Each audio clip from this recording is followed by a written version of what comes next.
Granny's Family Classics presents Christmas with Grandma Elsie by Martha Finley. Read by Granny. Chapter 1. It was about the middle of November. There had been a long rainstorm, ending in sleet and snow, and now the sun was shining brightly on a landscape sheeted with ice. Walks and roads were slippery with it. Every tree and shrub was encased in it, and glittering and sparkling as if loaded with diamonds, as its branches swayed and tossed in the wind. At Ion, Mrs. Elsie Travilla stood at the window of her dressing room gazing with delighted eyes upon the lovely scene. "How beautiful," she said softly to herself, "and my father made it all. He gives snow like wool, he scattereth the hoar frost like ashes. He casteth forth his ice like morsels. Ah, good morning, my dears," as the door opened and Rosie and Walter came in together. "Good morning, dearest Mamma," they returned, hastening to her to give and receive the affectionate kiss with which they were accustomed to meet at the beginning of a new day. "I'm so glad the long storm is over at last," said Rosie. "It is really delightful to see the sunshine once more, and the beautiful work of the Frost King reflecting his rays," added her mother, calling their attention to the new beauties of the ever-attractive landscape spread out before them. Both exclaimed in delight, "How beautiful, Mamma!" Rosie adding, "It must be that the roads are in fine condition for sleighing. I hope we can go." "Oh, Mamma, can't we?" cried Walter. "Won't you give us a holiday?" "I shall take the question into consideration," she answered with an indulgent smile. "We will perhaps discuss it at the breakfast table, but now we will have our reading together." At that very time Captain Raymond and Violet in her boudoir at Woodburn were also discussing the state of the roads and the advisability of dispensing with school duties for the day that all the family might enjoy the rather rare treat of a sleigh ride. "You would enjoy it, my love?" he said inquiringly. "Very much, in company with my husband and the children," she returned. "Yet I would not wish to influence you to decide against your convictions in regard to what is right and wise." "We will go," he said, smiling fondly upon her. "I cannot bear to have you miss the pleasure, nor the children either for that matter, though I am a little afraid I might justly be deemed weakly indulgent in according them a holiday again so soon. It is against my principles to allow lessons to be set aside for other than very weighty reasons. It is a matter of so great importance that they be trained to put duties first, giving pleasure a secondary place." "But they are so good and industrious," said Violet, "and the sleighing is not likely to last long." "It seldom does with us. And they have been so closely confined to the house of late, by the inclemency of the weather," he added. "Yes, they shall go, for it will do them a great deal of good physically, I think, and health is, after all, of more consequence for them than rapid advancement in their studies." "I should think so indeed," said Violet. "Now the next question is, where shall we go?" "That is a question for my wife to settle," returned the captain gallantly. "I shall be most happy to accompany her wherever she decides that she wishes to be taken." "Thank you, sir. I want to see Mamma, of course. Then we will call at Ion, and perhaps may be able to persuade Mother to join us in a longer ride." "Oh, couldn't we hire an omnibus sleigh and ask them all to join us? It would just about hold the two families." "It is a trifle odd that this same idea had just occurred to me," he remarked pleasantly. "I will telephone at once to the town, and if I can engage a suitable sleigh, we'll call to Ion and give our invitation." The reply from the village was satisfactory, also that from Ion, given by Grandpa Dinsmore, who said he would venture to accept the invitation for all the family without waiting to consult them. The captain reported to Violet, then passed on into the apartments of his little daughters. He found them up and dressed, standing at the window of their sitting room gazing out into the grounds. "Good morning, my darlings," he said. "Oh, good morning, Papa," they cried, turning and running into his outstretched arms to give and receive tenderest caresses. "What were you looking at?" he asked presently. "Oh, oh, the loveliest sight," cried Lulu. "Dear Papa, come and look," taking his hand and drawing him toward the window. "There, isn't it?" "Yes, I have seldom seen a finer," he assented. "And the sun is shining so brightly. Can't I take a walk with you today?" she asked, looking coaxingly up into his face. "Why, my child, the walks and roads are sheeted with ice. You could not stand, much less walk on them." "I think I could, Papa, if you'd only let me try. But oh, don't look troubled, for indeed, I'm not going to be naughty about it, though I have been shut up in the house for so long, except just riding in the close carriage to church yesterday." "Yes, and I know it has been hard for you," he said, smoothing her hair with caressing hand. Then sitting down he drew her to one knee, Gracie to the other. "How would my little girls like to be excused from lessons today and given, instead, a sleigh ride with Papa, Mama, Max, and little Elsie?" "Oh, ever so much, Papa," they cried, clapping their hands in delight. "How good in you to think of it. Specially for me, considering how very naughty I was only last week," added Lulu, in a remorseful tone. "Papa, I really think I oughtn't to be let go. And I really think I should not be deprived of the pleasure of having my dear eldest daughter with me on this first sleigh ride of the season," returned her father, drawing her into a closer embrace. "And it would spoil all the fun for me to have you left at home," Lou said Grace. "And that must not be. We will all go, and I trust we'll have a very pleasant time," the captain said, rising and taking a hand of each to lead them down to the breakfast room, for the bell was ringing. At Ion the family were gathering about the table to partake of their morning meal. Walter waited rather impatiently till the blessing had been asked, then, with an entreating look at his mother, said, "Mama, you know what you promised?" "Yes, my son, but be patient a little longer. I see your grandpa has something to say. Something that Walter will be glad to hear, I make no doubt," remarked Mr. Dinsmore, giving the child a kindly look and smile. "Captain Raymond and I have had a little chat through the telephone this morning. He invites us all to join the Woodburn family in a sleigh ride. He is coming for us in an omnibus sleigh, and I accepted for each and every one of you." Zoe, Rosie, and Walter uttered a simultaneous exclamation of delight, while the others looked well pleased with the arrangement. "At what hour are we to expect the captain?" asked Mrs. Dinsmore. "About 10. "And where does he propose to take us?" inquired Zoe. "I presume wherever the ladies of the party decide that they would like to go." "Surely, Papa, the gentleman also should have a voice in that," his daughter said, sending him a bright, affectionate look from behind the coffee urn. "You at least, in case the question is put to vote." "Not I more than the rest of you," he returned pleasantly. "But I have no doubt we would all enjoy the ride in any direction where the sleighing is good."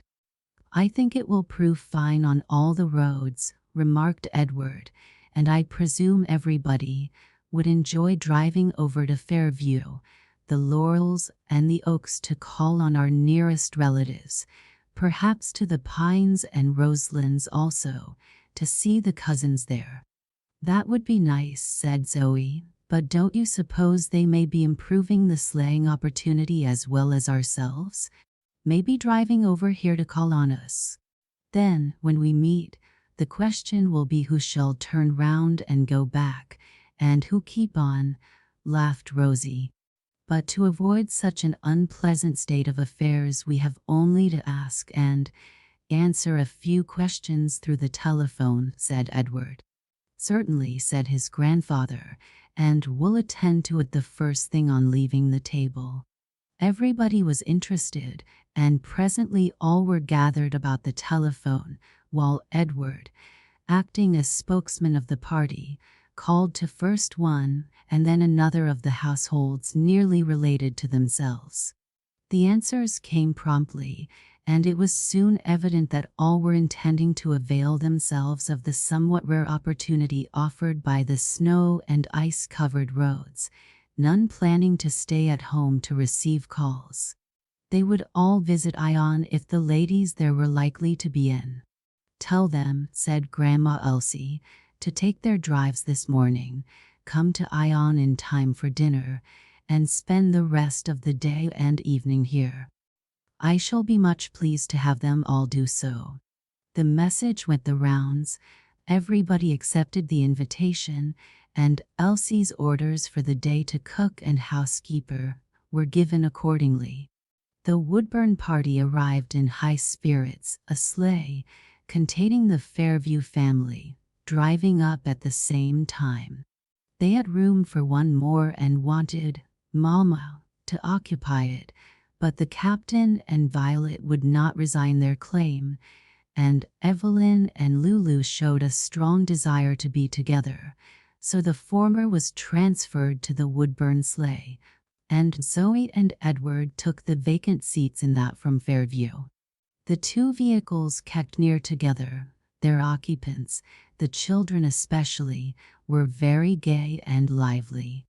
They talked of last year's holiday sports, and indulged in pleasing anticipations in regard to what might be in store for them in those now drawing near. We had a fine time at the Oaks, hadn't we, girls? Said Max, addressing Evelyn and Rosie. Yes, they replied, but a still better one at Woodburn. When are you and Lou going to invite us again? Asked Rosie. When Papa gives permission, answered Max, sending a smiling, persuasive glance in his father's direction. It is quite possible you may not have very long to wait for that, Max, was the kindly indulgent rejoinder from the captain. It is Rosie's turn this year, remarked Grandma Elsie. Rosie's and Walter's and mine. I want all the young people of the connection, and as many of the older ones as we can make room for, to come to Ion for the Christmas holidays, or at least the greater part of them. We will settle particulars as to the time of coming and going later on. Captain, I want you and Violet and all your children for the whole time. Thank you, Mother. You are most kind, and I do not now see anything in the way of our acceptance of your invitation, he said, but added with a playful look at Violet, unless my wife should object. If I should, Mamma, you will receive my regrets in due season, laughed Violet. The faces of the children were beaming with delight, and their young voices united in a chorus of expressions of pleasure and thanks to Grandma Elsie. I am glad you are all pleased with the idea, she said. We will try to provide as great a variety of amusements as possible, and shall be glad of any hints or suggestions from old or young in regard to anything new in that line. We will all try to help you, Mamma, Violet said, and not be jealous or envious if your party should far outshine ours of last year. And we have more than a month to get ready in, remarked Rosie with satisfaction.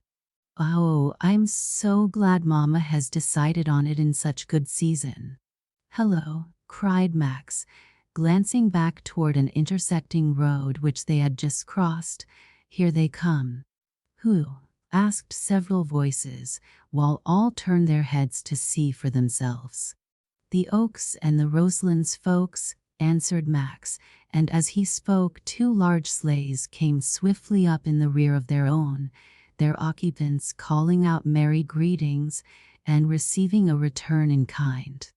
The wind had fallen, the cold was not intense, and they were so well protected against it by coats and robes of fur that they scarcely felt it, and found the ride so thoroughly enjoyable that they kept it up through the whole morning, managing their return so that Ion was reached only a few minutes before the dinner hour.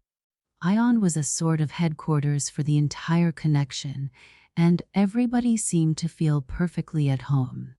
Grandma Elsie was a most hospitable hostess, and it was a very cheerful, jovial party that surrounded her well-spread table that day. After dinner, while the older people conversed together in the parlors, the younger ones wandered at will through the house. The girls were together in a small reception room, chatting about such matters as particularly interested them, their studies, sports, plans for the purchase or making of Christmas gifts, and what they hoped or desired to receive. "I want jewelry," said Sydney Dinsmore. "I'd rather have that than anything else. But it must be handsome, a diamond pin or ring or earrings." "Mama says diamonds are quite unsuitable for young girls," said Rosie. "So I prefer pearls, and I'm rather in hopes she may give me some for Christmas." "I'd rather have diamonds anyhow," persisted Sydney. "See Maud's new ring, just sent her by a rich old aunt of ours. I'm sure it looks lovely on her finger and shows off the beauty of her hand." "Yes, I've been admiring it," said Lulu, "and I thought I'd never seen it before." Maud held out her hand with evident pride and satisfaction, while the others gathered round her eager for a close inspection of the ring. They all admired it greatly, and Maud seemed gratified. "Yes," she said, "it certainly is a beauty, and Jess says it must be worth a good deal. That center stone is quite large, you see, and there are 6 others in a circle around it." "I should think you'd feel very rich," remarked Lulu. "I'd go fairly wild with delight if I had such an one given me." "Well then, why not give your father a hint that you'd like such a Christmas gift from him?" asked Sydney. "I'm afraid it would cost too much," said Lulu, "and I wouldn't want Papa to spend more on me than he could well afford." "Why, he could afford it well enough," exclaimed Maud. "Your father is very rich, worth his millions. I heard Cousin Horace say not long ago, and he knows, of course." Lulu looked much surprised. "Papa never talks of how much money he has," she said, "and I never supposed it was more than about enough to keep us comfortable. But millions means a great deal, doesn't it?" "I should say so indeed. More than your mind or mine can grasp the idea of." Lulu's eyes sparkled. "I'm ever so glad for Papa," she said. "He's just the right person to have a great deal of money, for he will be sure to make the very best use of it. And for a part of it, that will be diamonds for you, won't it?" laughed Maud. "I hope the captain will think so by the time she's grown up," remarked Rosie, with a pleasant look at Lulu, "or sooner if they come to be thought suitable for girls of her age." "That's nice in you, Rosie," Lulu said, flushing with pleasure, "and I hope you will get your pearls this Christmas." "I join in both wishes," said Evelyn Leland, "and hope every one of you will receive a Christmas gift quite to her mind. But, oh girls, don't you think it would be nice to give a good time to the poor people about us?" "What poor people?" asked Sydney. "I mean both the whites and the blacks," explained Evelyn. "There are those Jones children that live not far from Woodburn, for instance.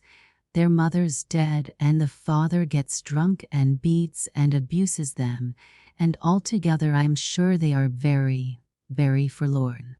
"Oh yes," cried Lulu. "It would be just splendid to give them a good time. Nice things to eat and to wear, and toys too. I'll talk to Papa about it, and he'll tell us what to give them and how to give it. And there are a number of other families in the neighborhood probably quite as poor and forlorn," said Laura Howard. "Oh, I think it would be delightful to get them all together somewhere and surprise them with a Christmas tree loaded with nice things. Let's do it, girls. We all have some pocket money, and we can get our fathers and mothers to tell us how to use it to the best advantage, and how to manage the giving." "I haven't a bit more pocket money than I need to buy the presents I wish to give my own particular friends," objected Sydney. "It's nice and right too, I think, to give tokens of love to our dear ones," Evelyn said, "but we need not make them very expensive in order to give pleasure. Often they would prefer some simple little thing that is the work of our own hands, and so we would have something left for the poor and needy, whom the Bible teaches us we should care for and relieve to the best of our ability." "Yes, I dare say you are right," returned Sydney, "but I shan't make any rash promises in regard to the matter." Chapter 2. In the parlor the older people were conversing on somewhat similar topics, first discussing plans for the entertainment and gratification of their children and other young relatives during the approaching holidays, then of the needs of the poor of the neighborhood and how to supply them. After that they talked of the claims of home and foreign missions, the perils threatening their country from illiteracy, anarchy, heathenism, Mormonism, popery, infidelity, etc., not omitting the danger from vast wealth accumulating in the hands of individuals and corporations. Also they spoke of the heavy responsibility entailed by its possession. They were patriots and Christians, anxious first of all for the advancement of Christ's kingdom upon earth, secondly for the welfare and prosperity of the dear land of their birth, the glorious old Union transmitted to us by our revolutionary fathers. It was a personal question with each one: how can I best use for the salvation of my country and the world the time, talents, influence, and money God has entrusted to my keeping? They acknowledged themselves stewards of God's bounty, and as such desired to be found faithful, neglecting neither the work nearest at hand nor that in far distant lands where the people sit in great darkness and the region and shadow of death, that on them the Son of Righteousness might arise with healing in his wings. It had been expected that the guests would stay at Ion till bedtime, but a thaw had set in and ice and snow were fast disappearing from the roads. Therefore all departed for their homes directly after an early tea. Lulu was very quiet during the homeward drive. Her thoughts were full of Maud's surprising assertion in regard to her father's wealth. "I wonder if it is really so," she said to herself. "I'm tempted to ask Papa, but he might not like it, and I wouldn't want to do anything to vex or trouble him, my dear, dear kind father." An excellent opportunity for a private chat with him was afforded her shortly after their arrival at home. The little ones were fretful, and Violet went to the nursery with them. Max hastened to his own room to finish a composition he was expected to hand to his father the next morning.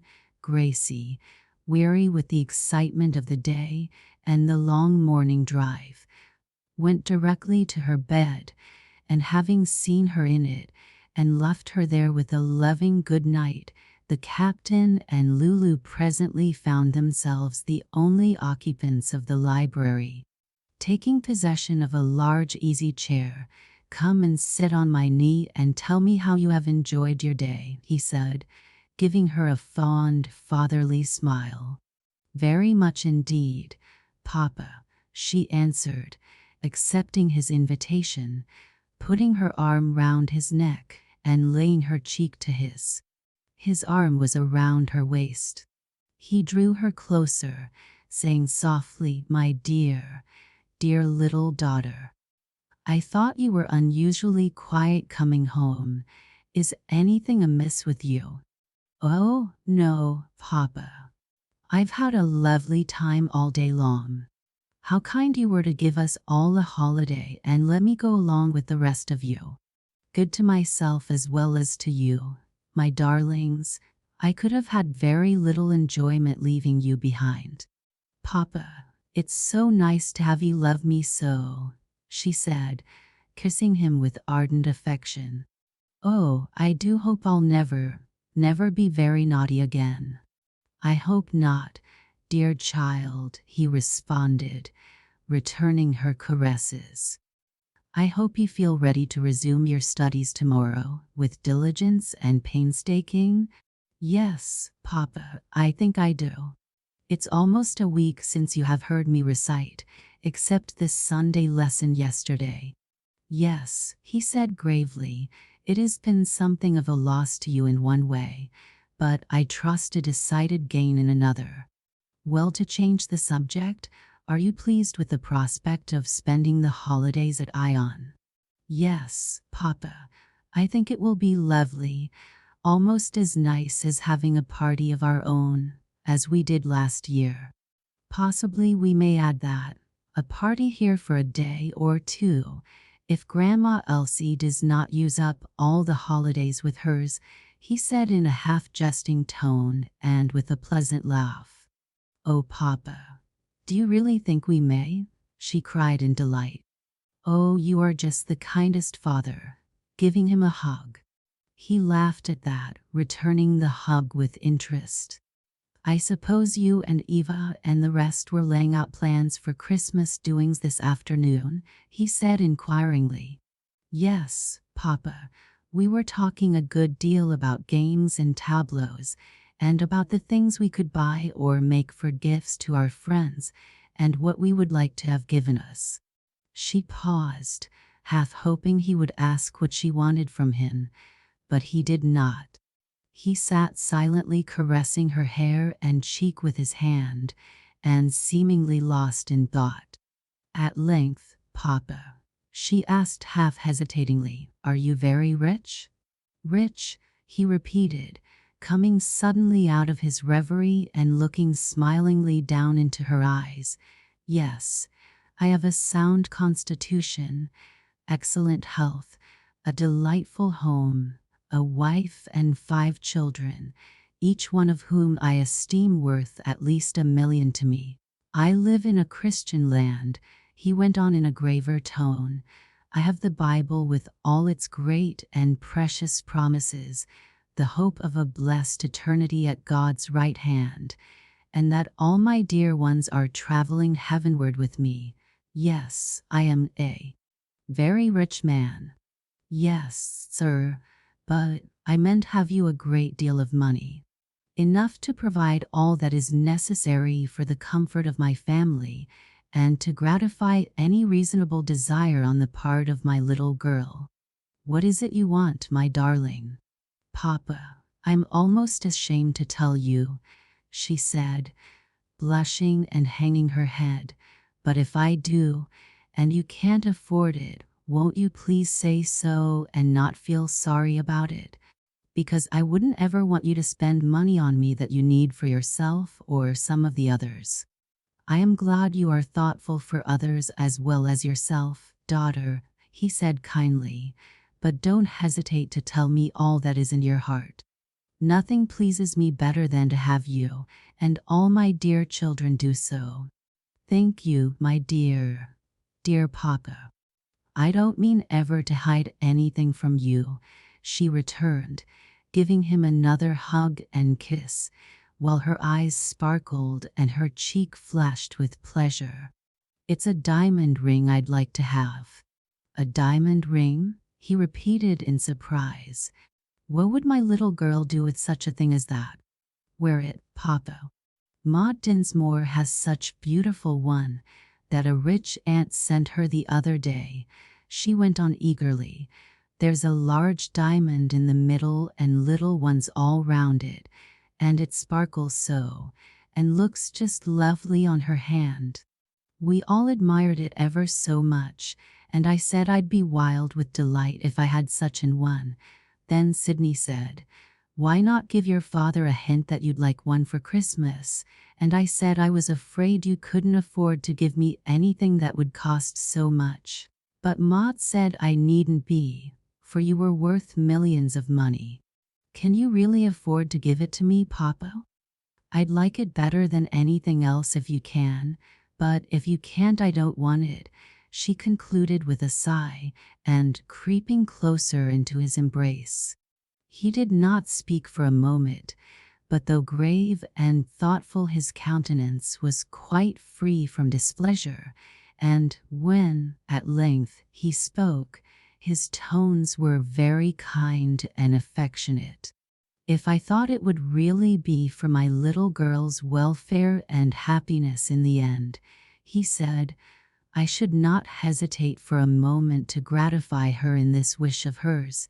But, daughter, the ornament you covet would be extremely unsuitable for one of your years, and I fear its possession would foster a love of finery that I do not wish to cultivate in you, because it is not right, and would hinder you in the race I trust you are running for the prize of eternal life.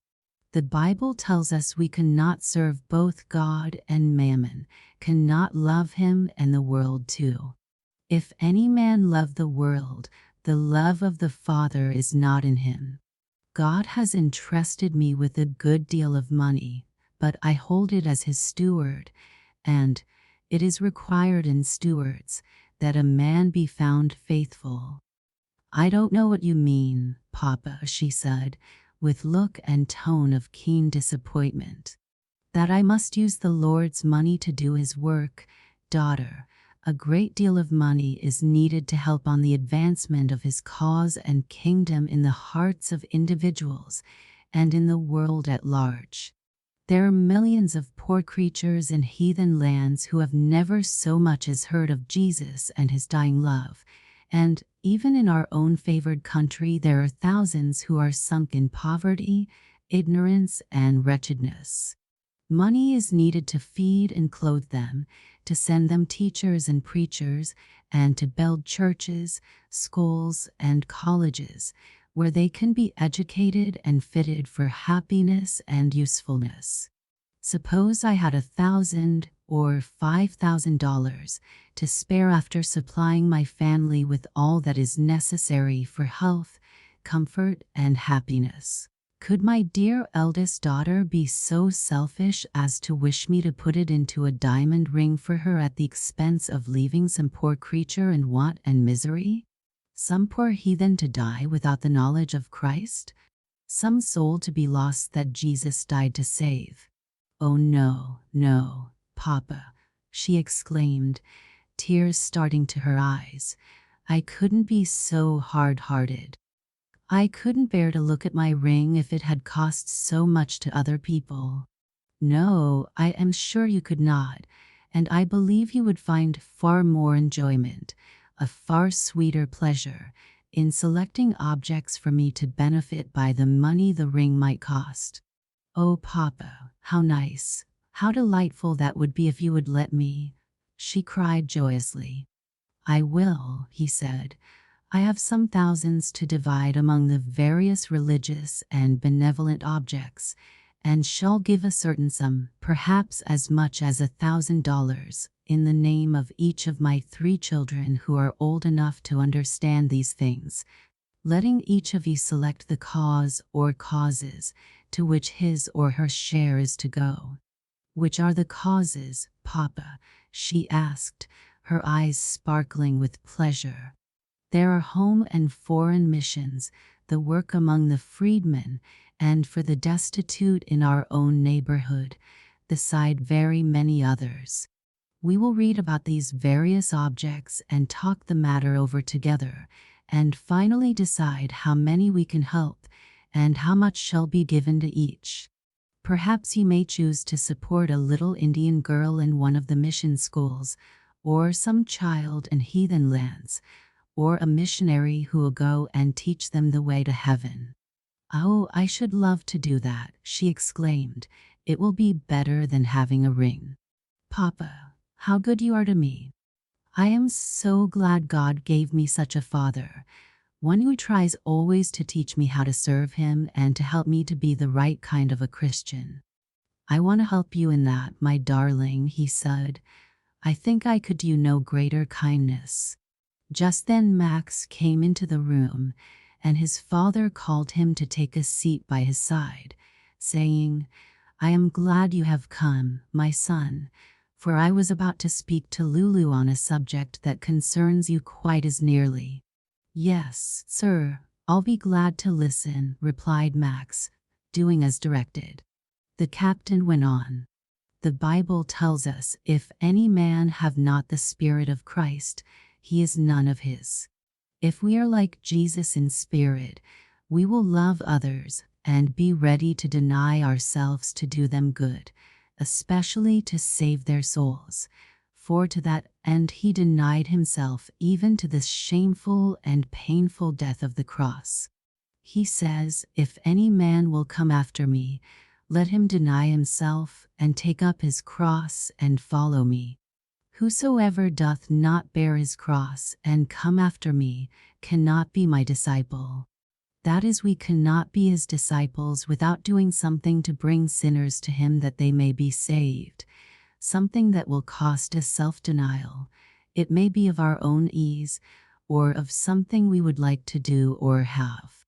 And it must be done willingly, cheerfully, from love to the dear Master and the souls he died to save, and not as the way to earn heaven for ourselves. We cannot merit salvation, do what we will. We must take it as God's free, undeserved gift." There was a moment of thoughtful silence. Then Max said, "Papa, I think I am willing if I knew just what to do and how to do it." "Can you tell me? You have some money of your own every week. You can give what you will of that to help spread abroad the glad tidings of salvation. You can pray for others, and when a favorable opportunity offers, speak a word to lead them to Christ. Ask God to show you opportunities and give you grace and wisdom to use them. Try also so to live and act and speak, that all who see and know you will take knowledge of you, that you have been with Jesus and learned of him." "Papa," said Lulu, "won't you tell Max about the money you are going to give in our names?" "No, I will let you have that pleasure," the captain answered with a kindly look and tone, and she eagerly availed herself of the permission. Max was greatly pleased, and Violet, who joined them just in time to hear what Lulu was saying, highly approved.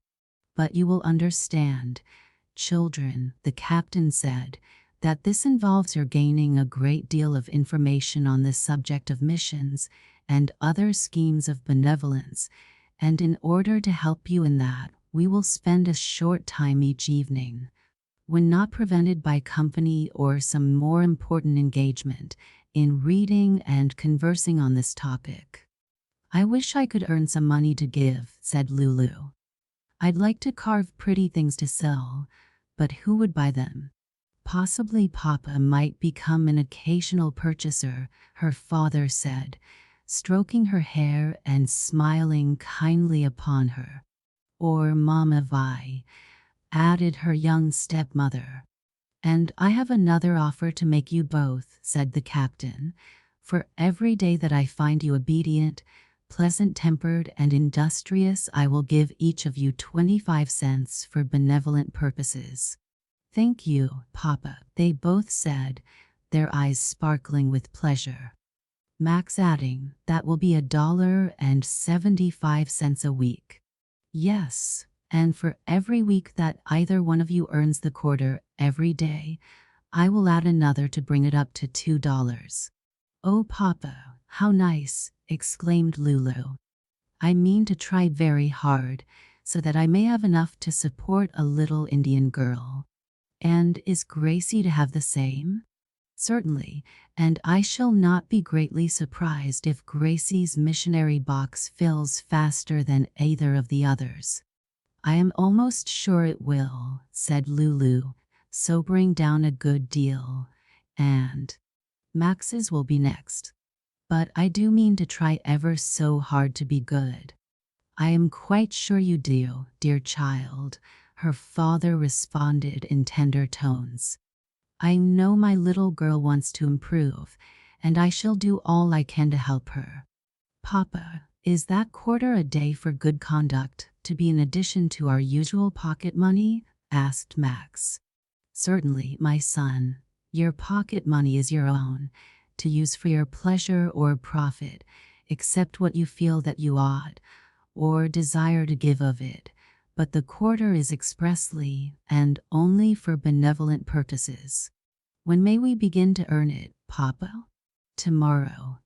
I'm glad of that, said Lulu with satisfaction, because I want to earn a good deal before Christmas. Then she told of Evelyn's suggestions in regard to gifts for the poor in their immediate neighborhood. A very good idea, her father said, and I think it may be carried out in a way to yield enjoyment to both givers and receivers.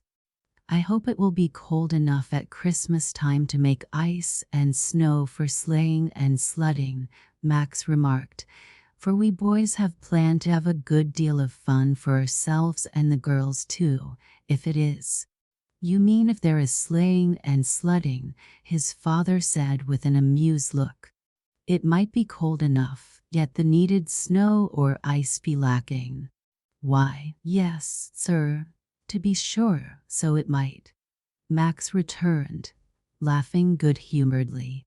What kind of fun is it you boys have planned for us girls? Asked Lulu. Never you mind, said Max. You'll see when the time comes. The surprise will be half of it, you know. My dear, you seem to me a very wise and kind father, Violet remarked to her husband when they found themselves alone together, after Max and Lulu had gone to their beds. I very highly approve of the plans you have just proposed for them. Though, of course, the approval of a silly young thing, such as I, must be a matter of small consequence, she added, with a merry, laughing look up into his face. Young, but not silly, he returned, with a very lover-like look and smile.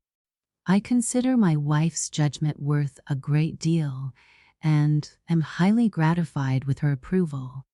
I am extremely desirous, he went on more gravely, to train my darlings to systematic benevolence, a willingness to deny themselves for the cause of Christ, and to take an interest in every branch of the work of the Church. Chapter 3.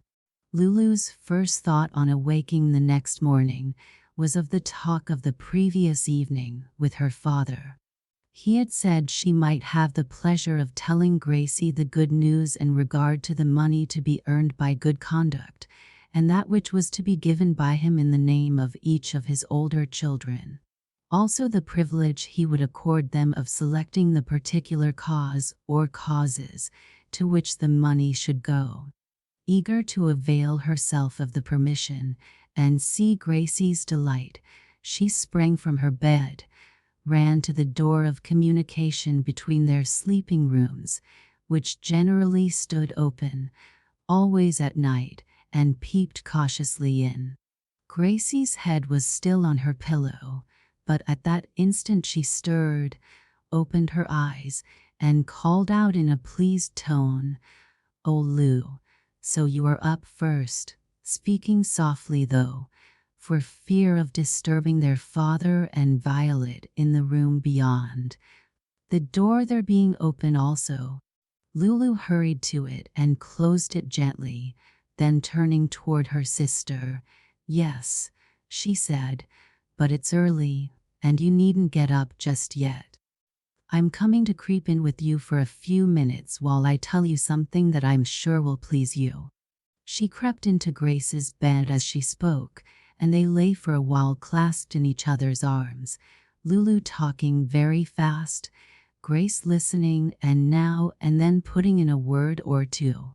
She was quite as much pleased with what Lulu had to tell as the latter had anticipated. "Oh, won't it be just lovely to have so much money to do good with?" she exclaimed when all had been told. "Haven't we got the very best and dearest father in the world?" "I don't believe, Lou, there's another one half so dear and kind and nice. We ought to be ever such good children." "Yes, but I'm not," sighed Lulu. "Oh, Gracie, I'd give anything to be as good as you are." "Now don't talk so, Lou. You make me feel like a hypocrite, because I'm not good," said Grace. "You are. At any rate, you're a great deal better than I am," asserted Lulu with warmth. "You never disobey Papa or get into a passion, and I don't think you love finery as I do." "Gracie, I want that ring yet. Oh, I should like to have it ever so much. And I oughtn't to want it. It's very selfish, because to buy it would use up money that ought to go to send missionaries to the heathen, or do good to some poor miserable creature, and it's wrong for me to want it, because Papa says it wouldn't be good for me. And if I were as good as I ought to be, I'd never want anything he doesn't think best for me to have. But, oh dear, how can I help it when I'm so fond of pretty things?" "Lou," said Grace softly, "I do believe that if you ask the Lord Jesus to help you to quit wanting it, he will. But if you didn't care for it, it wouldn't be denying yourself to do without it for the sake of the heathen." "Maybe so, but I don't believe Papa would let me have it even if I wouldn't consent to give it up and begged him ever so hard for it." "No, I suppose not, for he loves us too well to give us anything that he thinks will make it harder for us to love and serve God and go to heaven when we die." "Yes, and of course that's the best way for people to love their children. It's time for me to get up now, but you'd better lie still a little longer."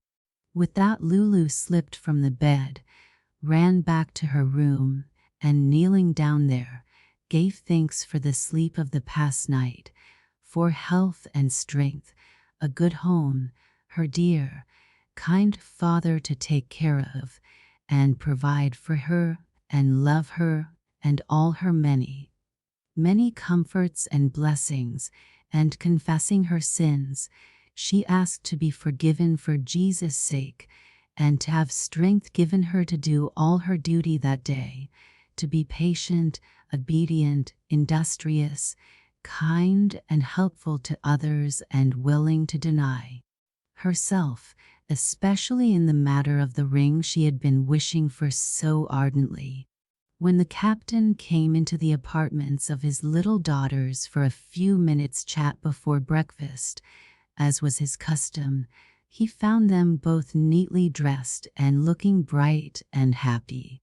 "How are you, my darlings?" he asked, kissing them in turn, then seating himself and drawing them into his arms.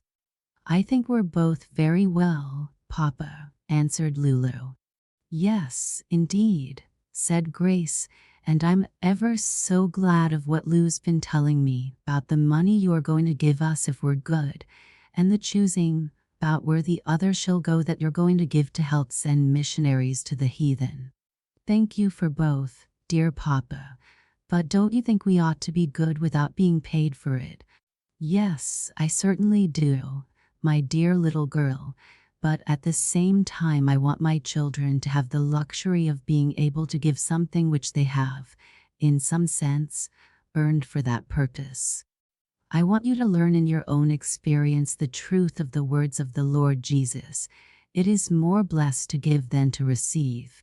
Now, while you are so young, not capable of earning much in any other way, your proper business the task of gaining knowledge and skill to fit you for future usefulness, I see no more fitting way than this for you to be furnished with money for religious and benevolent purposes."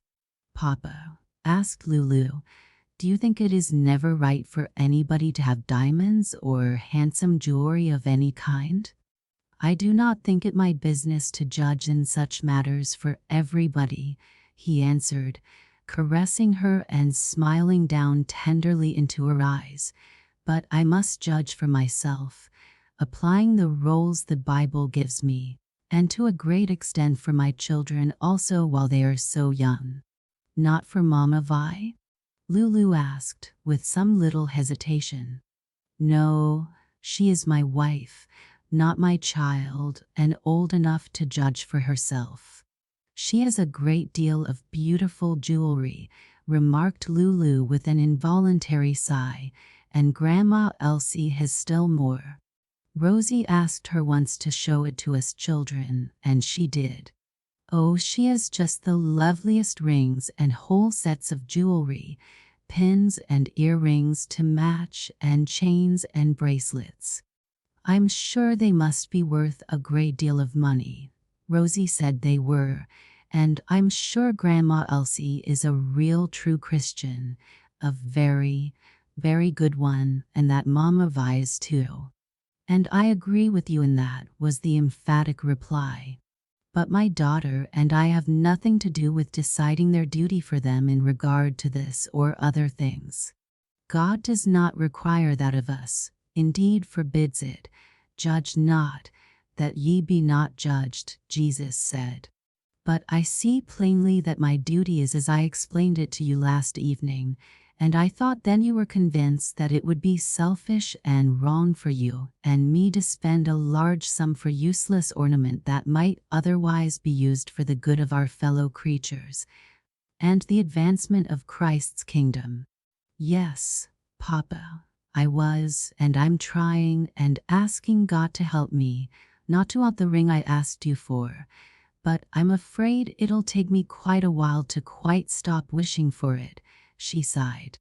You will conquer at length if you keep on trying and asking for help, he said, giving her a tender kiss. A good plan will be to fill your thoughts with other things, he went on, your lessons while in the schoolroom. After that you may find it pleasant to begin planning for Christmas gifts to be made or bought for those you love, and others whom you would like to help. I shall give each of you, including Max, as much extra spending money as I did last year. Beside all that for benevolence, Papa, they asked in surprise and delight. Yes, what I provide you with for benevolence is something aside from your spending money, which you are at liberty to do with as you please, within certain bounds, he said, rising and taking a hand of each as the breakfast bell sounded out its summons to the morning meal. Misconduct and poor recitations were alike very rare in the schoolroom at Woodburn. Neither found a place there today, so that the captain had only commendations to bestow, and they were heartily and gladly given. The ice and snow had entirely disappeared, and the roads were muddy, too muddy, it was thought, to make travel over them particularly agreeable. But the children obtained sufficient exercise in romping over the wide porches and trotting round the grounds on their ponies. But in spite of the bad condition of the roads, the Ion carriage drove over early in the afternoon, and Grandma Elsie, Mrs. Elsie Leland, her namesake daughter, Rosie, and Evelyn alighted from it. Everybody was delighted to see them and to hear that they would stay to tea. "Oh, girls," said Lulu, "come up to my room and take off your things. I've something to tell you," and she looked so gay and happy that they felt quite sure it was something that pleased her greatly. "I think I can guess what it is," laughed Rosie. "Your father has promised you the diamond ring you want so badly." "No, it isn't that. You may have another guess, but I don't believe you could hit the right thing if you should guess 50 or 100 times. Then I shan't try. I give it up. Don't you, Eva?" "Yes, please tell us, Lou," said Evelyn. Then Lulu, talking fast and eagerly, repeated to them what she had told to Grace, in bed that morning. "Oh, how nice!" Evelyn exclaimed. "How should like to be in your place?" "Lou, I think it's nice, too," Rosie said, "and I'd like Mama or Grandpa to do the same by me. But I'd want my pearls too," she added, laughing. "Mama's rich enough to give me them and do all she need do for missions and the poor beside." "But so very, very much is needed," remarked Evelyn. "I have read in some of the religious papers that if every church member would give but a small sum yearly, there would be enough," said Rosie, "and Mama gives hundreds and thousands of dollars, and Grandpa gives a great deal too. So I don't see that I ought to do without the set of pearls I've set my heart on. It isn't Mama's place to do other people's duty for them, in the way of giving, any more than in other things." Grandma Elsie and her older daughters were in Violet's boudoir. "I had letters this morning from your brothers Harold and Herbert, Vi, and have brought them with me to read to you," the mother said, taking the missives from her pocket. "Thank you, Mama. I am always glad to hear what they write.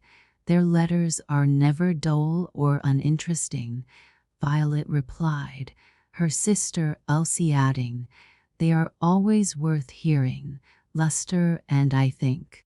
What dear boys they are, and quite as highly appreciated by my husband as by yours, Elsie," Violet said with a bright, happy look. "They are a great blessing and comfort to their mother," Grandma Elsie remarked, "as indeed all my children are, their letters always a source of pleasure, but these even more so than most, for they show that my college boys are greatly stirred up on the subject of missions at home and abroad, full of renewed zeal for the advancement of the Master's cause and kingdom." She then read the letters, which gave abundant evidence of the correctness of her estimate of the state of her sons' minds.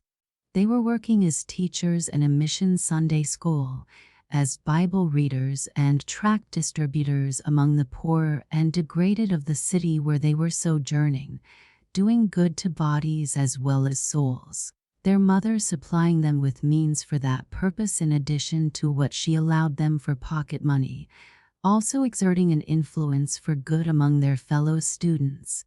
They told of interesting meetings held for prayer and conference upon the things concerning the kingdom, of renewed and higher consecration on the part of many who were already numbered among the Master's followers, and the conversion of others who had hitherto cared for none of these things.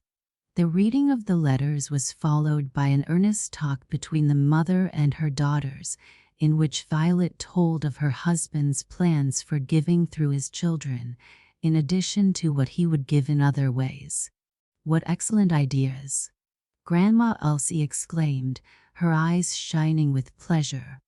"I shall adopt both with my younger two children, one with all of you." "Which is that last, Mama?" asked Violet sportively. "The letting each of you select an object for a certain sum which I shall give." "Mama, that is very nice and kind," remarked her daughter Elsie, "but we should give of our own means. Do you not think so?" "You may do that in addition," her mother said. "I have 7 children on earth, 8 counting Zoe and 1 in heaven. I shall give $1,000 in the name of each." "Mama, I for one fully appreciate your kindness, but think you would make a wiser choice of objects than we," said Violet, looking lovingly into her mother's eyes. "I want you to have the pleasure," her mother answered, "and I am reserving much the larger part of what I have to give, for objects of my own selection, for it has pleased the Lord to trust me with the stewardship of a good deal of the gold and silver which are His." At that moment the little girls entered the room, and Rosie, hurrying up to her mother, asked, "Mama, have you heard? Has Vi told you what the captain intends doing? How he is going to reward his children for good behavior?" "Yes, and I shall do the same by you and Walter." "That's a dear, good mamma," exclaimed Rosie with satisfaction. "I thought you would. And I intend to follow the captain's lead in another matter," Grandma Elsie went on, smiling pleasantly upon her young daughter. "That is in allowing each of my sons and daughters to select some good object for me to give to." "That's nice too," commented Rosie. "I like to be trusted in such things, as well as others," she added laughing, "and I hope you'll trust me with quite a sum of money to give or spend just as I please." "Ah, my darling, you must not forget that your mother is only a steward," was the sweet-toned response, given between a smile and a sigh, for Grandma Elsie was not free from anxiety about this youngest daughter, who had some serious faults, and had not yet entered the service of the Lord Jesus Christ. "Evelyn, dear, you too, as my pupil and a sort of adopted daughter, must share the reward of good behavior," she said, with a tenderly affectionate look at the fatherless niece of her son-in-law. Evelyn flushed with pleasure, but more because of the loving look than the promise of reward. "Dear Grandma Elsie, how very kind and good you always are to me," she exclaimed feelingly, her eyes filling with tears of love and gratitude. "Dear child, whatever I have done for you has always been both a duty and a pleasure," Mrs. Travilla returned, taking the hand of the little girl, who was standing by her side, and pressing it affectionately in her own. "Well, Eva," said Rosie lightly, "you can calculate to a cent what you'll have for benevolence, for you're sure to earn the quarter every day of your life." "Not quite, Rosie," Evelyn answered in her gentle, refined tones. "I am liable to fall as well as others, and may astonish both you and myself some day by behaving very ill indeed." "I certainly should be astonished, Eva," laughed her Aunt Elsie. "I am quite sure it would be only under great provocation that you would be guilty of very bad behavior, and equally certain that you will never find that at Ion." "No," Evelyn said, "I have never received anything but the greatest kindness there." "And you are so sweet-tempered that you would never fly into a passion if you were treated ever so badly," remarked Lulu, with an admiring, appreciative look at her friend, accompanied by a regretful sigh over her own infirmity of temper. "Perhaps my faults lie in another direction, and how much credit do people deserve for refraining from doing what they feel no temptation to do?" said Evelyn, with an arch look and smile directed toward Lulu. "And those that tease quick-tempered people and make them angry deserve at least half the blame," Rosie said softly in Lulu's ear, putting an arm affectionately about her as she spoke. "I don't mean to do so ever again, Lou, dear." "I'm sure you don't, Rosie," returned Lulu, in the same low key, her eyes shining, "and it's ever so good in you to take part of the blame of my badness." The visitors went away shortly after tea. Violet carried her babies off to bed, and the older three of the Woodburn children were left alone with their father. They clustered about him, Grace on his knee, Lulu on one side, Max on the other, while their tongues ran fast on whatever subject happened to be uppermost in their thoughts, the captain encouraging them to talk freely, for he was most desirous to have their entire confidence in order that he might be the better able to correct wrong ideas and impressions, inculcate right views and motives, and lead them to tread the paths of rectitude, living noble, unselfish lives, serving God and doing good to their fellow creatures. Sensible questions were sure to be patiently answered, requests carefully considered, and granted if reasonable and within his power, and instruction was given in a way to make it interesting and agreeable. Reproof, if called for, administered in a kind, fatherly manner that robbed it of its sting. They talked of their sports, their pets, the books they were reading, the coming holidays, the enjoyment they were looking forward to at that time, and their plans for helping to make it a happy time to others. Evidently they were troubled with no doubt of their father's fond affection, or of the fact that he was their best earthly friend and wisest counselor. "There are so many people I want to give to," said Lulu. "It will take ever so much thinking to know how to manage it." "Yes, because of course we want to give things they'd like to have, and that we'll have money enough to buy or time to make," said Grace. "Perhaps I can help you with your plans," said their father. "I think it would be well to make out a list of those to whom you wish to give, and then decide what amount to devote to each, and what sort of thing would be likely to prove acceptable, yet not cost more than you have set apart for its purchase." "Oh, what a nice plan, Papa!" exclaimed Lulu. "We'll each make a list, shan't we?" "Yes, if you choose. Max, my son, you may get out paper and pencils for us, and we will set to work at once. No time like the present is a good motto in most cases." Max hastened to obey, and the lists were made out amid a good deal of pleasant chat, now grave, now gay. "We don't have to put down all the names, Papa, do we?" Grace asked with an arch look and smile up into his face. "No, we will accept present company," he replied, stroking her hair caressingly and returning her smile with one full of tender fatherly affection. The names were all written down first, then came the task of deciding upon the gifts. "We will take your lists in turn, beginning with Max's and ending with Gracie's," the captain said. That part of the work required no little consultation between the three children. Papa's advice was asked in every instance, and almost always decided the question. But, glancing over the lists when completed, "I think, my dears, you have laid out too much work for yourselves," he said.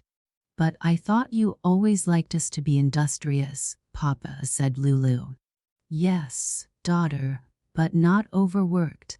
I cannot have that, nor can I allow you to neglect your studies, omit needed exercise, or go without sufficient sleep to keep you in health. Papa, you always make taking good care of us the first thing," she said gratefully, nestling closer to him. "Don't you know that's what fathers are for?" he said, smiling down on her.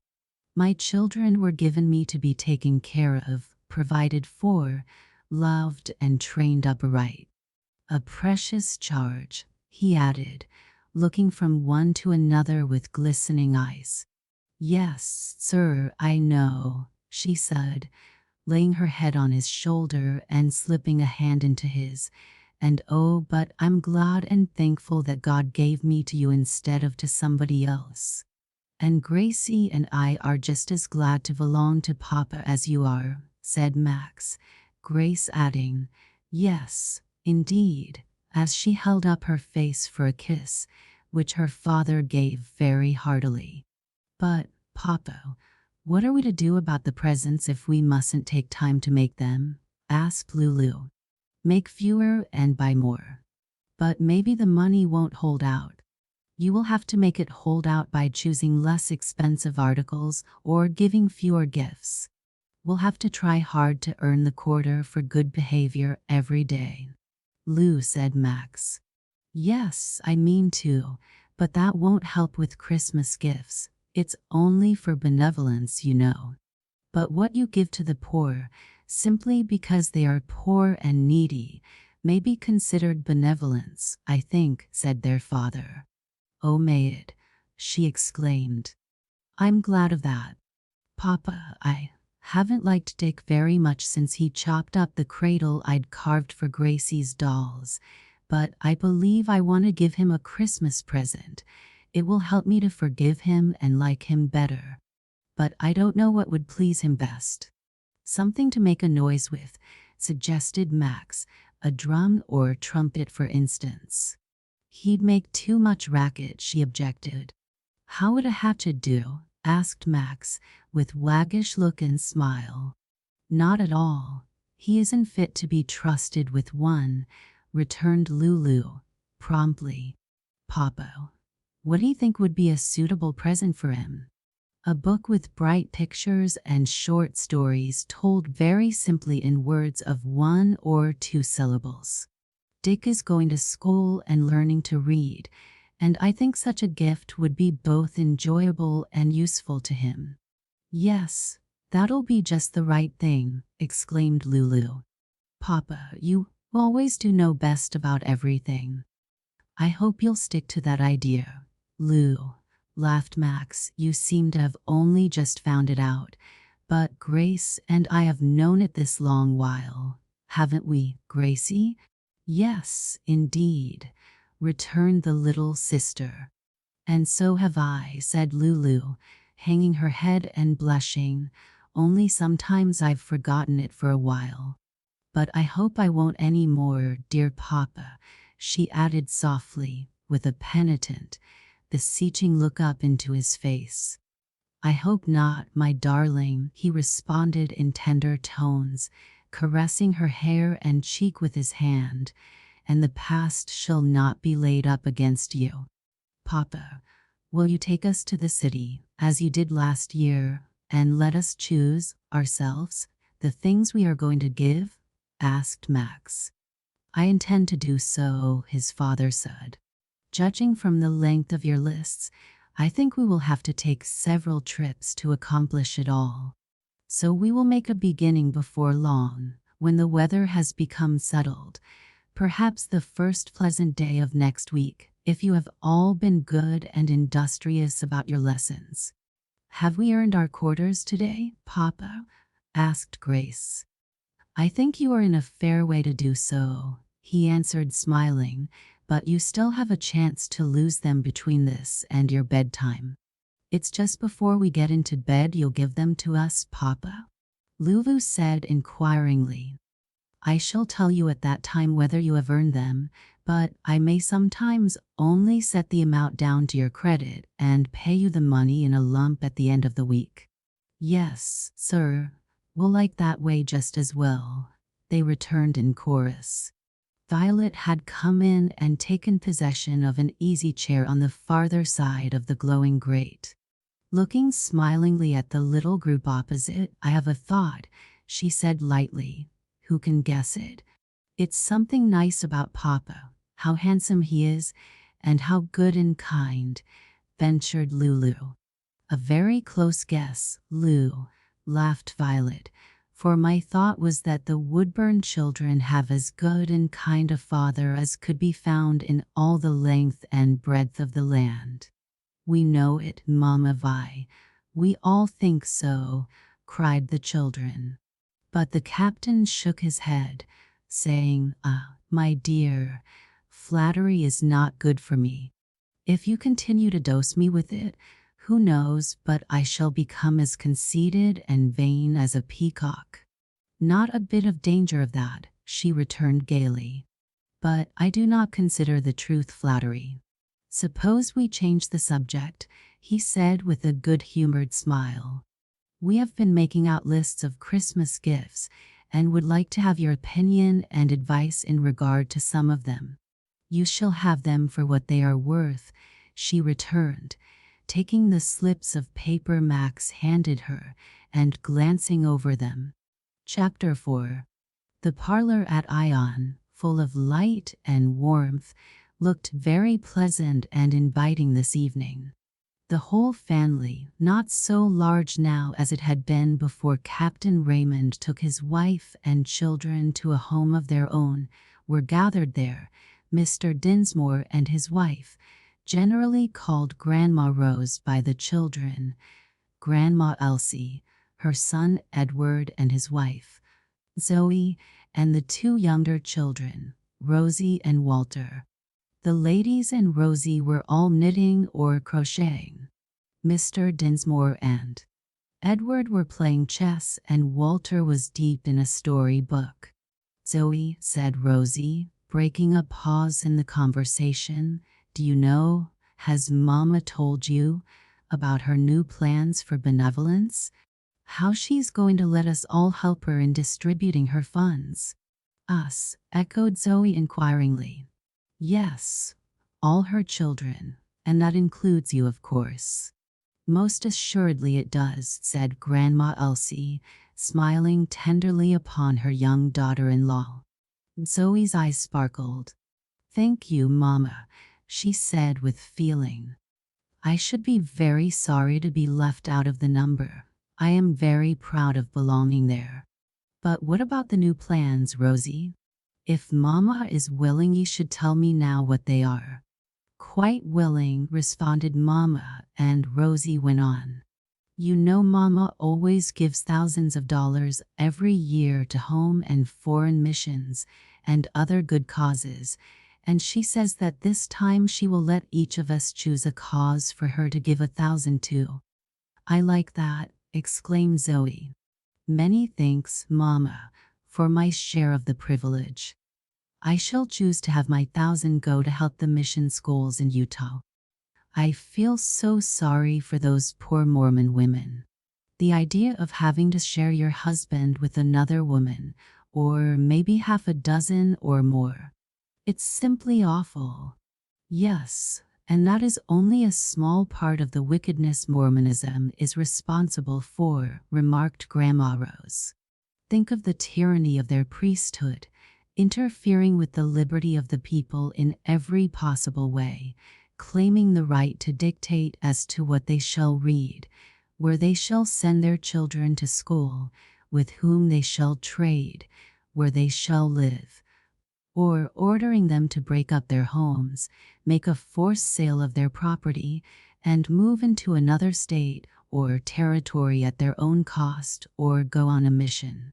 Their wicked doctrine and practice of what they call blood atonement, too," sighed Grandma Elsie. "And the bitter hatred they inculcate toward the people and government of these United States," added Zoe. "Oh, I am sure both love of country and desire for the advancement of Christ's cause and kingdom should lead us to do all we can to rescue Utah from Mormonism. Do you not think so, Mama?" "I entirely agree with you, and am well satisfied with your choice," Grandma Elsie replied.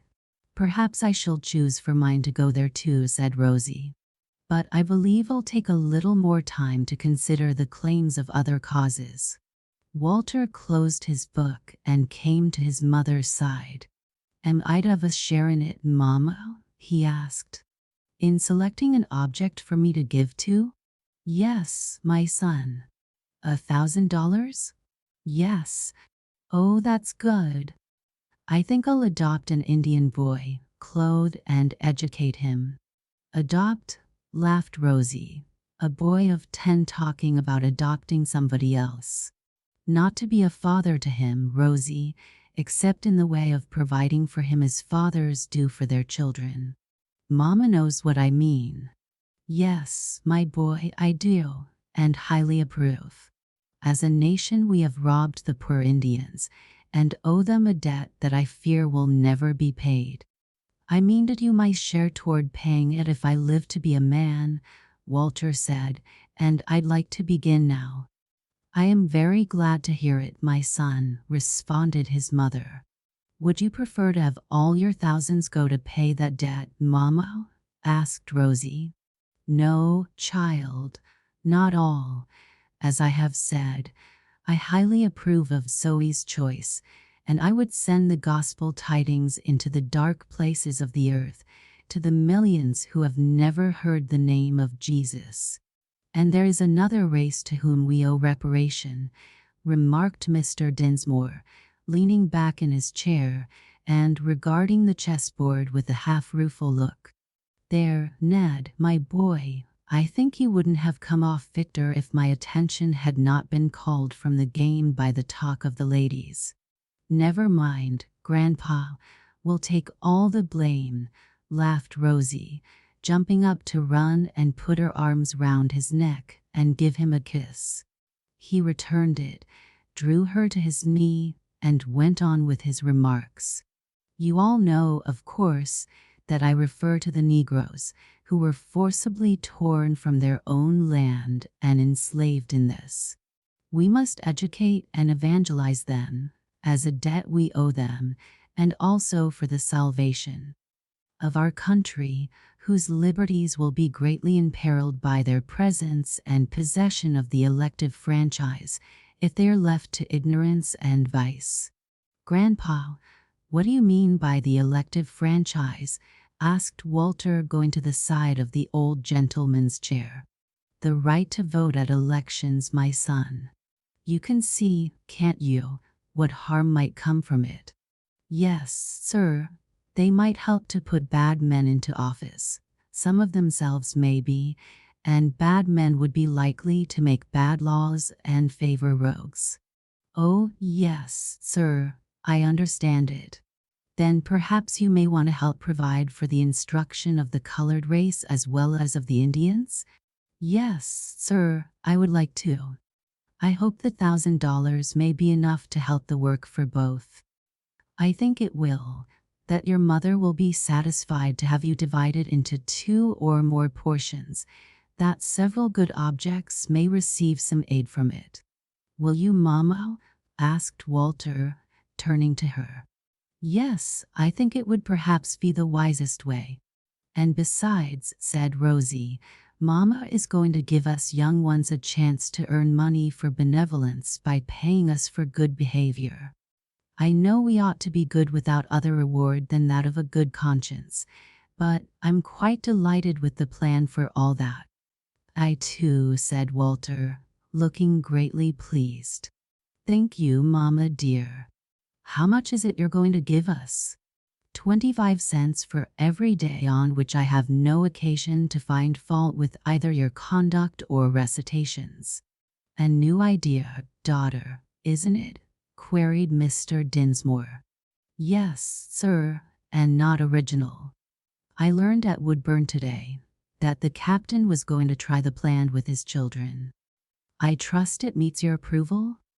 I might better have consulted with you before announcing my intention to adopt it. That was not at all necessary, he returned pleasantly. But I quite approve and trust you will find it work to your entire satisfaction. Talking of helping the blacks and thinking of the advice so often given, do the work nearest at hand. It strikes me it would be well for us to begin with those in our own house and on the plantation, remarked Edward. I think they have never been neglected, Edward, said his grandfather. A schoolhouse was provided for them years ago. Your mother pays a teacher to instruct them, visits the school frequently, often gives religious instruction herself to the pupils there, and to their parents in visiting them in their cabins, sees that they are taken care of in sickness too, and that they do not suffer for the necessaries of life at any time.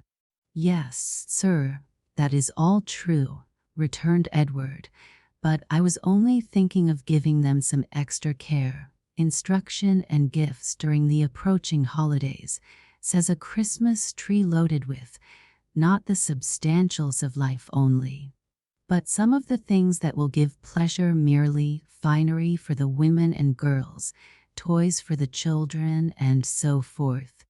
Meaning tobacco for the old folks and sweets for all, I suppose, added Zoe with sportive look and tone. Yes, my dear, thoughts about it, he said, smiling affectionately upon her. Oh, Mama, let us do it, cried Rosie with enthusiasm. Let's have a fine dead tree in their schoolroom, and have them come there and get their gifts before we have ours here. We should get Vi and the captain to join us in it, as the colored children from Woodburn attend school there too. I am well pleased with the idea, replied her mother, and have little doubt that the captain and Vi will be also. But let us have your opinion. my dear father," she added, turning upon him a look of mingled love and reverence. "It coincides with yours, daughter," Mr. Dinsmore answered. "And I move that Ned and Zoe be appointed a committee to find out the needs of the proposed recipients of our bounty, others being permitted to assist if they like." The motion was carried by acclamation. Merry jesting and laughter followed, and in the midst of it all the door was thrown open and a visitor announced. "Mr. Lilburn, ladies and gentlemen." Grandma Elsie hastily laid aside her crocheting and hurried forward with both hands extended. "Cousin Ronald." What a joyful surprise! "Welcome, welcome to Ion."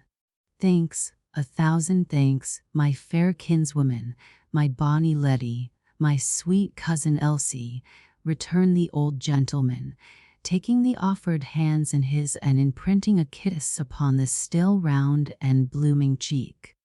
"I have ventured to come without previous announcement my intention, or query about the inconvenience I might cause in your household arrangements, or—" "No fear of that, sir," Mr. Dinsmore interrupted, offering his hand in return. "I know that you are, and always will be, a most welcome guest in my daughter's house.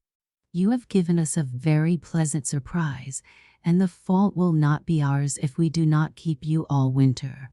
The others, from Mrs. Dinsmore down to Walter, followed suit with greetings no less joyous and cordial, for the old gentleman was a great favorite at Ion and with the whole connection. He was presently installed in the easiest chair, in the warmest corner, and hospitably urged to take some refreshment. But he declined, saying he had had his supper in the village before driving over and wanted nothing more till morning. Then he went on to account for his sudden appearance. He had been sojourning some hundreds of miles farther north, had not been well, and his physician advising an immediate change to a more southerly climate, he had set out at once for Ion, without waiting to let them know of his intentions, feeling sure of just such a welcome as he had received. "And a month's warning could not have made you more welcome than you are, cousin," said his hostess. The conversation broken in upon by Mr. Lilburn's arrival was not renewed that evening, but the subject was introduced again the next morning at the breakfast table, and some questions in regard to it were decided. All could not be, however, without consultation with the captain and Violet, and with Lester and Elsie Leland. Both families were speedily informed, through the telephone, of the arrival of Mr. Lilburn, and that afternoon saw them all gathered at Ion again to do him honor, and to complete their arrangements for the holiday festivities. During the intervening weeks there was a great deal of traveling back and forth between the three houses, and to and from the city, for their plans involved a good deal of shopping on the part of both the older people and the children. The latter were so full of pleasurable excitement that at times they found no little difficulty in giving proper attention to their studies. Such was especially the case with Rosie and Lulu, but both Grandma Elsie and Captain Raymond were quite firm, though in a kind and gentle way, in requiring tasks to be well learned before permission was given to lay them aside for more congenial employment. Rosie besought her mother very urgently for permission to sit up for an hour beyond her usual bedtime, in order to make greater progress with her fancy work for Christmas, but it was not granted. "No, my dear little daughter," Elsie said, "you need your usual amount of sleep to keep you in health, and I cannot have you deprived of it." "But, Mamma," returned Rosie, a little impatiently, "I'm sure it couldn't do me any great amount of damage to try it a few times, and I really think you might allow me to do so." "My daughter must try to believe that her mother knows best," was the grave, though gently spoken rejoinder. "I think it is a little hard, Mama," pouted Rosie. "I'm almost grown up, and it's so pleasant in the parlor where you are all talking together, especially now that Cousin Ronald is here, that it does seem too bad to have to run away from it all an hour before you older folks separate for the night. I'd feel it hard even if I wasn't wanting more time for my fancy work for Christmas.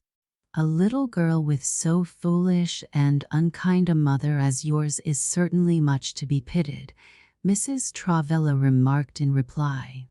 "Mama, I did not mean that. I could never think or speak of you in that way," returned Rosie, blushing vividly and hanging her head. "If you had overheard Lulu addressing the remarks to her father that you have just made to me, would you have taken them as evidence of her confidence in his wisdom and love for her?" asked her mother, and Rosie was obliged to acknowledge that she would not. "Please forgive me, Mama dear," she said penitently. "I'll not talk so again. I haven't earned my quarter for good behavior today. I'm quite aware of that." "No, my child, I am sorry to have to say you have not," sighed her mother. It was one afternoon in the second week after Mr. Lilburn's arrival that this conversation between Rosie and her mother was held. At the same hour Max and Lulu were in their workroom at home, busily carving. Since their dismissal from that morning's tasks, they had spent every moment of time at that work, except what had necessarily been given to the eating of their dinner. Presently their father came in.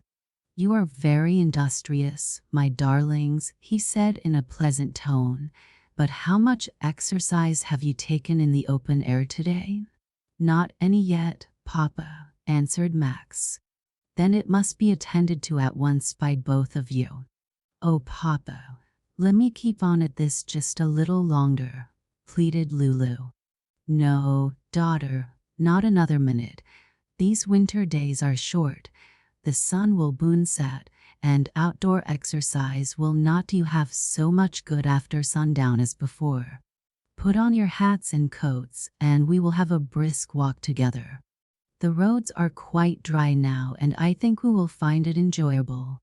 The cloud that had begun to gather on Lulu's brow at the refusal of her request vanished with the words of invitation to walk with Papa, for to do so was one of her dear delights. Both she and Max obeyed the order with cheerful alacrity, and presently the three sallied forth together to return in time for tea, in good spirits and with fine appetites for their meal, the children Rosie and Mary. Violet was teaching Lulu to crochet, and the little girl had become much interested in her work. When the hour for bedtime came, she did not want to give it up, and like Rosie begged for permission to stay up for another hour. "No, dear child," her father said, "it is quite important that little ones like you should keep to regular hours, early hours too, for going to rest." "Then may I get up sooner in the mornings while I'm so busy?" she asked coaxingly. "If you find yourself unable to sleep, not otherwise. My little girl's health is of far more importance than the making of the most beautiful Christmas gifts," he added with a tender caress. "And I shan't forget this time that Papa knows best," she said in a cheery tone, giving him a hug. He returned it. "I think tomorrow is likely to be a pleasant day," he said, "and if so, I hope to take my wife and children to the city for some more of the shopping you all seem to find so necessary and delightful just now.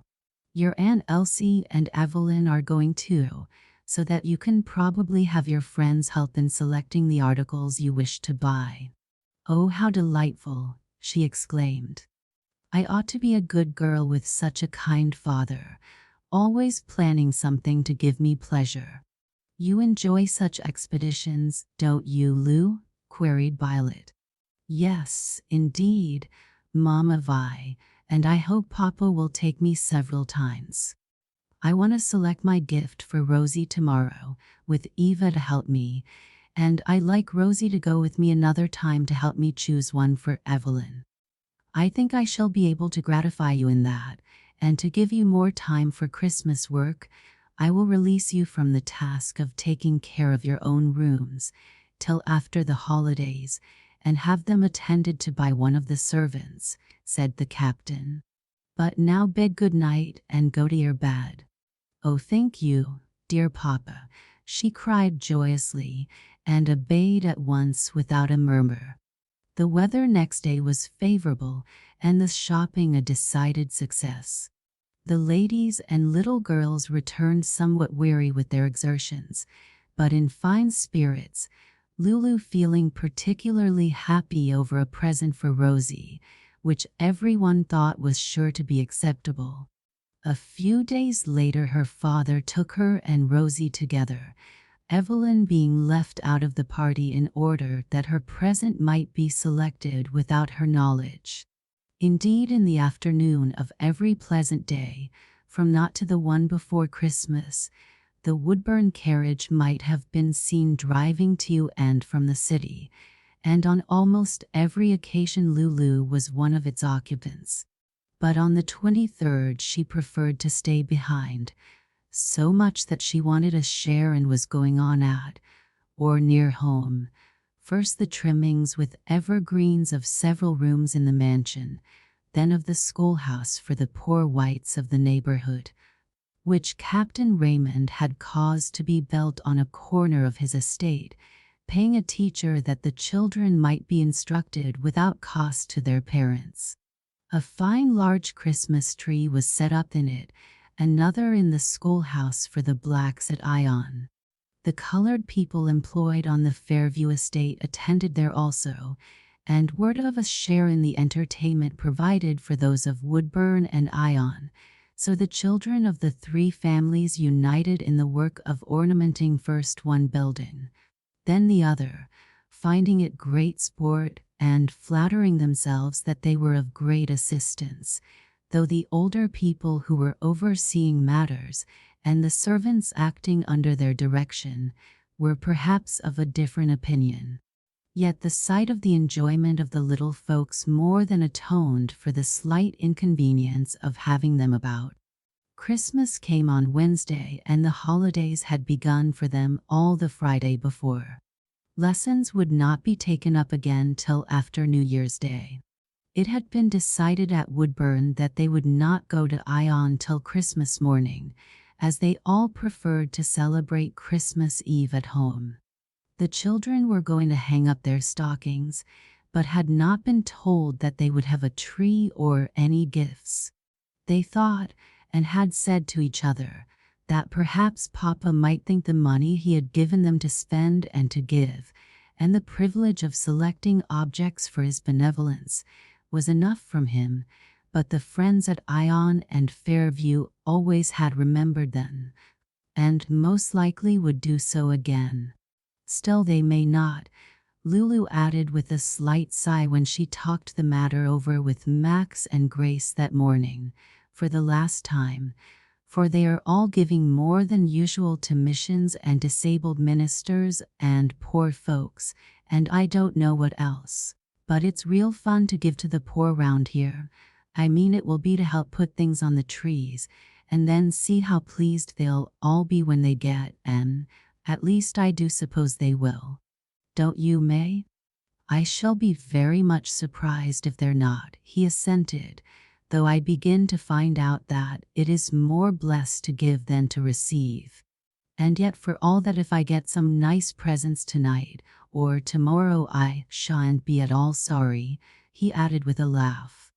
Max, said Lulu reflectively, you knew about the Christmas tree beforehand last year. Hasn't Papa told you whether we're to have one this time or not? No, not a word. And as he tells me almost always what he intends to have done about the place, the boy went on with a look of pride in the confidence reposed in him, I'm afraid it's pretty good evidence that we're not to have one. For a moment Grace looked sorely disappointed, then brightening, but I'm most sure, she said, that Papa and Mama won't let us go without any presents at all.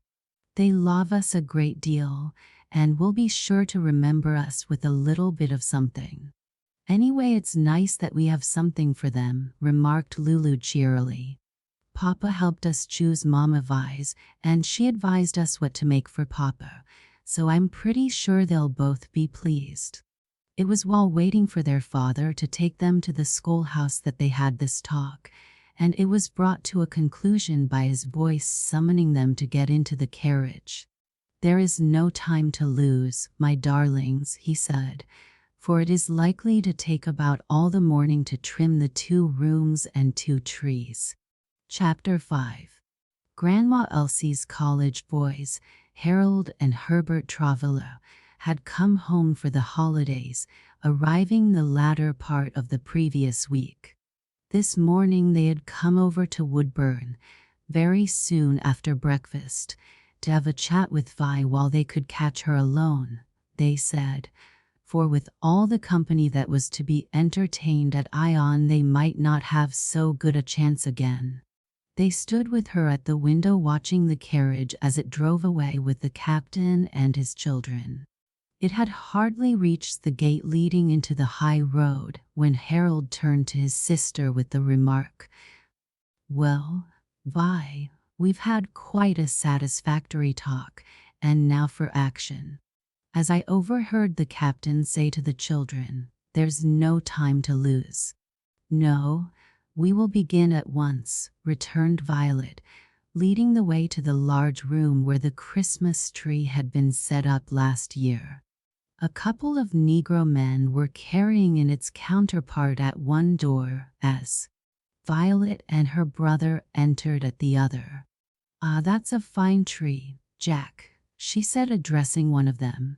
"The captain selected it, I suppose?" "Yes, Miss Violet. De captain done say dis higher one was for de Woodburn chillun, and we's to watchin' fotch 'em in soon's days clar gone out o' sight." "Yes," she said, "we want to give them a pleasant surprise." "I think they are doubtful as to whether their father intends that they shall have a tree this year," she added, aside to her brothers. "Then the surprise will be the greater," Harold returned, "and it is half the fun." I suppose they were pretty certain of the tree, and would be surprised only by the nature of the gifts. "They will have a goodly supply of those," Violet said, with a pleased look, glancing in the direction of a table heaped with packages of various sizes and shapes. "Do you know, boys, when Christmas times come round I always feel glad I married a man with children. It's such a dear delight to lay plans for their enjoyment and to carry them out." "Just like you, Vi," said Herbert, "and I like to hear you talk in that way, but you have your own too." "Yes, but even Elsie is hardly old enough yet to care very much for such things." The tree was now in place and the work of trimming it began. "It's very good in you boys to come here and help me instead of joining in the fun they are doubtless having at the schoolhouse," remarked Violet, as she handed a glittering fairy to Harold, who was mounted upon a stepladder alongside of the tree. "There, I think that will look well perched on that topmost bough." "Our tastes agree," he said, fastening the fairy in the designated spot. "Yes, I think Herbie and I are entitled to any amount of gratitude on your part for the great self-denial we are practicing, and the wonderful exertions we shall put forth in carrying out your wishes and directions in regard to this difficult and irksome business." And the fine phrases and well-turned periods contained in the remarks bestowed upon your unsophisticated country sister, laughed Violet. "Of course they must not be forgotten in the reckoning up of your causes for gratitude. Ah, Vi, how my heart goes out in pity and sympathy for you when I reflect that you not only never have shared in the inestimable privileges and delights of college boy life, but are, in the very nature of things, forever debarred from participation in them. I entirely appreciate your feelings on the subject, she said, with mock gravity, but would advise that for the present you forget them and give your undivided attention to the business in hand. That second fairy does not maintain a very graceful attitude. True enough, he said, promptly altering its position. There, how's that for high? Is it possible I hear such slang from the educated tongue of a college boy? She exclaimed with a gesture of astonishment and dismay. She's high enough, said Herbert, gazing scrutinizingly at the fairy, but there'd better be more work and less talk if we are to get through before the captain and his party come home. Herbert, when Mrs. Raymond and I have reached your venerable age, you may expect to find us as sedate and industrious as you are now, remarked Harold, proceeding to hang upon the tree various ornaments, as Herbert handed them to him. And in Harold's case due allowance must be made for the exuberance of spirits of a boy just let out of school, added Violet. And in your case, my dear madam, for what? A youthful flow of spirits consequent upon a temporary release from the heavy responsibilities of wifehood and motherhood. Very temporary, laughed Violet. My husband will be here again in a few hours, and the call to attend to my babies may come at any moment. I dare say if the captain had consulted only his own inclination he would be here now, overseeing this job, remarked Harold, half interrogatively. Yes, replied Violet, but he thought his duty called him to the other places, and I think my good husband never fails to go where duty calls. We talked it over and concluded that the best plan we could hit upon was for me to stay at home and see to this work, while he should take his children and assist at the decoration of the schoolhouses.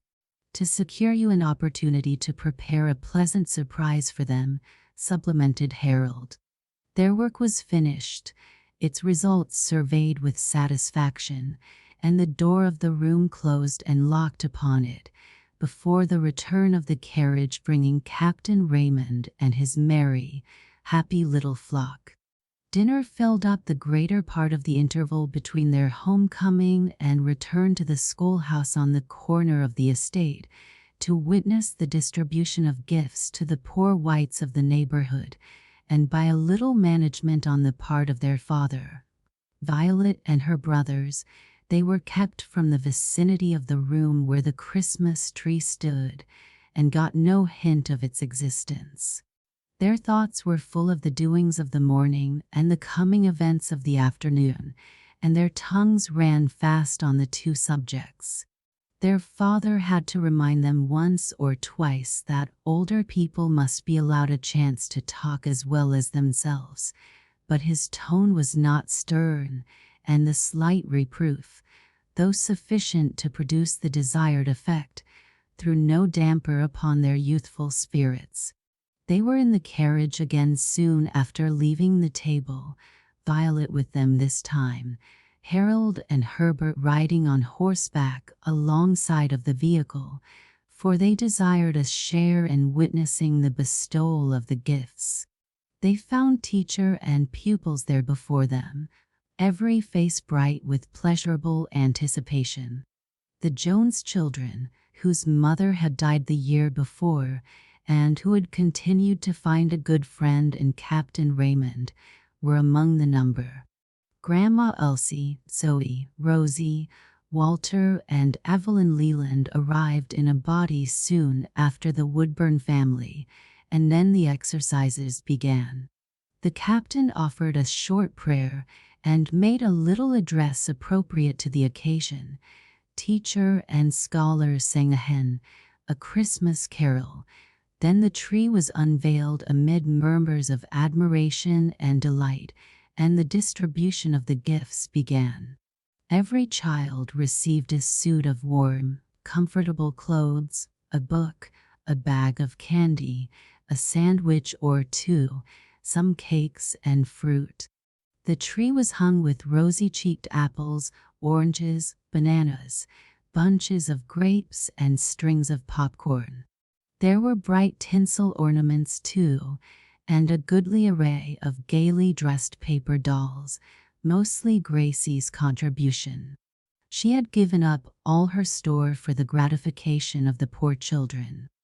I've had such good times myself, playing with them and dressing them, that I do believe the poor children, that don't have half the pleasures I do, will enjoy them too, and I can do very well without, she said to Lulu on deciding to make the sacrifice. So she told her father they were not to be used merely as a temporary ornament for the tree, but to be given away to some of the younger girls attending the school. They, along with other pretty things, were taken from the tree and presented last of all, and the delight manifested by the recipients more than made amends to Gracie for her self-denial. From the Woodburn schoolhouse our friends all repaired to the one at Ion, and a similar scene was enacted there. The exercises and the gifts to the children were very nearly the same, but there were older people, house servants and laborers on the estates, to whom were given more substantial gifts in money and provisions for the support of their families. The afternoon was waning when the Raymonds again entered their family carriage and the captain gave the order, "Home to Woodburn." And now the children began to think of the home celebration of Christmas Eve, and to renew their wonderings as to what arrangements might have been made for their own enjoyment of its return. Still they asked no question on the subject, but they sobered down and were very quiet during the short drive. "Tired, children?" queried their father, putting an arm round Grace as she leaned confidingly up against him, and smiling affectionately upon them all. "Oh, no, sir, not at all," replied Max, quickly, straightening himself with the air of one who had no thought of fatigue. "Not at all, Papa," echoed Lulu. "Only just a little bit, Papa," Grace said with cheerful look and tone. "We have had such a nice day." Giving pleasure to others, he remarked, patting the rosy cheek resting against his shoulder, "There is nothing more enjoyable. The little girls were very glad to get your dollies." "Yes, sir, I'm so glad I gave them." The carriage stopped. They were at their own door. In another minute they had all alighted, and the children were following their father and Violet into the house. A Newfoundland dog, a magnificent specimen of his race, met them almost at the threshold. "Oh!" cried the children, in excited chorus. "Where did he come from? Whose dog is he?" "Max's, a Christmas gift from Papa," answered the captain. "Oh!" exclaimed Max, his face sparkling all over with delight. "What a splendid fellow! Papa, thank you ever so much. You couldn't have given me a more acceptable present." "Ah, I'm glad you like him. But come into the library, all of you, for a moment. It is not quite tea time yet." The captain led the way as he spoke, everybody else following. "Howdy do? Where you been?" called out a rather harsh voice, and sending a surprised, inquiring glance about in search of the speaker, the children presently spied a cage with a parrot in it, an African parrot, gray, with a scarlet tail. "Polly wants a cracker," screamed the bird. "Time for breakfast, Lou. Where you been? How will Polly suit you for a Christmas gift, Lulu?" asked the captain, smiling down into the flushed, delighted face of his eldest daughter. "Oh, Papa, is it for me?" she cried half breathlessly. "Yes, if you want it, though I fear she may prove a rather troublesome pet. Here is Gracie's gift from Papa," he added, pointing to a beautiful Maltese kitten curled upon the rug before the fire. We mustn't let Max's big gift swallow your little one. I trust that in time we can teach them to be friends. Grace loved kittens and was no less delighted with her present than her brother and sister with theirs. "Oh, the pretty pet," she exclaimed, dropping down on the rug beside it and gently stroking its soft fur. "I'd like to take you on my lap, pretty pussy, but you're fast asleep and I won't wake you." "That is right, my darling. I am glad to see my little girl thoughtful of the comfort of even a cat," her father said, bending down to stroke Gracie's hair with tenderly caressing hand. "I suppose they have feelings as well as other folks, Papa," she said, smiling up affectionately into his face. "I mean to be very kind to this pretty pussy, and oh, I'm ever so much obliged to you for her." His reply was prevented by a sudden, loud bark from the dog as he spied Pussy on the rug. "Turn him out into the hall, May," the captain said, hastily stepping in between dog and cat. "Don't be alarmed for your pet, Gracie. He shall not be permitted to harm her." "Nor my Polly either, shall he, Papa?" asked Lulu, who was trying to make acquaintance with her new possession. "No, certainly not. But take care of your fingers, daughter. She may snap at them and give you a bite that you will remember for a long while. Now go and get yourselves ready for tea. It is almost time for the bell to ring." The children made haste to obey. The captain and Violet lingered behind for a moment. "How pleased they are," she said with a joyous look up into her husband's face.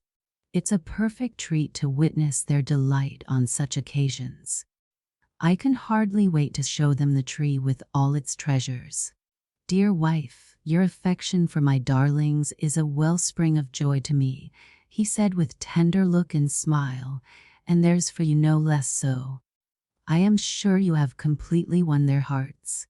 "You make me very happy," she responded, her eyes shining with joy and love. "But there, do you hear little Elsie calling for Papa and Mama?" The faces that surrounded the tea table that evening were very bright, though the children had no expectation of the treat in store for them. Each had had a present from Papa, and that was almost more than they had ventured to hope for. But they were in gay spirits, looking forward to a time of rare enjoyment in spending the Christmas holidays with Grandma Elsie at Ion. "We'll be glad to go," remarked Lulu, "and then glad to come back to our own dear home." "So you will be twice glad," said her father. "Yes, that is just the way I feel about it," Violet said. "Mama's house will always be a home to me, a dear home, and yet my husband's doubly so." "It should, seeing that it is quite as much yours as his," he said, with a gratified smile. "Well, my dear, I see we have all finished eating. Shall we go now?" "Yes, sir, if you please. Our little girls will want to take another peep at their new pets," she said, rising and slipping her hand into his arm. They passed out of the room together, the children following. But on reaching the hall, instead of going into the library, they turned toward the parlor on the other side of it, in which, as the children well remembered, last year's Christmas tree had been set up. The captain threw open the door, and then stood a larger and finer tree blazing with lights from many tapers and colored lamps, and loaded with beautiful things. "Oh, oh, what a beauty! What a splendid tree!" cried the children, dancing about and clapping their hands in delight. "And we didn't know we were to have any at all. Mama Vi, you must have had it set up and trimmed it while we were gone this morning. Didn't you?" "Oh, thank you ever so much. Your father provided it, and your thanks are due to him far more than to me," Violet replied, with a smiling glance in his direction. At that they crowded about him, Max putting a hand affectionately into his and thanking him with hearty words of appreciation, while the little girls hugged and kissed him to his heart's content. The servants had gathered about the door, little Elsie's mammy among them, with her nursling in her arms. "Oh, pretty, pretty," shouted the little one, clapping her hands in an ecstasy of delight. "Let Elsie down, mammy. Come to Papa," the captain said, and taking her in his arms carried her to the tree and all around it, pointing out the pretty things. "What would you like to have?" he asked. "What shall Papa give you off this beautiful tree?" "Dolly," she said, reaching out for a lovely bisque doll seated in a tiny chair attached to one of the lower branches. "You shall have it. It was put there on purpose for Papa's baby girl," he said, taking it up carefully and putting it into her arms. "Now let us see what we can find for Mama and your brother and sisters." His gift to Violet was some beautiful lace selected with the help of her mother. He had contrived to add it to the adornments of the tree without her knowledge. She was greatly pleased when he detached and handed it to her. Max was delighted to receive a magic lantern and a sleight of hand outfit, Lulu a game of lawn and parlor ring toss, and a handsome toilet case. Grace had the same, and beside a brass bedstead for her dolls, with mattress and pillows, and a large and complete assortment of everything needed for making and dressing paper dolls. That last was from Lulu. There were books, periodicals, a typewriter, and games to be shared by all three, beside other less important gifts from one to the other, and from outside friends. The servants, too, were remembered with gifts suited to their needs and tastes, and there were fruits and confections for all. Examining their own and each other's gifts, peeping into the new books, trying the new games, with Papa and Mama helping, the children found the evening pass very quickly and delightfully. "We were going to hang up our stockings," Grace remarked as the good nights were being said, "but we've had so many nice things already that it does seem as if we oughtn't to do it." "Oh, yes, hang them up," said her father laughingly. "Santa Claus won't feel obliged to put anything into them. And perhaps if he doesn't find them hanging up he may feel hurt at your low opinion of his generosity," laughed Violet. "Oh, I wouldn't like to hurt his feelings, 'cause I'm sure he must be a very nice old fellow," returned the little girl with an arch look and smile. "So I'll hang mine up." "And I mine," said Lulu, twining her arms about her father's neck and looking up lovingly into his face, "for I know he's nice and generous and good as gold, though he isn't old or the sort of person to be called a fellow." "Indeed, one might infer that you were quite well acquainted with him," laughed the captain, giving her a hug and kiss. "Yes, hang it up. And, Max, if you don't feel it beneath the dignity of a lad of your size, there will be no harm in your trying the same experiment." "I'm ashamed to think of it, sir, only because I've already had so much," said Max. "But you are always safe in following your father's advice," remarked Violet. "Oh, yes, I know that, and I'll do it, Mama Vi," returned the boy, with ill-concealed satisfaction. "Now all three of you get to bed and to sleep as soon as you can, in order to give the old fellow a chance to pay his visit," said the captain, "for I have always understood that he never does so till all the children in the house are asleep. I'll go in to kiss my little girls good night after they're snug in bed, but we will reserve our talk till morning." "Yes, Papa, we will," they said, and hastened away to do his bidding. At Ion, too, there was a beautiful Christmas tree, bearing fruit not very dissimilar to that of the one at Woodburn. It had been the occasion of much mirth and rejoicing on the part of the children, and pleasure to the older people.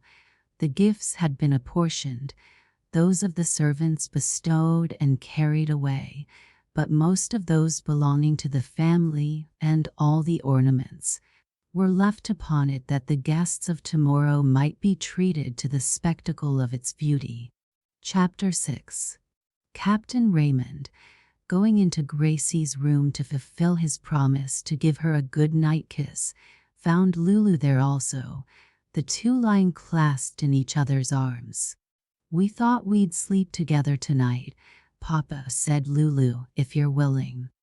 "I have no objection," he answered. Gracie was a little afraid to receive Santa Claus alone, was she, looking down at them with a humorous smile as he stood by the bedside. "Oh no, Papa.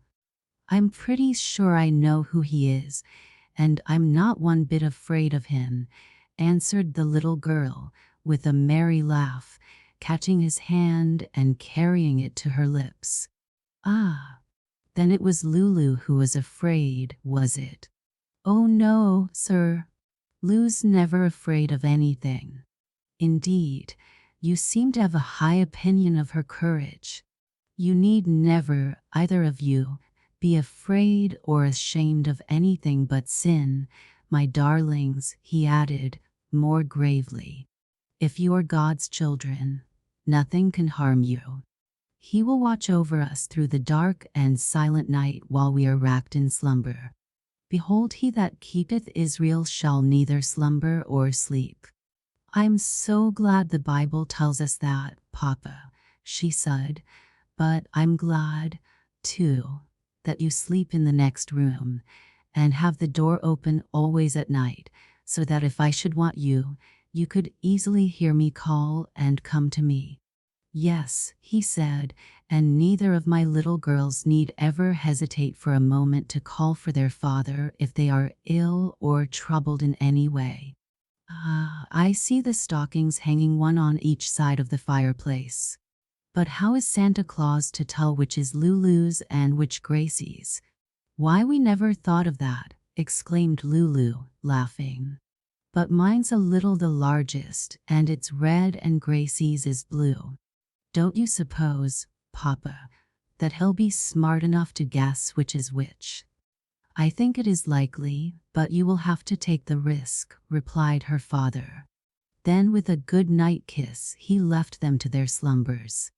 Day was faintly dawning when Lulu awoke. "Merry Christmas, Gracie," she whispered in her sister's ear.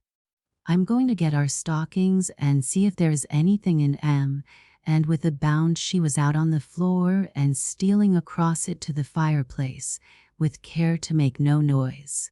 She could not refrain, however, from a delighted "oh" as she laid hold of the stockings and felt that they were stuffed full of something. "Did he come? Is there something in 'em?" whispered Grace as Lulu came back to the bedside. "Yes, yes, indeed. They're just as full as they can be. I've brought, and here's yours," putting it into Gracie's hands and getting into bed again. "Let's pull the things out and feel what they are, though we can't see much till it gets lighter." "Yes, let's," said Grace. "I couldn't bear to wait." They thought they were keeping very quiet, but Lou's "oh" had wakened her father and Violet, and they were lying quietly listening and laughing softly to themselves. There was a rustle of paper, then Gracie's voice in a loud whisper, "Oh, another dolly for me. And I just know it's lovely. I can feel its hair, and its dress, it's all dressed." Then Lulu's "a potato. Just a horrid, raw Irish potato.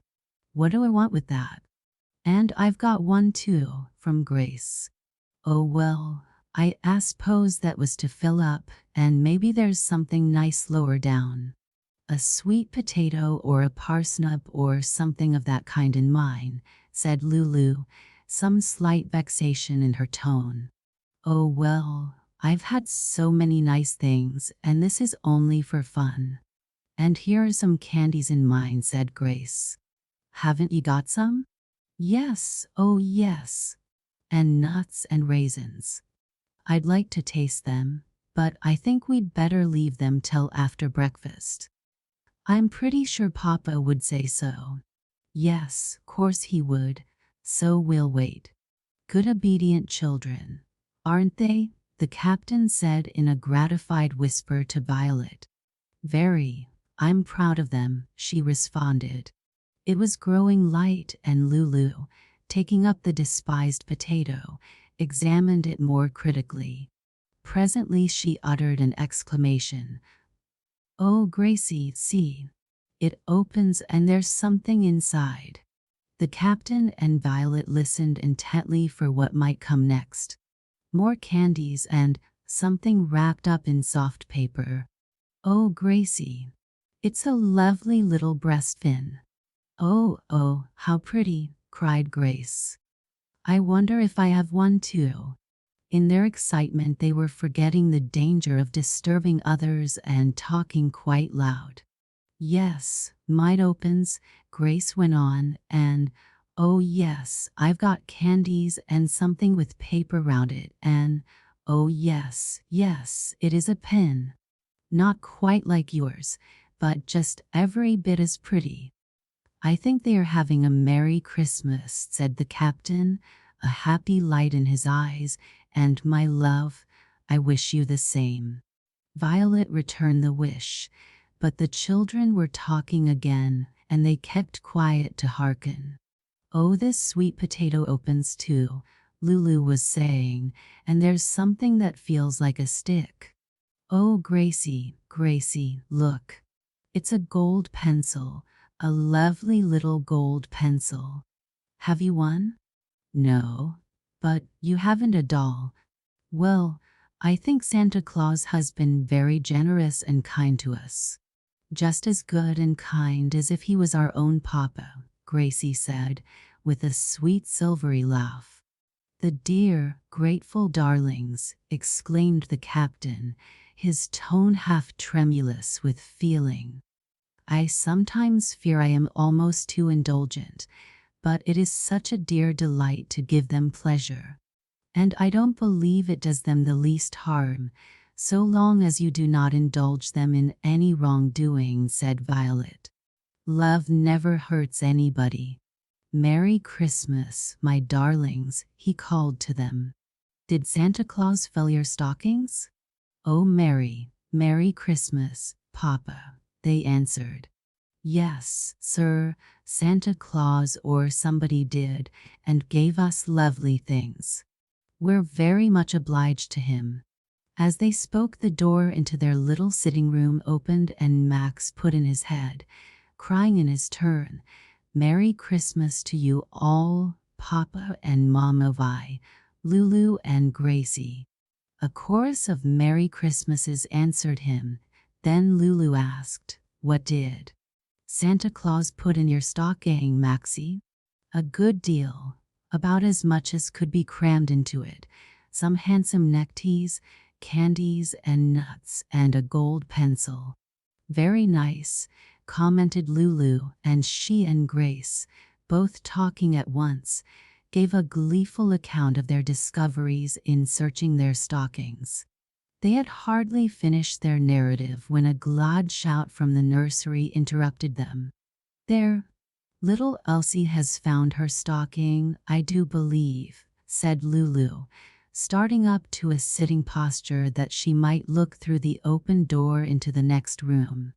As she did so, a tiny toddling figure clothed in a white nightdress and with a well-filled stocking in its arms emerged from the nursery door and ran across the room to the bedside, crying gleefully, See, Mama, Papa, Elsie got. What have you got, pet? Asked her father, picking her up and setting her in the bed.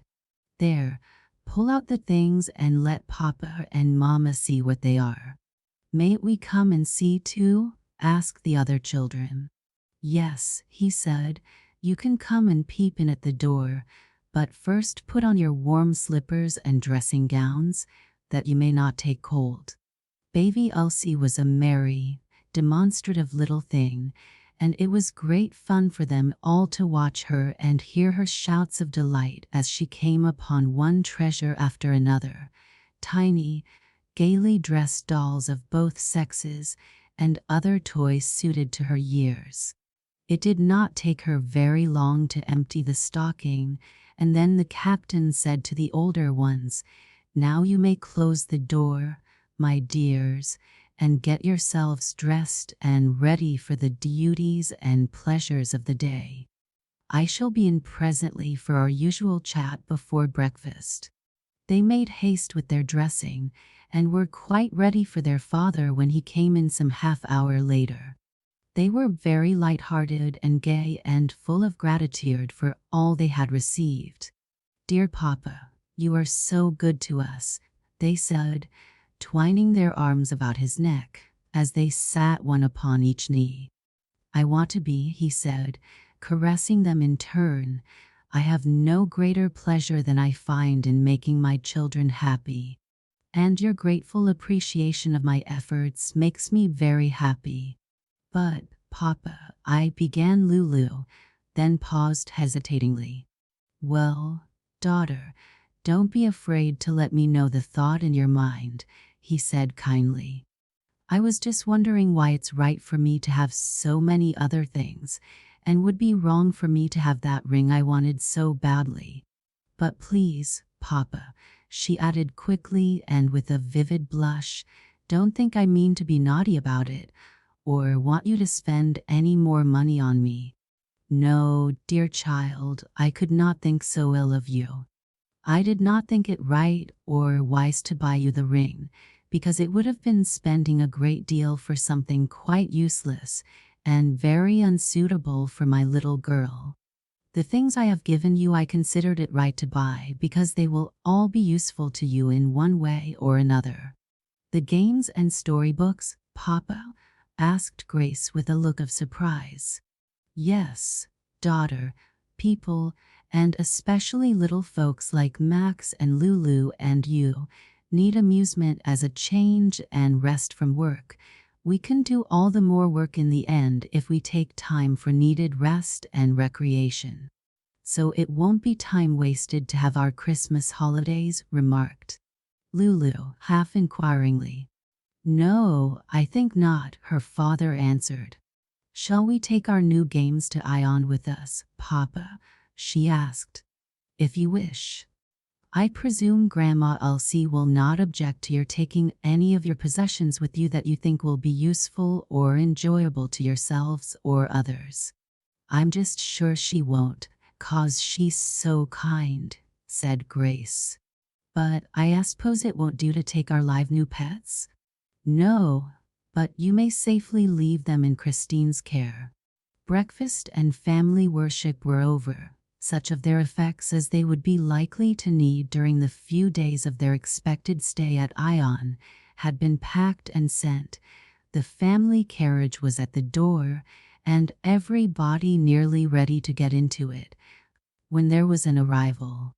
Harold and Herbert had come over on horseback, Rosie and Evelyn in the Ion carriage. They came running in with their Merry Christmases and Happy New Years to receive a return in kind. "Don't think for a moment that we have come to prevent you from accepting your invitation to Ion as promptly as possible," said Herbert gaily. "We've come after you, and are glad to perceive, in your attire, signs of readiness to depart." "But we want to peep at your tree first," put in Rosie. "That's one thing that brought us." "And we've a proposal to make," said Harold, "namely that you all accompany us to the Oaks for a short call on Uncle Horace and the rest, and their Christmas tree, of course, before going over to Ion. The air is delightfully bracing, the roads are good, and if we find there is time, perhaps we might as well extend our ride to the Laurels and give Aunt Rose a call, in case we reach there before the family have left home for Ion. What do you say, Captain?" And you, Vi? Both approved, and the children were much pleased with the idea. But they wanted first to have time to show their presents to Rosie and Evelyn. That was granted. The callers were all taken in to see the tree. Dog, bird, and pussy were exhibited, the pretty things found in the stockings also, and when all had been duly admired, they set out upon their jaunt. The four little girls, Rosie, Evelyn, Lulu, and Grace, had the Ion carriage to themselves, and full of life and spirits, enjoyed their drive extremely. Both calls were made, only a short time spent at each place, hardly more than enough for an exchange of greetings and a hasty examination of the Christmas trees and gifts. Then they drove on to Ion. And the holiday festivities so long looked forward to by the young people with such eager expectation and delight began. The first thing, of course, was to take a view of the Christmas tree and the presents. Rosie and Evelyn had declined to tell what they were until they could show them, even refusing to answer Lulu's eager query, put while they were driving to the Oaks. "Oh, Rosie, did your mama give you the set of pearls you wanted so badly? Wait till we get to Ion and I'll show you all my presents. I received a good many and ought not to fret if I did not get everything I wanted," was what Rosie said in reply, and Lulu, understanding it to mean that there was some disappointment, concluded that the pearls had not been given. She was the more convinced of it when the presents on and about the tree had been displayed and no pearls among them. Rosie seemed in excellent spirits, however, and Lulu thought she had good reason to be, for the gifts she showed as hers were many and desirable. The guests, all relatives or connections, arrived within a few minutes of each other, and for a little while were all gathered together in the tree room, as the children called it for the time, and a very merry, lively set they were. But presently they scattered to their respective rooms to dress for dinner, or at least to remove their outside garments. The Raymonds were given the same apartments that had been appropriated to them when living at Ion, Gracie sharing Lulu's room, which communicated directly with the one where the captain and Violet would sleep. Rosie went with the little girls to their room to see that they had everything to make them comfortable, because, as she said, they were her guests this time. "You don't need to change your dresses, I am sure," she remarked as they threw off their coats. "No," replied Lulu, "these are what Papa told us to wear for the rest of the day, and they are as suitable and pretty as any we have." "Yes, they're lovely," said Rosie. "Your Papa does dress you beautifully. I, too, am dressed for the day, and I'd like you both to come to my room for a while. Eva is there taking off her things. She's to share my room while the house is so full. I thought you would want Eva for your bedfellow, but Mama said your father would want his two little girls close beside him." "Yes, and that's where we like to be," Lulu answered quickly and in a very pleasant tone. "It seems like home here in this room, too. Now we're ready to go with you, Rosie. We've got our things off and seen that our hair is all right." Rosie led the way to her room where they found, not Eva only, but all the little girl cousins, having a chat while waiting for the summons to dinner. Rosie hastily threw off her coat and hat, then opening a bureau drawer, took from it a jewel case, saying with a look of exultation, "I have something to show you, girls, Mama's Christmas gift to me." And raising the lid, she displayed a beautiful pearl necklace and bracelets. "So she did give them to you?" they exclaimed in surprised chorus, for they had supposed all the presents had been already shown them. "Oh, Rosie, how lovely." "I'm ever so glad for you, Rosie," said Lulu, "but I'd about made up my mind that Grandma Elsie thought about buying the pearls for you as Papa did about the ring I wanted." "Mama didn't buy them," explained Rosie, They're a set Grandpa gave her when she was a little girl, and I think they are as handsome as any she could have found anywhere. She said she valued them very highly as his gift, but would never wear them again, and as I am her own little girl, she was willing to give them to me. I think you're pretty big, Rosie, remarked Grace. Yes, in my 15th year, almost a woman, as Grandpa tells me sometimes, when he wants to make me ashamed of not being wiser and better, I suppose, returned Rosie with a laugh, closing the casket and returning it to the drawer, just as Betty, the little maid, showed her black face and woolly head at the half-open door with the announcement, "Dinner's ready, Miss Rosie, and all the folks gwine into the dining room." "Very well. We're not sorry to hear it, are we, girls? Let us pair off and go down at once to secure our fair share," said Rosie gaily. "There's just an even number of us, Maud and Laura, Lulu and Eva, Grace and Rosie Lacey, Sydney and I. We're to have a table to ourselves. I asked Mama if we might, and she gave consent." "I like that," remarked Sydney with satisfaction. "We can have our own fun and eat what we please without anybody to trouble us with suggestions that perhaps such and such articles of food may not agree with us. But we'll be in the same room with the older folks, and they can overlook us if they see fit," said Rosie.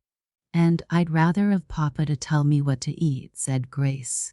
They were hurrying down the stairs as they talked and reached the dining room just in time to take their places before the blessing was asked by Mr. Dinsmore at the larger table. It was a grand dinner of many courses, and a good deal of time, enlivened by cheerful chat, was spent at the table. Quiet games, mirth-provoking, yet requiring little exertion of mind or body, filled up the remainder of the afternoon. After tea they had romping games, but at 9 o'clock were called together for family worship. Then the younger ones, including Lulu and Grace, went to their beds, very willingly too, for the day begun so early because of their eagerness to examine their stockings had been an unusually long and exciting one, so that they felt ready for rest. Grace indeed was so weary that her father carried her up to her room and did not leave her till she was snug in bed. She dropped asleep the instant her head touched the pillow, and he stood for a moment gazing a little anxiously at her pale face. "You don't think Gracie's sick, Papa, do you?" asked Lulu softly. "No, I trust she will be all right in the morning, the darling. But she seems quite worn out now," he sighed. Then sitting down he drew Lulu into his arms. "Has it been a happy day with you, dear child?" he asked. "Yes, Papa, very, just full of pleasure, and now that night has come, I'm so glad that I have my own dear Papa to hug me up close, and that he's going to sleep in the next room to Gracie and me." "I'm glad too," he said. "Yes, we have a great deal to be thankful for, you and I. Most of all for God's unspeakable gift, the dear Savior whose birth and life and death have bought all our other blessings for us. My child, try to keep in mind always, even when engaged in your sports, that you are His and must so act and speak as to bring no disgrace upon His cause. Make it your constant endeavor to honor Him in all your words and ways." "I do mean to, Papa, but oh, it is so easy to forget." "I know it, my darling. I find it so too, but we must watch and pray, asking God earnestly night and morning on our knees to keep us from temptation and from sin, and often sending up a swift, silent petition from our hearts at other times when we feel that we need help to overcome. I want you, my little daughter, to be particularly on the watch against your besetting sin, an inclination to sudden outbursts of passion. It is not to be expected that everything will move on as smoothly, with so many children and young people together every day as they have today, and I fear you will be strongly tempted at times to give way to your naturally quick temper. Oh, I am afraid so too, Papa, and it would be perfectly dreadful if I should, she said with a half shudder, twining her arm round his neck and hiding her face on his shoulder. Oh, won't you ask God to help me to keep from it? Yes, I shall. I do every night and morning, and we will ask him together now. Chapter 7. It had been growing colder all the afternoon, and continued to do so very rapidly through the night. The next morning at the breakfast table some of the lads announced, with great glee, that the lakelet was frozen over, the ice so thick and solid that it was perfectly safe for skating in every part. The news caused quite a flurry of pleasurable excitement among the younger ones of the company. I move that we spend the morning there, said Zoe. How many of us have skates, I wonder? You have, I think, have you not? Said Edward. Yes, yours and mine are both in good order. I examined them only the other day. The captain asked how many knew how to use skates, and from the replies it seemed that all the lads had been more or less accustomed to their use, some of the girls also. Zoe had had quite a good deal of practice before her marriage a little since. The winters were usually too mild in this part of the country to give much opportunity for that kind of exercise. She was therefore the more eager to avail herself of this one, for she was very fond of the sport. Edward, Harold, and Herbert were all in the mood to join her in it and were prepared to do so, and Rosie and Max too were equally fortunate, but most of the others had come without skates. But that difficulty could be easily remedied. Their homes were not far off, nor was the village, with its stores where such things could be bought. It was decided to dispatch messengers for the needed supplies. Papa, said Lulu, may they get a pair for me? I'd like to learn to skate. He turned to her with an indulgent smile. Would you? Then you shall. I will send for the skates and give you a lesson in the art myself. I used to be reckoned a good skater in my boyhood. Would my little Grace like to learn too? No, thank you, Papa. I'd rather walk on the ground or ride. You shall ride on the ice if you will, little girlie, said Harold. I think I can find a conveyance that will suit your taste. You're kind to think of it, Uncle Harold, she said, with a dubious look, but I'm afraid the horses would slip and fall on the ice. I think not, he said, but if they should they will only have to pick themselves up again and go on. But I'm afraid they might get hurt and maybe tip me over too.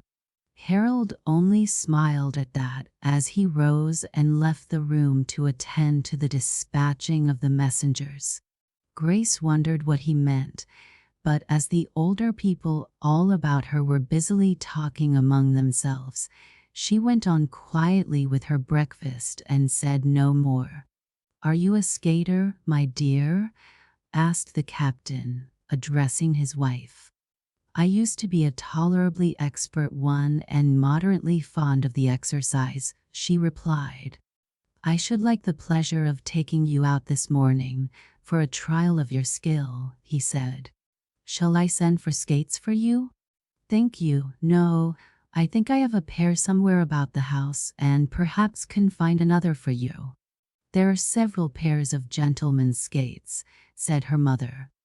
I will have them brought out for the captain to try. He thanked her, adding that in case a pair should be found to fit, he could have the pleasure of taking his wife out without waiting for the return of the servant dispatched to the village.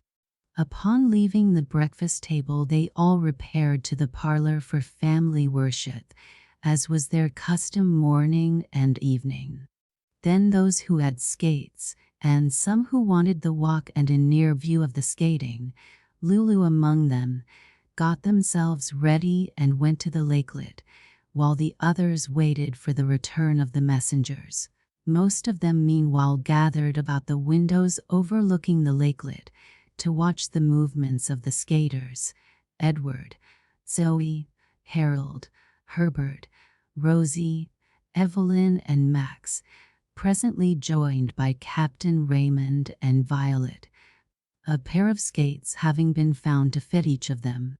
When all were fairly started, the scene became very animated and pretty. The two married couples skated well, but Harold, and especially Herbert, far exceeded them. The swift, easy movement with which they glided over the glassy surface of the lake, the exact balancing of their bodies, and the graceful curves they executed called forth many an admiring and delighted exclamation from the onlookers, both near at hand and farther away at the windows of the mansion. Among the latter were Grandma Elsie, her father, and his wife, Grandma Rose, and Cousin Ronald. "Bravo!" cried the two old gentlemen simultaneously, as Herbert performed a feat in which he seemed to fairly outdo himself. Mr. Lilburn adding, "I feel the old ardor for the sport stir within me at sight, the lad's adroit movements. At his age I might have ventured to compete with as expert a skater as he. What say you, Cousin Horace, to a match atween the two old chaps, us down there the know?" "Agreed," Mr. Dinsmore said with a laugh. "There are skates that will answer our purpose, I think, and we will set off at once if you like." At that moment Lulu came running in. "The skates have come, Grandma Elsie," she said, "just as I have got back to the house.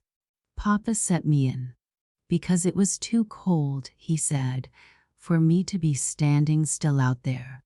He'll come for me when Mamma Vi is tired and wants to come in." "Does she seem to be enjoying it?" asked the person addressed. "Oh, yes, ma'am, very much indeed. Aren't you going to try it too?" "Yes, do, Elsie," said her father.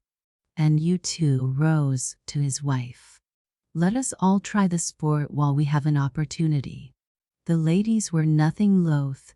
Everybody seemed to catch the spirit of the hour. The skates were quickly distributed, and all hurried away to the lake, but Lulu and Grace, who were to stay within doors, by their father's orders, till he came, or sent for them. Lulu, having taken off her hood and coat, now sat before the fire warming her feet. Grace was watching the skaters from an easy chair by the window. "It does look like good fun," she said. "Is it very cold out there, Lou?" "Not so very. The wind doesn't blow, but when you've been standing still a while your feet feel right cold.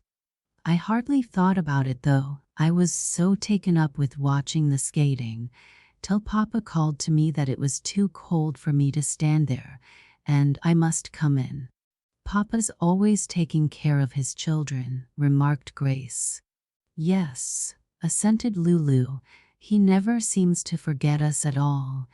I most wish he would sometimes," she added laughing, "just once in a while when I feel like having my own way, you know. Wasn't he good to send for these for me?" she went on, holding up her new skates and regarding them with much satisfaction. "They're nice ones, and it'll be nice to have him teach me how to use them. I've heard of people getting hard falls learning how to skate, but I think I'll be pretty safe not to fall with Papa to attend to me." "I should think so," said Grace. "Oh, Papa and Mama have stopped, and I do believe they're taking off their skates. At least Papa's taking hers off for her, I think. Oh, then they're coming in and we'll get our turn. I don't want to try it." "No, but you can walk down there, and then you'd have a ride on the ice. You know Uncle Harold said so." I don't know what he meant, and I don't know whether I want to try it either. Yes, Papa and Mama are both coming back. Violet had soon tired of the sport, and beside feared her baby was wanting her. She went on up to the nursery while the captain entered the parlor where his little girls were waiting for his coming. Waiting patiently, my darlings, he said, with an affectionate smile. I know it is rather hard sometimes for little folks to wait. But you may bundle up now, and I will take you out to enjoy the sport with the rest. It will be a nice walk for you, Gracie, and when you get there you will have a pleasant time, I think. How, Papa? My little girl will see when she gets there, he said. Ah, here is Agnes with your hood and coat.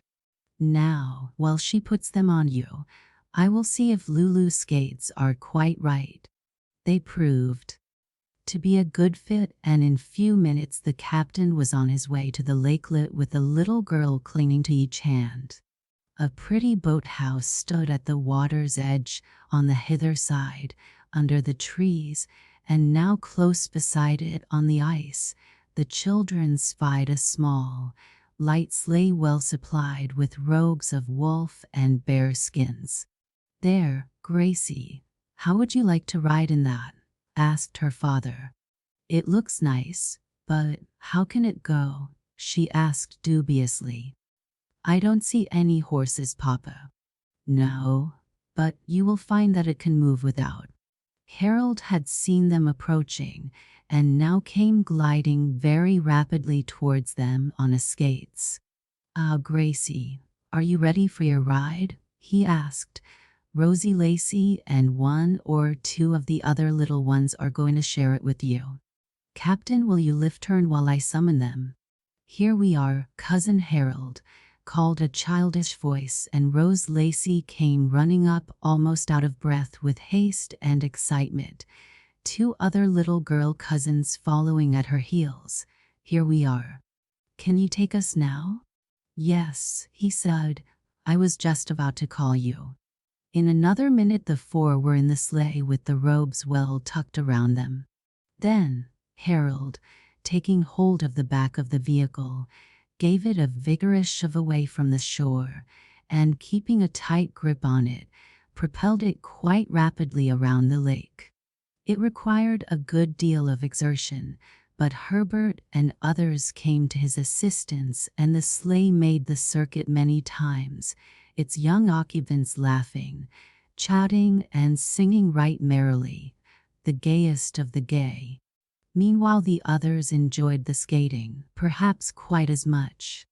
The older ladies and the two old gentlemen seemed to have renewed their youth, and kept up the sport a good deal longer than they had intended in the beginning, while the younger ones, and especially the children, were full of mirth and jollity, challenging each other to trials of speed and skill, laughing good-naturedly at little mishaps, and exchanging jests and good-humored banter. And Cousin Ronald added to the fun by causing them to hear again and again sounds as of jingling sleigh bells and prancing horses in their rear. So distinct and natural were these sounds that they could not help springing aside out of the track of the supposed steeds, and turning their heads to see how near they were. Then shouts of laughter would follow from old and young of both sexes, mingled with little shrieks, half of affright and half of amusement from the girls. While all this was going on, Captain Raymond was giving Lulu her first lesson in the use of skates, holding her hand in his, guarding her carefully from the danger of falling. But for that she would have fallen several times, for it seemed almost impossible to keep her balance. However, she gained skill and confidence, and at length asked to be allowed to try it for a little unaided. He permitted her to do so, but kept very near to catch her in case she should slip or stagger. She succeeded very well, and after a time he ceased to watch her constantly, remaining near her, but taking his eyes off her now and then to see what others were doing, noting with fatherly pride in his son how Max was emulating the older skaters, and returning a joyous look and smile given him by Gracie as she swept past in the sleigh. It presently stopped a few paces away, and he made a movement as if to go and lift her out, but at the sound of a thud on the ice behind him, turned quickly again to find Lulu down. She had thrown out her hands in falling, and he felt a thrill of horror as he perceived that one of them lay directly in the path of a skater, Chester Dinsmore, who was moving with such velocity that he would not be able to check his speed in time to avoid running over her. But even while he perceived her peril, the captain had, with an almost lightning-like movement, stooped over his child and dragged her backward.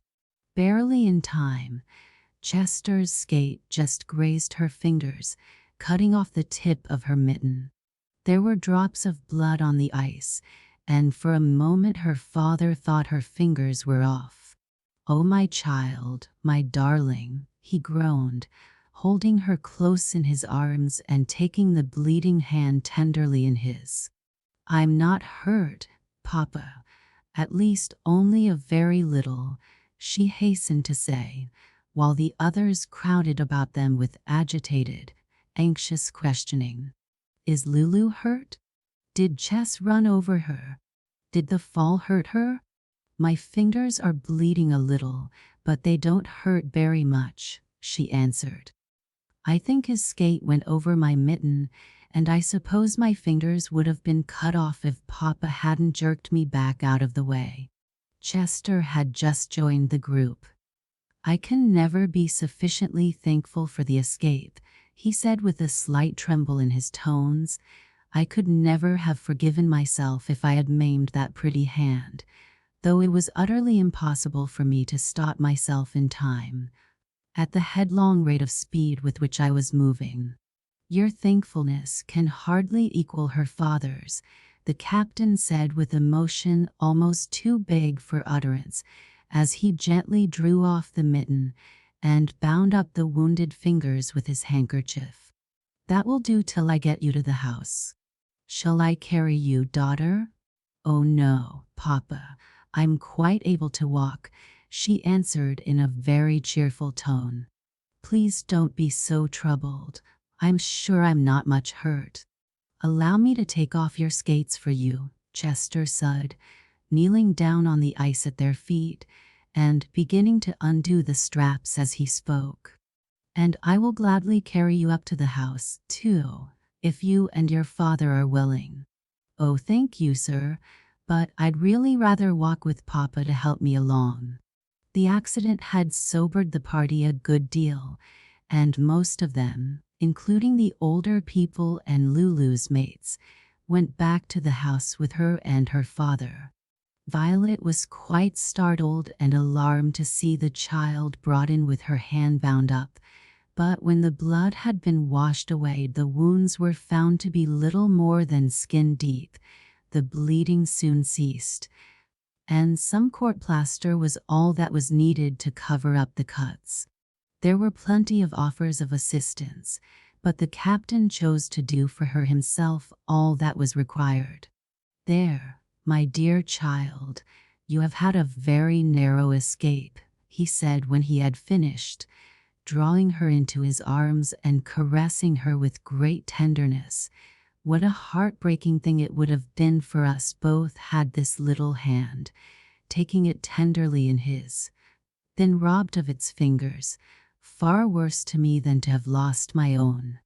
And you have saved them for me, you dear father," she said, clinging about his neck and laying her cheek to his, her eyes full of tears, a slight tremble in her voice. "But they're yours, because I am," she added, laughing a little hysterically. "Oh, I'm every bit yours, from the crown of my head to the soles of my feet." "Yes, so you are, one of my choice treasures, my darling," he said with emotion, and my heart is full of thankfulness to God our Heavenly Father for enabling me to save you from being so sadly maimed. And I do think your Mama Vi is almost as thankful as either of you," Violet said, coming to his side and softly smoothing Lulu's hair. They were in the dressing room, no one else present but Grace and Max. "I'm pretty thankful myself," observed the latter jocosely, but with a telltale moisture about the eyes. "I shouldn't like to have a sister with a fingerless hand." "Oh, don't, Max. Don't talk so," sobbed Grace. "I just can't bear to think of such dreadful things." Her father turned toward her and held out his hand. She sprang to his side, and he put his arm about her. "The danger is happily past, my pet," he said, touching his lips to her cheek. "So dry your eyes and think of something else, something pleasanter. You've got enough of skating, I suppose, Lou? You won't want to try it again, will you?" asked Max. "Yes, if Papa will let me. I'd like to go back this afternoon. But I'd want to keep fast hold of him so that I'd be in no danger of falling," she added, looking lovingly into his eyes. "I'll not let you try it in any other way for some time to come," he said, stroking her hair. "You must become a good deal more proficient in the use of skates before I can again trust you to go alone, especially where there are so many other and more skillful skaters." "I don't care for that, Papa, but will you take me there again this afternoon?" "We'll see about it when the time comes," he said, smiling at her eager tone, and not ill-pleased at this proof of a persevering disposition. "Oh," cried Max, glancing toward the window, "it's snowing fast. Dear, dear, it will spoil the skating for all of us. But a good fall of snow will provide other pleasures, my son," remarked the captain in a cheery tone. "Yes, sir, so it will," returned Max, echoing the tone. "And beside, plenty of indoor amusements have been provided," said Violet. "I think we can all enjoy ourselves vastly, let the weather outside be what it will." "I am sure of it," said her husband. "Gracie, how did you enjoy your ride?" "Oh, it was just lovely, Papa," answered the little girl. "The sleigh skimmed along so nicely without a bit of jolting, and then, too, it was such fun to watch the skaters." A tap at the door, and Rosie's voice asking, "How is Lulu?" "Mama sent me to inquire." "Come in, Rosie," said the captain. "Mother is very kind, and I am glad to be able to report to her that Lulu is only very slightly hurt, so slightly that doubtless she will be ready to join her mates in any sport that may be going on this afternoon." Rosie drew near with a look of commiseration on her face, but exclaimed in surprise, "Why, your hand isn't even bound up." "No, I have just a patch of court plaster on each of 3 fingertips," returned Lulu, laughingly displaying them. "But oh, what a narrow escape," cried Rosie half breathlessly. "It fairly frightens me to think of it. They'd all have been cut off if it hadn't been for Papa," Lulu said with a shudder, hiding her face on his shoulder. "Oh, Lou, I'm so glad they weren't," said Rosie. "Eva has been crying fit to break her heart because she was sure that at least the tips of your fingers had been taken off, and in fact I couldn't help crying myself," she added, turning away to wipe her eyes. "How good in you both," exclaimed Lulu, lifting her head and showing flushed cheeks and shining eyes. "Papa, shan't I go and find Eva and comfort her by letting her see how little I am hurt, after all?" "Yes, do, my child," he said, releasing her. The 2 little girls went from the room together, each with her arm about the other's waist. "Eva's in my room taking her cry out by herself," said Rosie. "I'd like to go there with you, but I must carry your father's answer to Mama first. Then I'll join you." The door of Rosie's room stood open.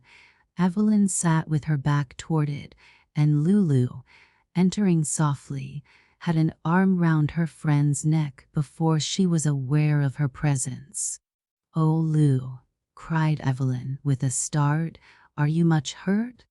"No, you poor dear. You've been breaking your heart about almost nothing. I hurt my knees a little in falling, and Chester's skate took a tiny slice out of my middle finger and scratched the one each side of it, but that's all. See, they don't even need to be wrapped up." "Oh, I'm so glad," exclaimed Eva with a sigh of relief and smiling through tears. Then, with a shudder and hugging Lulu close, "It would have been too horrible if they'd been cut off. I think skating is dangerous, and I'm not sorry the snow has come to spoil it. For us girls, I mean. The older folks and the boys can take care of themselves, I suppose." "Oh, I like it," said Lulu. "I wanted Papa to let me go back this afternoon and try it again, and I think he would if this snow hadn't come." "You surprise me," exclaimed Evelyn.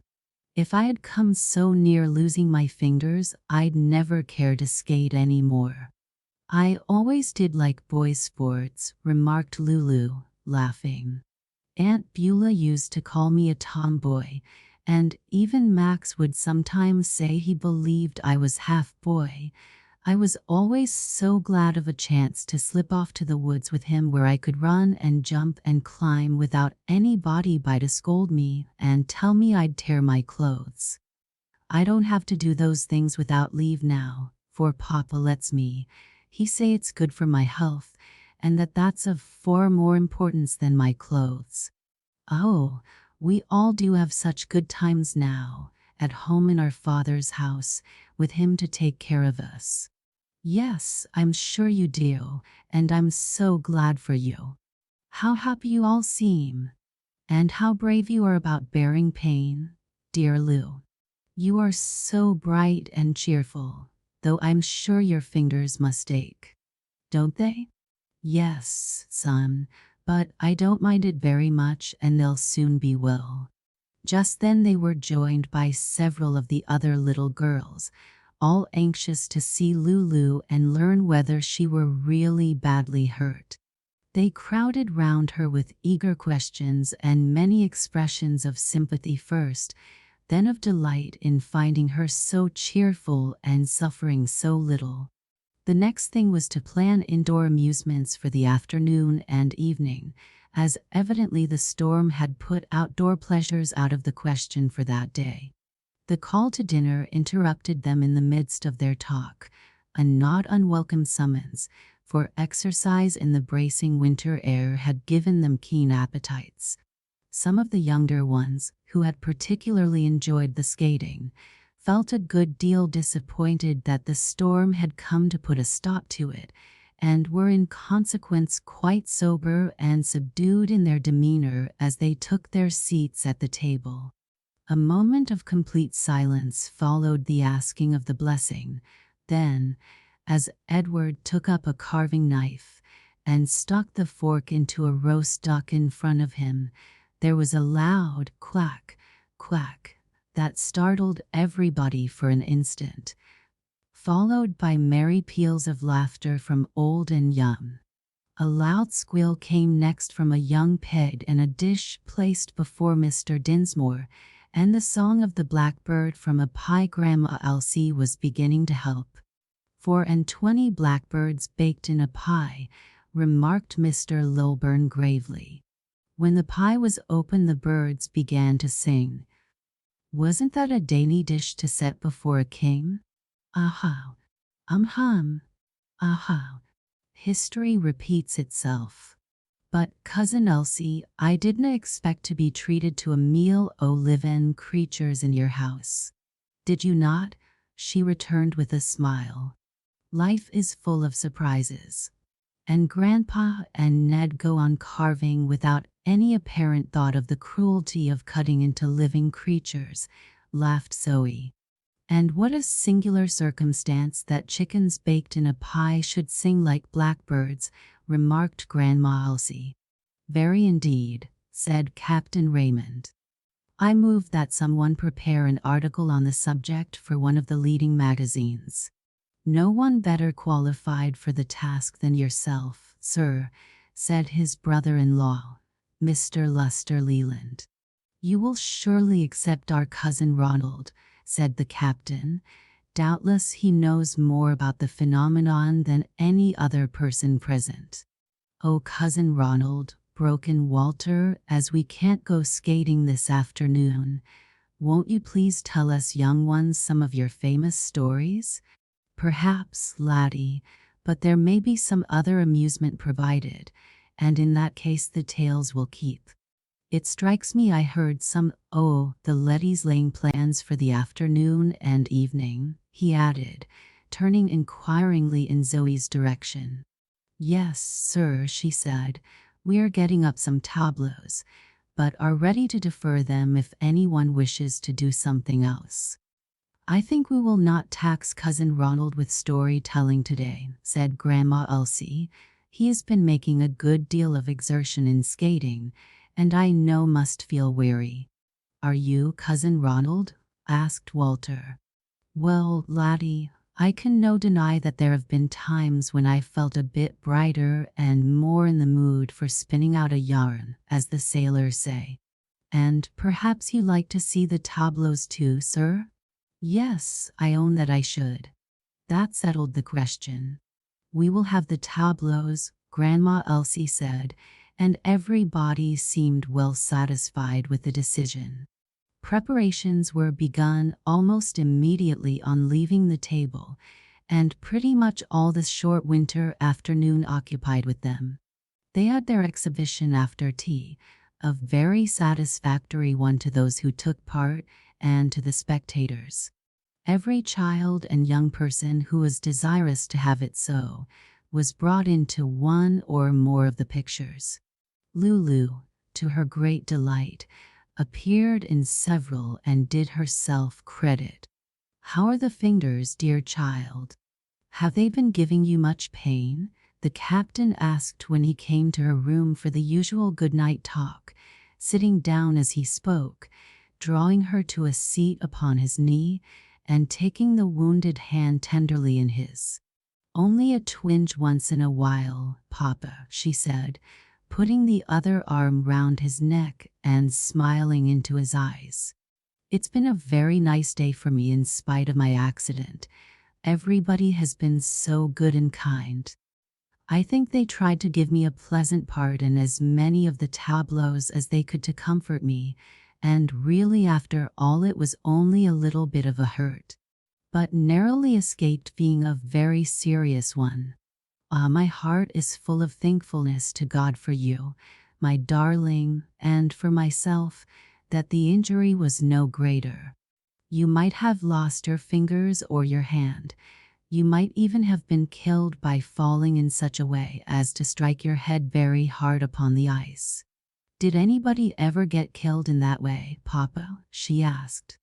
Yes, I have read or heard of one or two such cases, and had it happened to you I could hardly forgive myself for letting go your hand.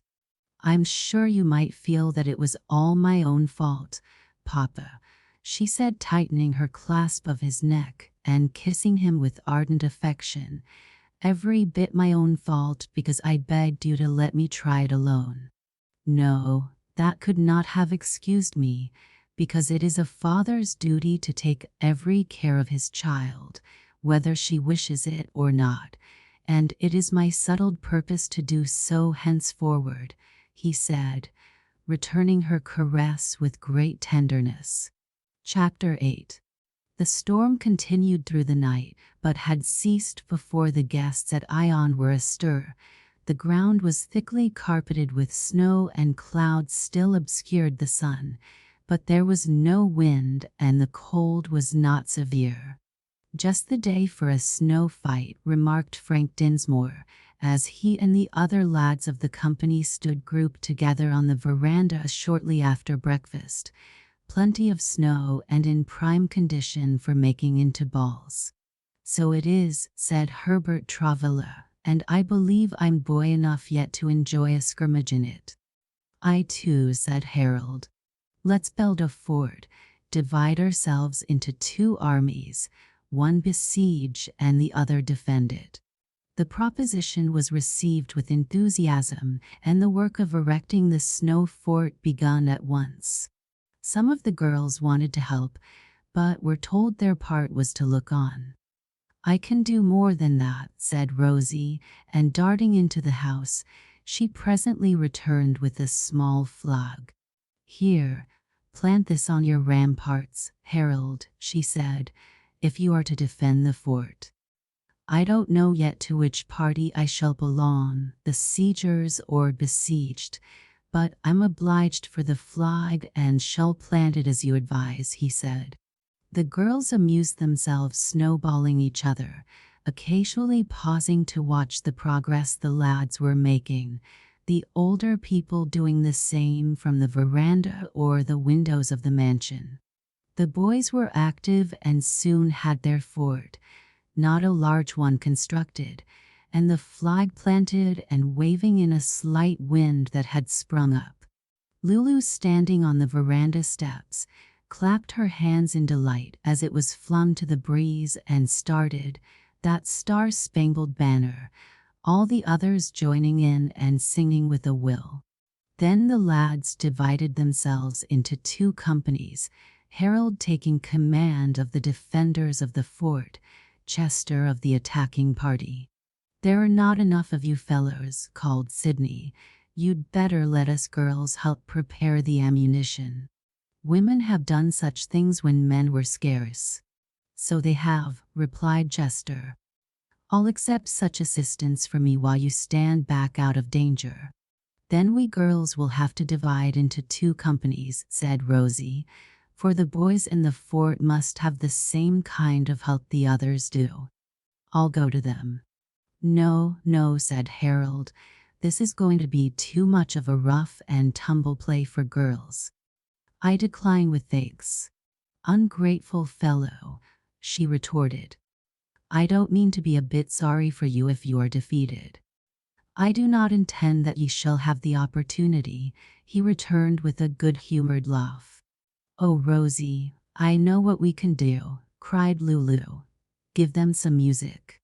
Good, said Sidney. Wait a minute, boys, till we hunt up a drum and fife. The band will play on the veranda. She, Rosie, and Lulu hurried into the house as she spoke. Yes, I'll lend you mine, shouted Walter after them. They're up in the playroom. 2 drums, 2 mouth organs, and a fife and a trumpet. The boys waited, employing the time in preparing piles of snowballs, and presently the girls came rushing back bringing the musical instruments mentioned by Walter, and a Jew's harp and accordion beside. These were quickly distributed and the band struck up, not one tune but several, Hail Columbia, Yankee Doodle, and Star-Spangled Banner, having forgotten in their haste to agree upon a tune. The music, if music it could be called, was greeted with roars of laughter and ceased at once. Oh, this will never do, cried Maud. We must settle upon some one of the national airs. Shall it be Yankee Doodle? Yes, they all said, and began again, with less discord, but not keeping very good time. Harold and his party were in the fort, a huge heap of balls beside them. Now man your guns, my lads, and be ready to give a vigorous repulse to the approaching foe, he said. Chester had drawn up his men in line of battle. Max was among them. Wait, he cried, I'm going into the fort. What? Going to desert in the face of the enemy? Queried Chester. Yes, I can't fight against that flag, pointing to it with uplifted hand. Fire on the stars and stripes? Never. The flag of our Union forever. Oh, is that all? Well, We're not going to fight against it, my boy. It's ours, and we're going to take it from them and carry it in triumph at the head of our column." "No, sir, it's ours," retorted Harold, "and we stand ready to defend it to the last gasp. Come on, take it if you can. We dare you to do it." "Up then and that, boys," shouted Chester. "Go double quick and charge right over the breastworks." The command was instantly obeyed. The works were vigorously assaulted, and as vigorously defended, snowballs flying thick and fast in both directions. Max leaped over the breastworks and seized the flag. Harold tore it from his hands, threw him over into the snow on the outside, and replanted the flag on the top of the breastwork. Max picked himself up, ran round to the other side of the fort, and finding Harold and the other large boys among the defenders, each engaged in a hand-to-hand scuffle with the besieger, so that only little Walter was left to oppose him, again leaped over the barrier, seized the flag, leaped back and sped away toward the house, waving it in triumph and shouting, "Hurrah! Victory is ours." "Not so fast, young man," shouted back Herbert, bounding over the breastworks and giving chase, all the rest following, some to aid him in recovering the lost standard, the others to help Max to keep out of his reach. Herbert was agile and fleet of foot, but so was Max. Back and forth, up and down he ran, now dodging his pursuers behind trees and shrubs, now taking a flying leap over some low obstacle, and speeding on, waving the flag above his head and shouting back derisively at those who were trying to catch him. It was a long and exciting race, but at last he was caught. Herbert overtook him, seized him with one hand, the flag with the other. Max wrenched himself free, but Herbert's superior strength compelled him to yield the flag after a desperate struggle to retain his hold upon it. Then with a wild hue and cry Chester's party chased Herbert till after doubling and turning several times, he at length regained the fort and restored the flag to its place. The next instant Harold and the rest of his command regained and reoccupied the fort, the attacking party following close at their heels, and the battle with the snowballs recommenced with redoubled fury. All this was witnessed with intense interest by the spectators at the windows and on the veranda. At the beginning of the chase the band forgot to play and, dropping their instruments, employed themselves in encouraging pursuers or pursued with clapping of hands and shouts of exultation over their exploits. The contest was kept up for a long time, the flag taken and retaken again and again till the fort was quite demolished by the repeated assaults, and the snow well trodden down all about the spot where it had stood. The lads, too, found themselves ready to enjoy rest within doors after their continued violent exertion. Some quiet games filled up the remainder of the morning and the afternoon. In the evening they were ready for another romp in which the girls might have a share, so stagecoach, blind man's buff, and similar games were in vogue. They had been very merry and entirely harmonious, but at length a slight dispute arose, and Captain Raymond, sitting in an adjoining room conversing with the older guests and members of the family, yet not inattentive to what was going on among the young folks, heard Lulu's voice raised to a higher than its ordinary key. He rose, stepped to the communicating door, and called in a low tone, grave but kindly, "Lulu." "Sir," she answered, turning her face in his direction. "Come here, daughter," he said. "I want you." She obeyed promptly, though evidently a trifle unwillingly. He took her hand and led her out into the hall and on into a small reception room, bright and cheery with light and fire, but quite deserted. "What do you want me for, Papa?" she asked. "Please don't keep me long, because we were just going to begin a new game." He took possession of an easy chair, and drawing her into his arms, and touching his lips to her cheek, "Can you not spare a few minutes to your father when your mates have had you all day?" he asked. "Why, yes, indeed, you dear Papa," she exclaimed with this sudden change of tone, putting her arms about his neck and looking up into his face with eyes full of ardent filial affection. "How nice in you to love me well enough to want to leave the company in the parlors to give a little time to petting me. I love you full well enough for that, my darling," he said, repeating his caresses. "But my call to you is because a tone in my little girl's voice told me she needed her father just at that moment." She looked up inquiringly, then with sudden comprehension. "Oh, you thought I was in danger of getting into a passion, and I'm afraid I was. Papa, you are my good guardian angel, always on the watch to help me in my hard fight with my dreadful temper. Thank you very, very much." "You are entirely welcome, daughter," he said, softly smoothing her hair. "It could hardly be a sadder thing to you than to me, should that enemy of yours succeed in overcoming you again.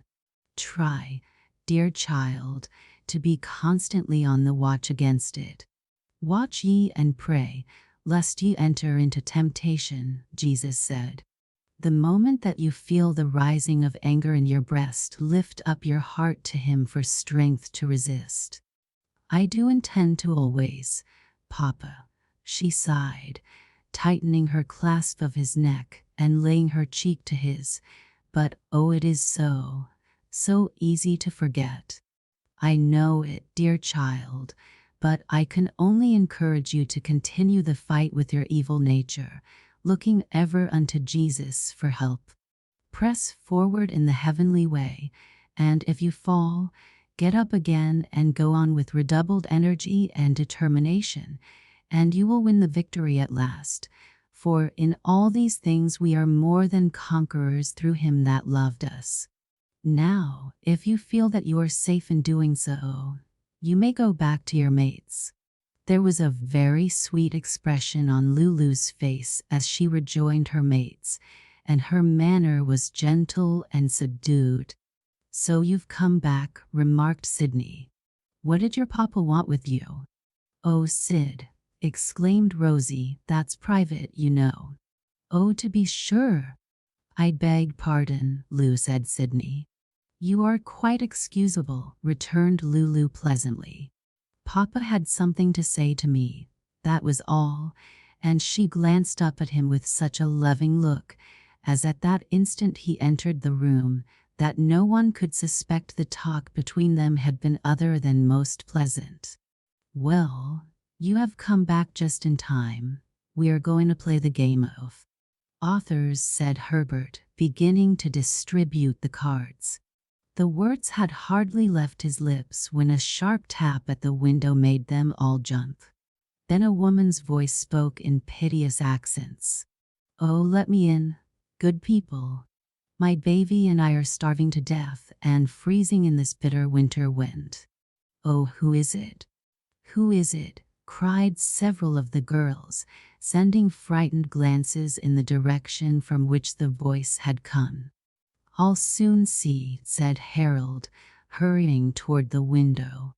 But a gruff voice spoke from the hall. "Don't mind her, sir.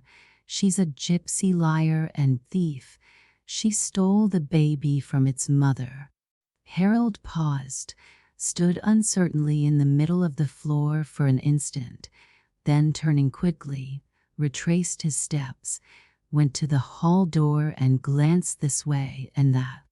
"There is no one here," he said, then burst into a laugh as, turning round once more, he perceived Mr. Lilburn quietly seated near the open door into the adjoining parlor where the older people were.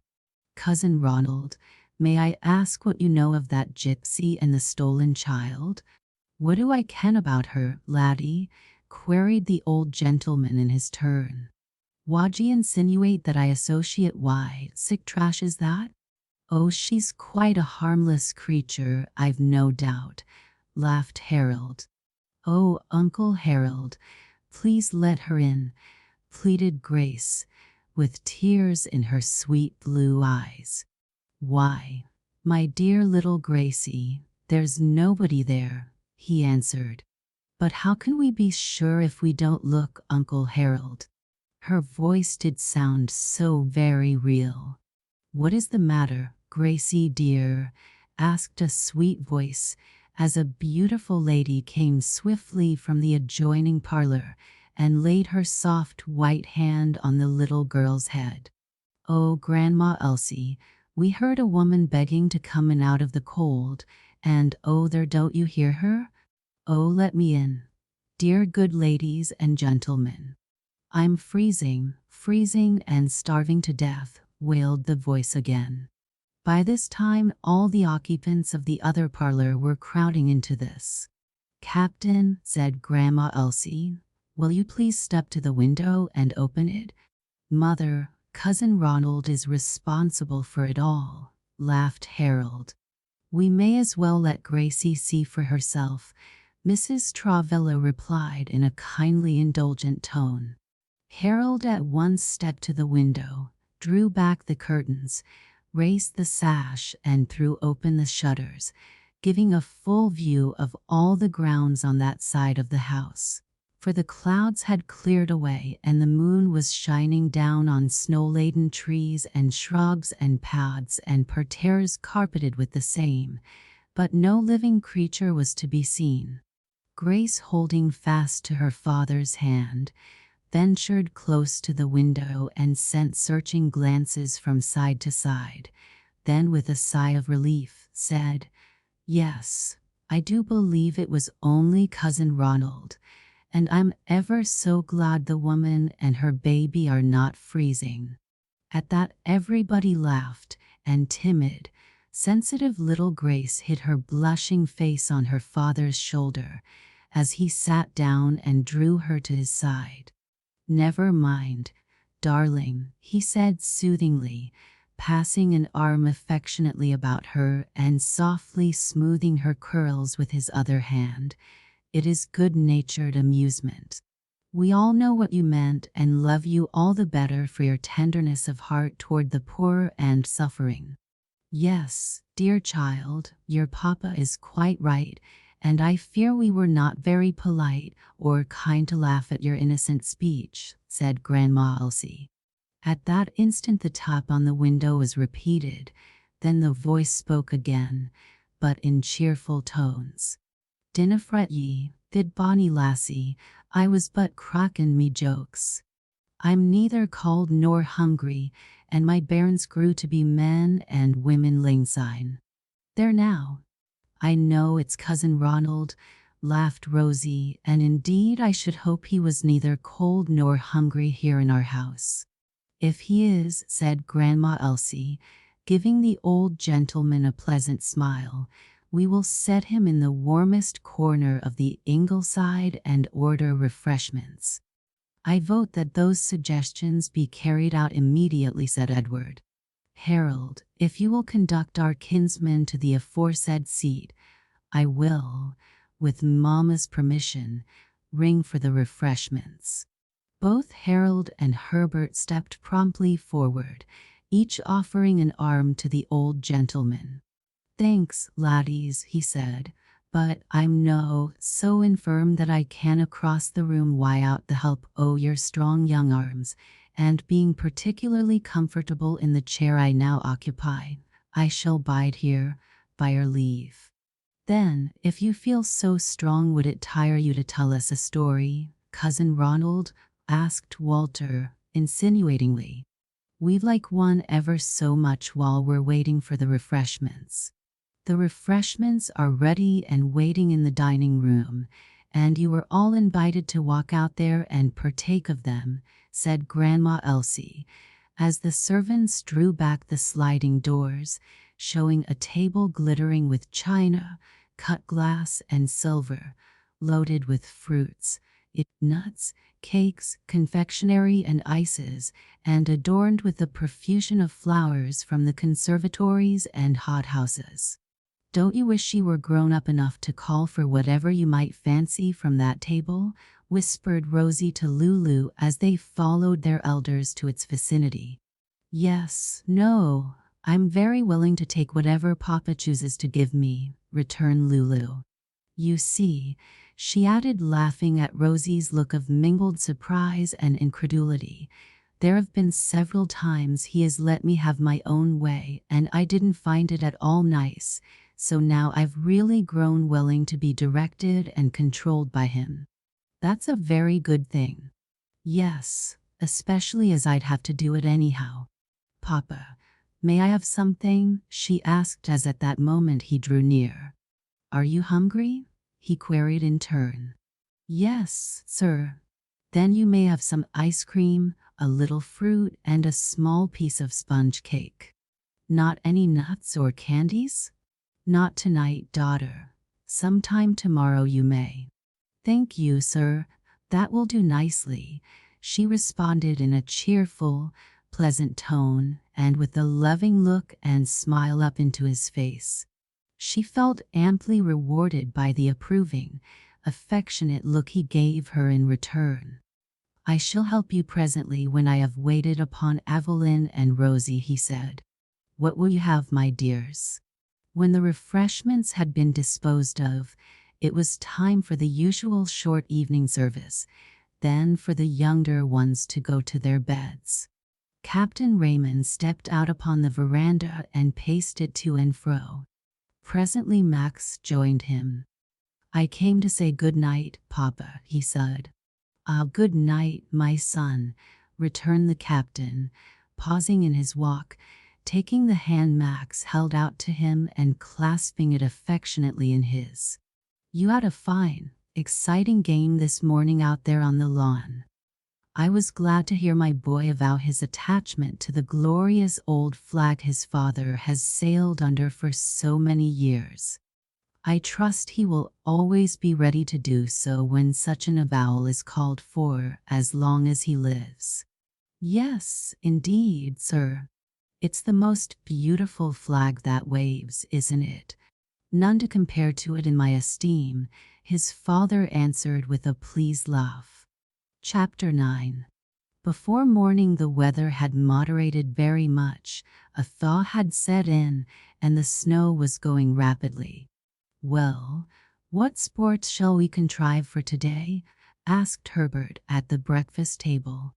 "Certainly both skating and snow fights are entirely out of the question." "Entirely," echoed Harold. "All other outdoor sports also, for a drizzling rain is beginning to fall, and the melting snow has covered roads and paths with several inches of water." "We have some games for the house which you have not tried yet," said their mother. "Table croquet, parlor quoits, parlor ring toss, jackstraws, and others. And I have a new game that Papa gave me this Christmas, the flags of all nations," remarked Lulu. "I brought it with me." "We will be glad to see it," said Harold. "It is probably improving as well as entertaining," remarked Zoe. "I should judge so from the name." "I think you will find it both," said the captain. "So you would corn and beans, too, Aunt Zoe," said Max. "Papa gave it to me, and we tried it Christmas Eve at home, and found it very funny." The morning and most of the afternoon were occupied with these games, which seemed to afford much enjoyment to the children and young people. It was the winding up of their Christmas festivities at Ion, and all were in the mood for making it as gay and mirthful as possible. Some, the Raymonds among others, would leave shortly after tea, the rest by or before bedtime.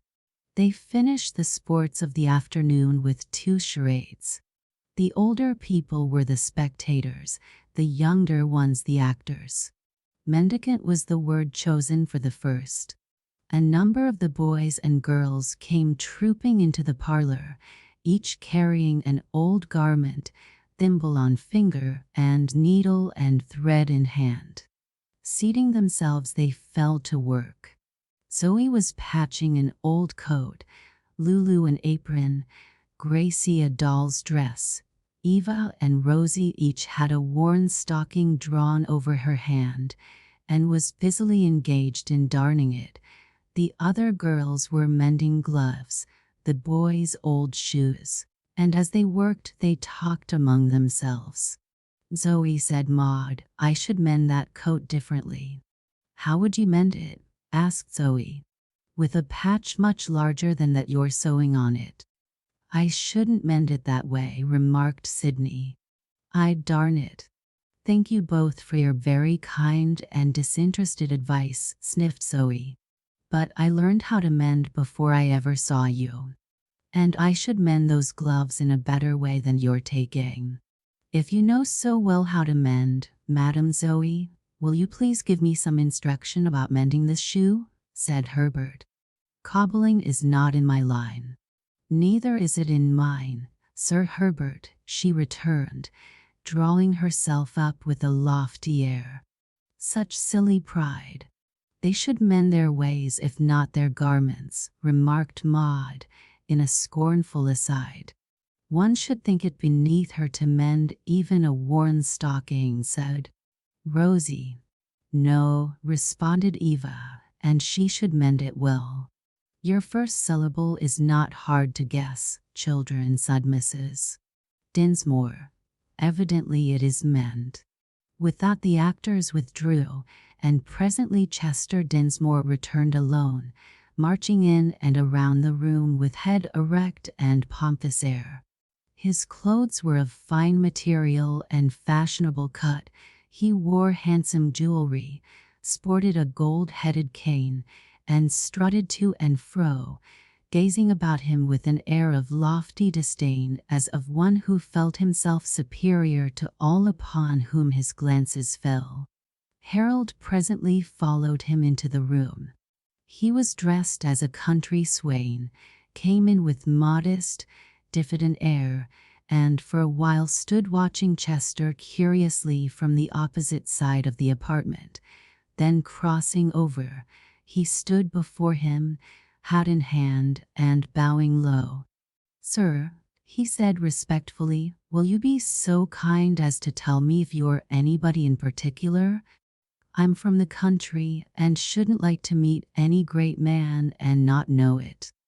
"I, sir," cried Chester, drawing himself up to his full height and swelling with importance. "I am the greatest man in America, the greatest man of the age.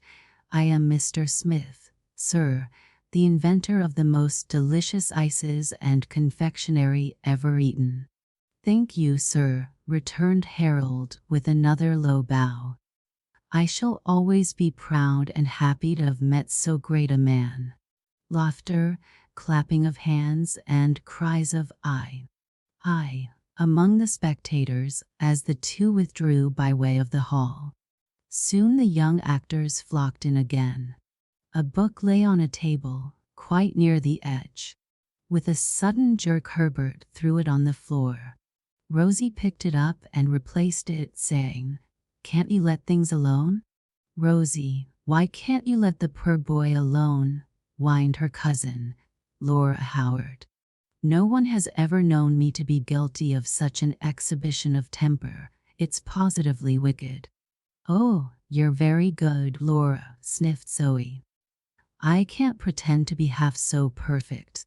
"Certainly I can't," said Eva. I can't," echoed Lulu, Max, and several others.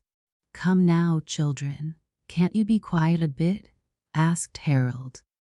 "I can't auction off these goods unless you are attending and ready with your bids." Setting down a basket he had brought in with him, he took an article from it and held it high in air. "We have here an elegant lace veil worth perhaps $100. It is to be sold now to the highest bidder."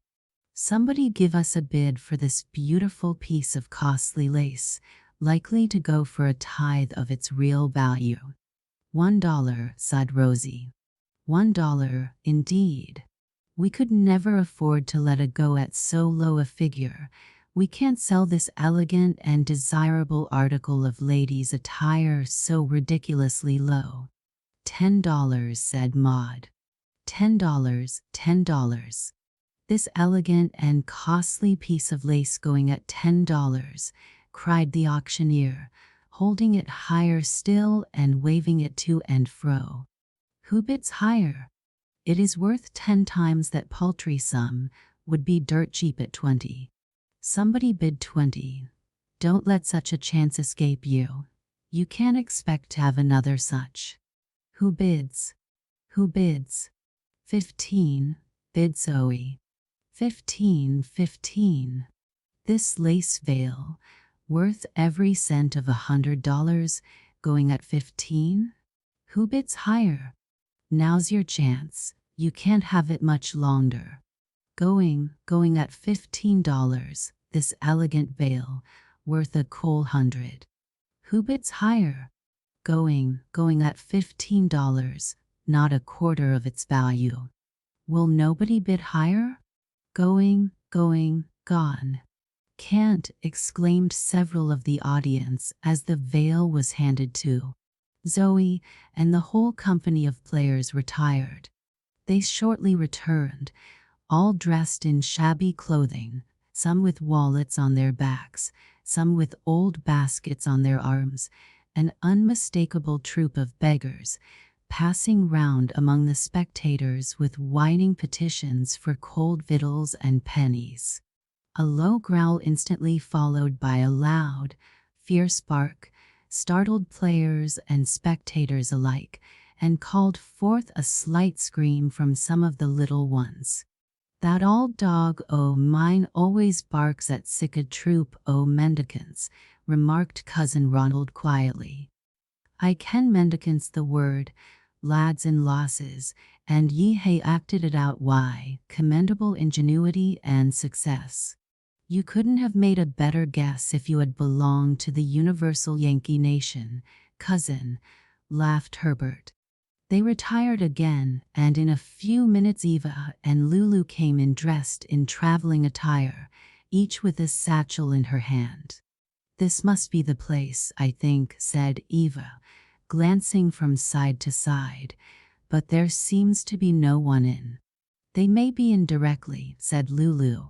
Let us sit down and rest in these comfortable-looking chairs, while we wait. They seated themselves, and as they did so, Zoe and Maud walked in. They too were dressed as travelers and carried satchels. The four shook hands, Zoe remarking, "So you got in here before us. How did you come?" "In the stage," answered Lulu. "Ah, one travels so slowly in that." "We came in the cars," said Maud. "Yes," said Zoe, "in the train that just passed." "Let us go back in the cars," Lou said Eva. "Yes, in the same train they take." "Oh, who is this coming? He acts like a crazy man," as Frank Dinsmore entered, gesticulating wildly, rolling his eyes and acting altogether very much like a madman. Chester was following close at his heels. "Don't be alarmed, ladies," he said. "He shall not harm you. I'll take care of that. I have my eye on him all the time. Never let him out of my sight. I am his keeper." "But he's dangerous, isn't he?" they asked, shrinking from Frank's approach, as if in great fear. "Not while I'm close at hand," said Chester. "I'll see that he disturbs no one." "I think it would be well for us to go now, girls," said Zoe.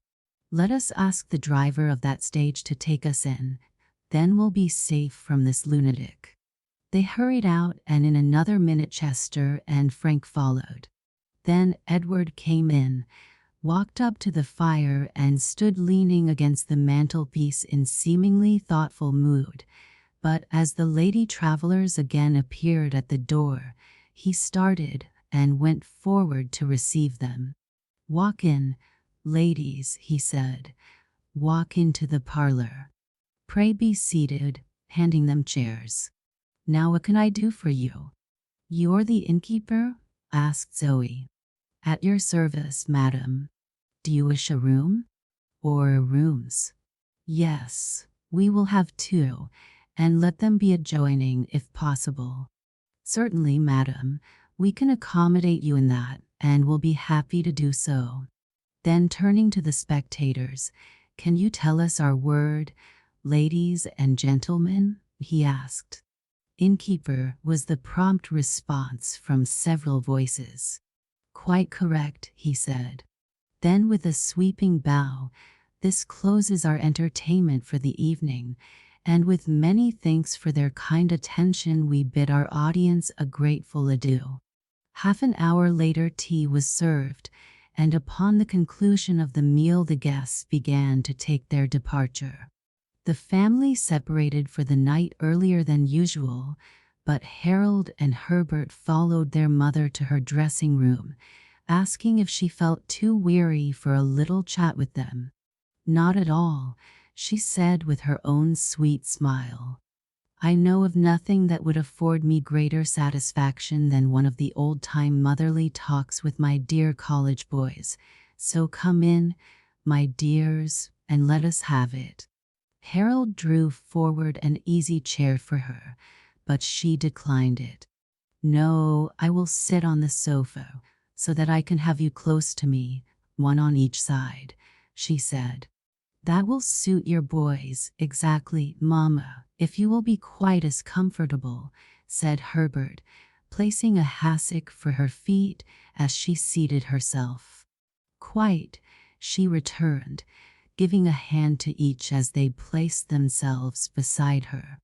"Now remember that your mother will be glad of your confidence in everything that concerns you, great or small. Nothing that interests you or affects your happiness in the very least can fail to have an interest for her." "We know it, dearest Mamma," said Harold, "and are most happy in the assurance that such is the fact." "Yes," assented Herbert, lifting her hand to his lips, "and it is that which makes a private chat with our mothers so great a delight, that and our mutual love. Mamma dear, I cannot believe I shall ever meet another woman who will seem to me at all comparable to my dearly loved and honored mother." "Such words from the lips of my son are very sweet to my ear," she responded, a tender light shining in her eyes. "And yet for your own sake I hope you are mistaken. I would have all my children know the happiness to be found in married life where mutual admiration, esteem and love are so great that the two are as one." "Such a marriage as yours, Mamma?" "Yes, there could not be a happier. But I am looking far ahead for my college boys," she added with a smile. "At least I trust so, for you are over young yet to be looking for life partners." "I don't think either of us has begun on that thus far, Mamma," said Harold. "At present we are more solicitous to decide the important question, what shall our principal life work be? And in that we desire the help of our mother's counsel and to follow her wishes." "It is a question of very great importance," she said, "for your success and usefulness in life will depend very largely upon your finding the work your Heavenly Father intends you to do, and for which you are best fitted by the talents He has given you. But I thought you had both decided upon the medical profession, and I was well content with your choice, for it is a most noble and useful calling."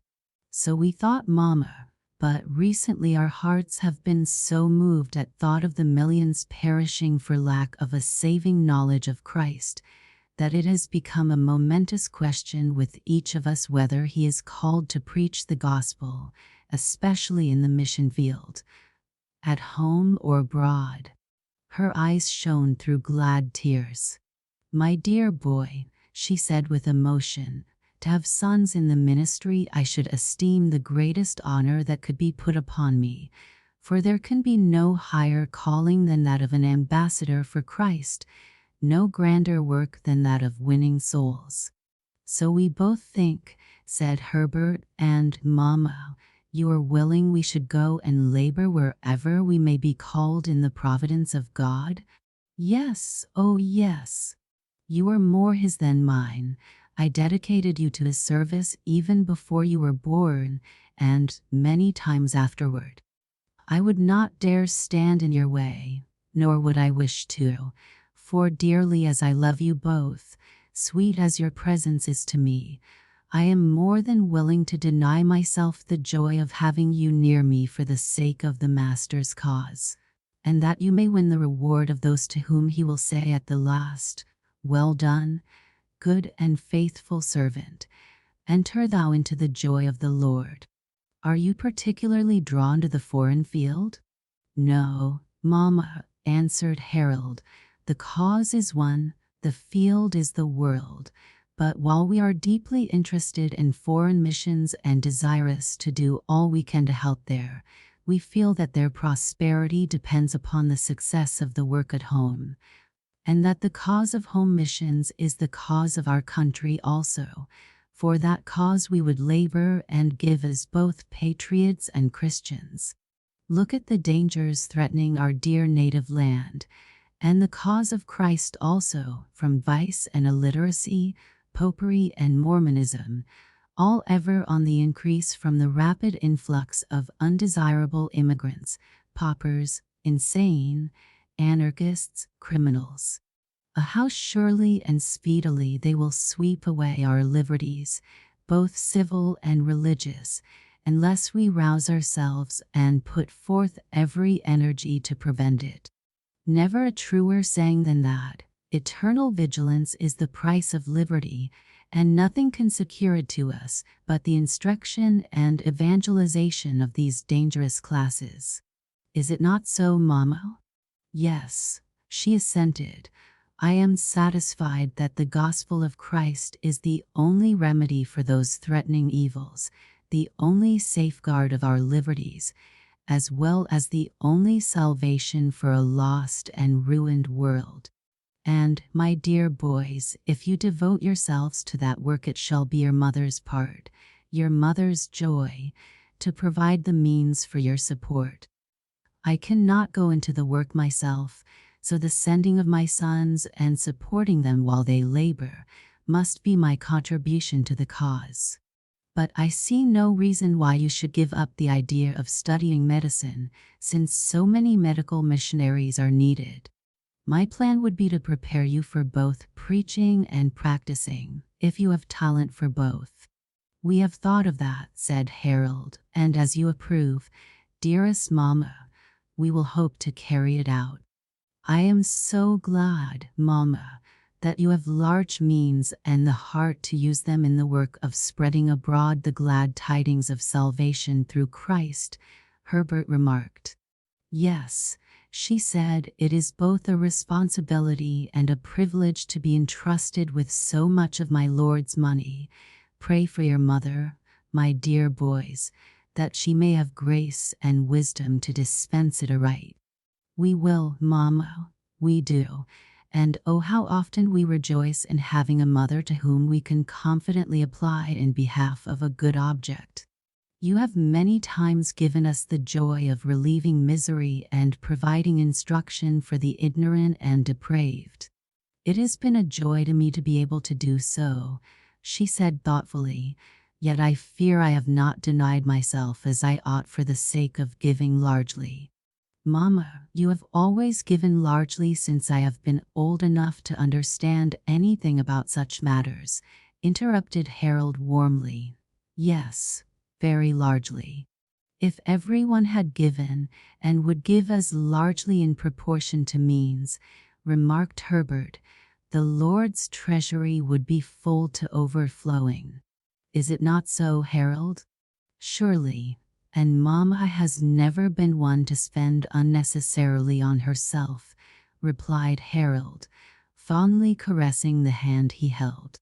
It has been my endeavor to be a faithful steward, she sighed, and yet I might have given more than I have. I have been giving only of my income. I could give some of the principal, and I have a good many valuable jewels that might be turned into money for the Lord's treasury. I have thought a good deal about that of late, and have talked with my daughters in regard to the matter.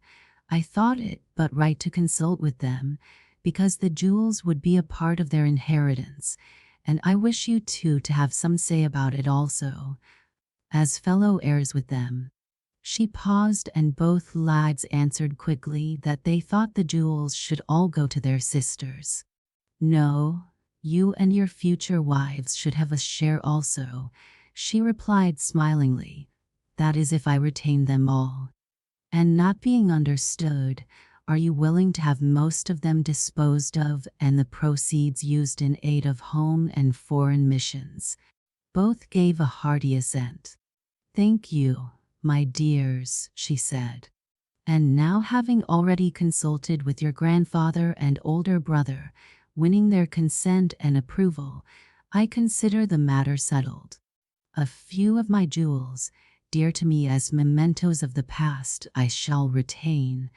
Also a few others which would not sell for nearly what they are really worth to us.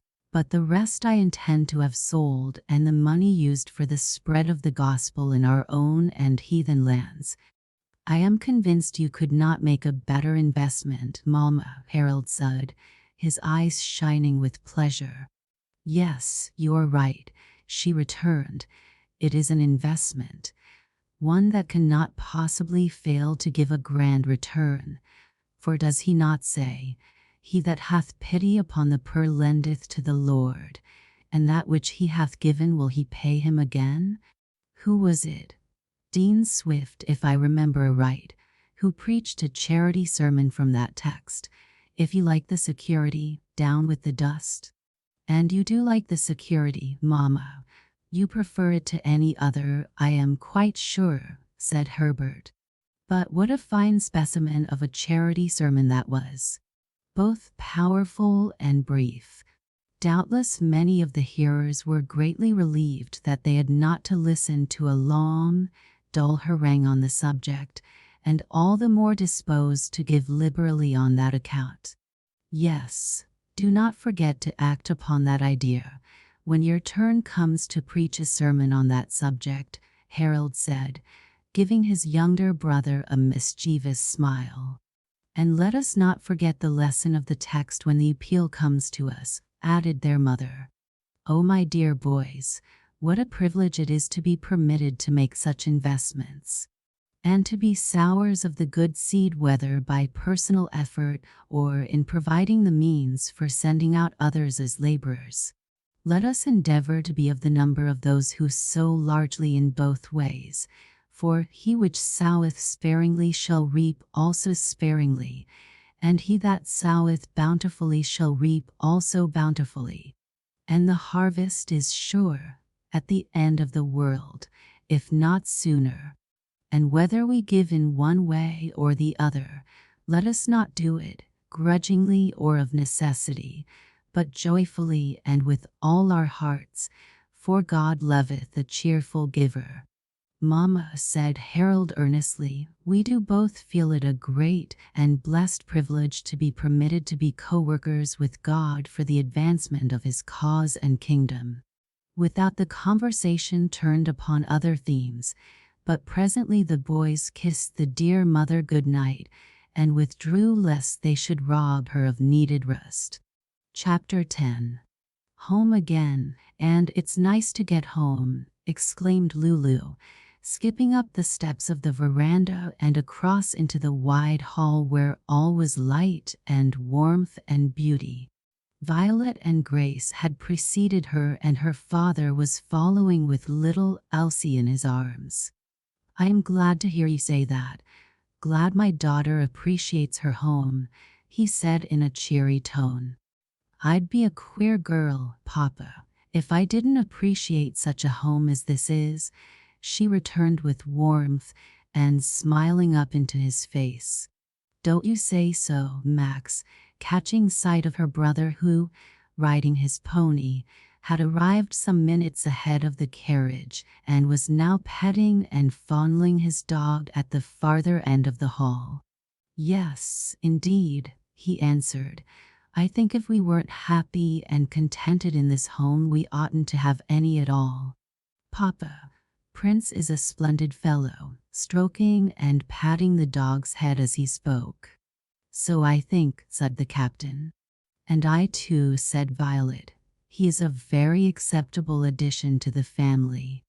My dear, home does look exceedingly attractive to me, as well as to the children. But little Elsie's eyes are closing. Mama must see her babies to bed. I wonder where my pussy is?" Grace was saying from the library door. "I thought she'd be lying on the rug before the fire here, like she was the other night, but she isn't." "Oh, and my Polly," cried Lulu. "Is she in there?" "I will carry Elsie to the nursery, my love," said the captain. "Lulu and Gracie, you may perhaps find your pets in your own little sitting room." "Oh, yes," they cried in chorus, and started up the stairs after their father and Violet. Outside the night was cold, but within the house the atmosphere was that of summer. Doors stood open, and in the halls and the rooms used by the family, lights were burning. Also the air was sweet and fragrant with a faint odor of roses, heliotrope and mignonette, coming from the conservatory and from vases of cut flowers placed here and there, all the result of Captain Raymond's kind forethought for the comfort and pleasure of wife and children, and the careful carrying out of his orders by the faithful housekeeper Christine. No wonder home looked so attractive to its returning occupants, even coming from a former one quite as beautiful and luxurious. "Oh, how sweet it does look here!" exclaimed both the little girls as they entered their little sitting room. "Oh, and there's my pussy lying on the rug all curled up like a soft round ball," added Grace. "You are having a nice nap, pretty kitty, and I don't mean to wake you, but I must pet you just a little bit," dropping down beside her and gently stroking the soft fur. "And there's my Polly in her cage and fast asleep too, I do believe," said Lulu.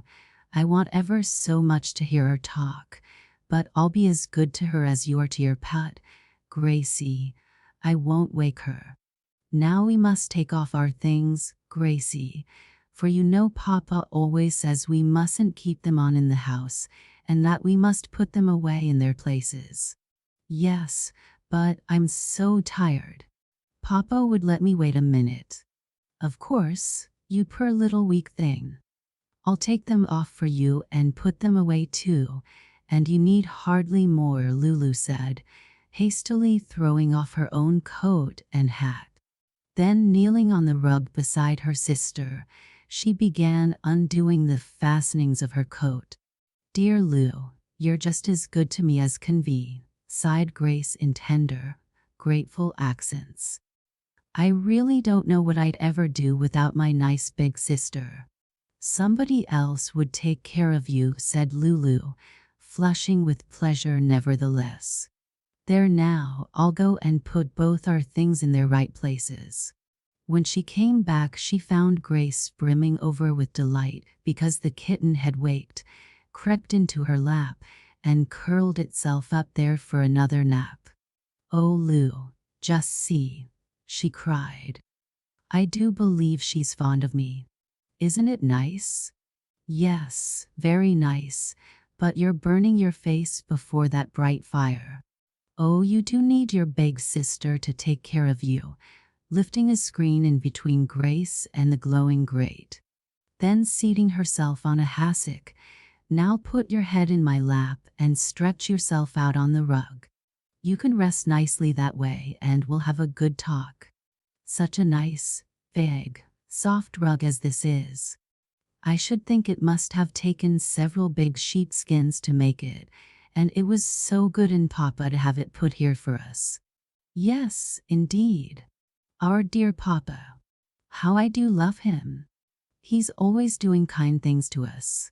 Yes, oh Gracie, if I were only good like you and didn't ever do and say naughty things that make him feel sad, sighed Lulu. Oh, do you know you're going to have a party on New Year's? All the folks that were at Ion are to come, the grown-up ones to be Papa's and Mama Vi's company, and the young ones yours and Maxie's and mine. Yes, I know. And we're all to go to Fairview to spend Monday. Won't it be nice? Yes, a rather doubtful yes, but I most think I like being at home the best of all. Why? Didn't you enjoy yourself at Ion? Yes, but I believe I'm a little bit tired now. Tired? Yes, of being with so many folks. It's nice for a while, but after that it sort of wears me out, and I'm glad to get back to my own dear home where I can be just as quiet as ever I please. Oh, there is Papa, exclaimed Lulu, turning her head and seeing him standing in the open doorway. He was smiling on his darlings, thinking what a pretty picture they made, the little slender figure on the rug with the kitten closely cuddled in its arms, the golden head lying in Lulu's lap, while her blooming face bent tenderly over it, one hand toying with its soft ringlets. "Tired, Gracie, my pet?" he asked, coming forward and stooping to scan the small pale face in loving solicitude. "Only a little, dear Papa," she answered, with a patient smile up into his face. "I think I shall be quite rested by tomorrow morning, and I'm so glad we're at home again." "Yes, and just now the best place in it for my weary little girl is her bed. Lulu and I will get you there as soon as we can. Mustn't I stay up for prayers?" "No, darling, you are too tired and sleepy to get any good from the service. I see your eyes can hardly keep themselves open." "I believe they can't, and I shall be so glad to go right to my nice bed," she returned sleepily, pushing the kitten gently from her. So she was lifted to her father's knee and Lulu sent for her night dress. In a few minutes she was resting peacefully in her bed, while the captain and Lulu went down hand in hand to the library, where they found Max sitting alone reading. He closed his book as they entered, rose and wheeled an easy chair nearer the fire for his father, who took it with a pleasant, "Thank you, my son," and drew Lulu to a seat upon his knee. "What were you reading, Max?" he asked. "Story of United States Navy for boys," answered the lad. "Papa, would you be willing for me to go into the Navy? If you have a strong inclination for the life, my boy, I shall throw no obstacle in your way." "Thank you, sir. I sometimes think I should like it, yet I'm not quite sure I'd rather be there than anywhere else." "You must be quite sure of your inclination before we move in the matter," returned his father. "Is there something you would prefer for me, Papa?" asked Max. "If I were quite sure you were called of God to the work, I should rather see you a preacher of the gospel, an ambassador for Christ, than anything else. Yet if you lack the talent or consecration, you would better be out of the ministry than in it." "I'm glad I'm not a boy and don't have to go away from home and Papa," Lulu said, nestling closer in her father's arms. "Home's a delightful place and nobody loves to be with Papa more than I do," said Max. "But for all that I'm glad I'm going to be a man and able to do a man's work in the world." "And I," said the captain, "am glad that God has given me both sons and daughters, and that you two are satisfied to be what God has made you." For some moments no one spoke again. Then Lulu remarked thoughtfully, "This is the last Saturday, and tomorrow will be the last Sunday of the old year. Papa, do you remember the talk we had together a year ago? On the last Sunday of that year?" "Yes, daughter, quite well." And now it is time for another retrospect and fresh resolutions to try to live better by the help of Him who is the strength of His people, their shield and helper. It hasn't been nearly so good a year with me as I hoped it would be, sighed Lulu. Yet an improvement upon the one before it, I think, remarked her father in a tone of encouragement. You have not, so far as I know, indulged, even once, in a fit of violent anger, and knowing my little girl as most truthful and very open with me, I certainly believe that if she had been in a passion she would have come to me with an honest confession of her fault. I'm sure Lou would, said Max, and I do think she has improved very much. No, I haven't been in a passion, Papa, and I hope if I had, I wouldn't have been deceitful enough to try to hide it from you. But oh, I've been very, very naughty 2 or 3 times in other ways, you know, and you are so good to forgive me and keep on loving me in spite of it all. Dear child, was all he said in reply, accompanying the words with a tender caress. I, too, have come a good deal short of my resolves, observed Max, with a regretful sigh. Yet I suppose we have both done better than we should if we hadn't made good resolutions. No doubt of it, said his father. I feel it to be so in my case, though I, too, have fallen far short of the standard I set myself. But shall we not try again, my children? Oh, yes, sir, yes. And try, not only to make the new year better, if we are spared to see it, but also the 3 remaining days of the old? Yes, sighed Lulu. Perhaps I may get into a dreadful passion yet before the year is out. I hope not, daughter, her father said, but watch and pray, for only so can you be safe. There is one who is able to keep you from falling. Cling close to him like the limpet to the rock. Oh, I will, she replied in an earnest tone. But Papa, what is a limpet? I don't remember ever having heard of it before. It is a shellfish of which there are numerous species exhibiting great variety of form and color. The common limpet is most abundant on the rocky coasts of Britain. They live on the rocks between low and high tide marks.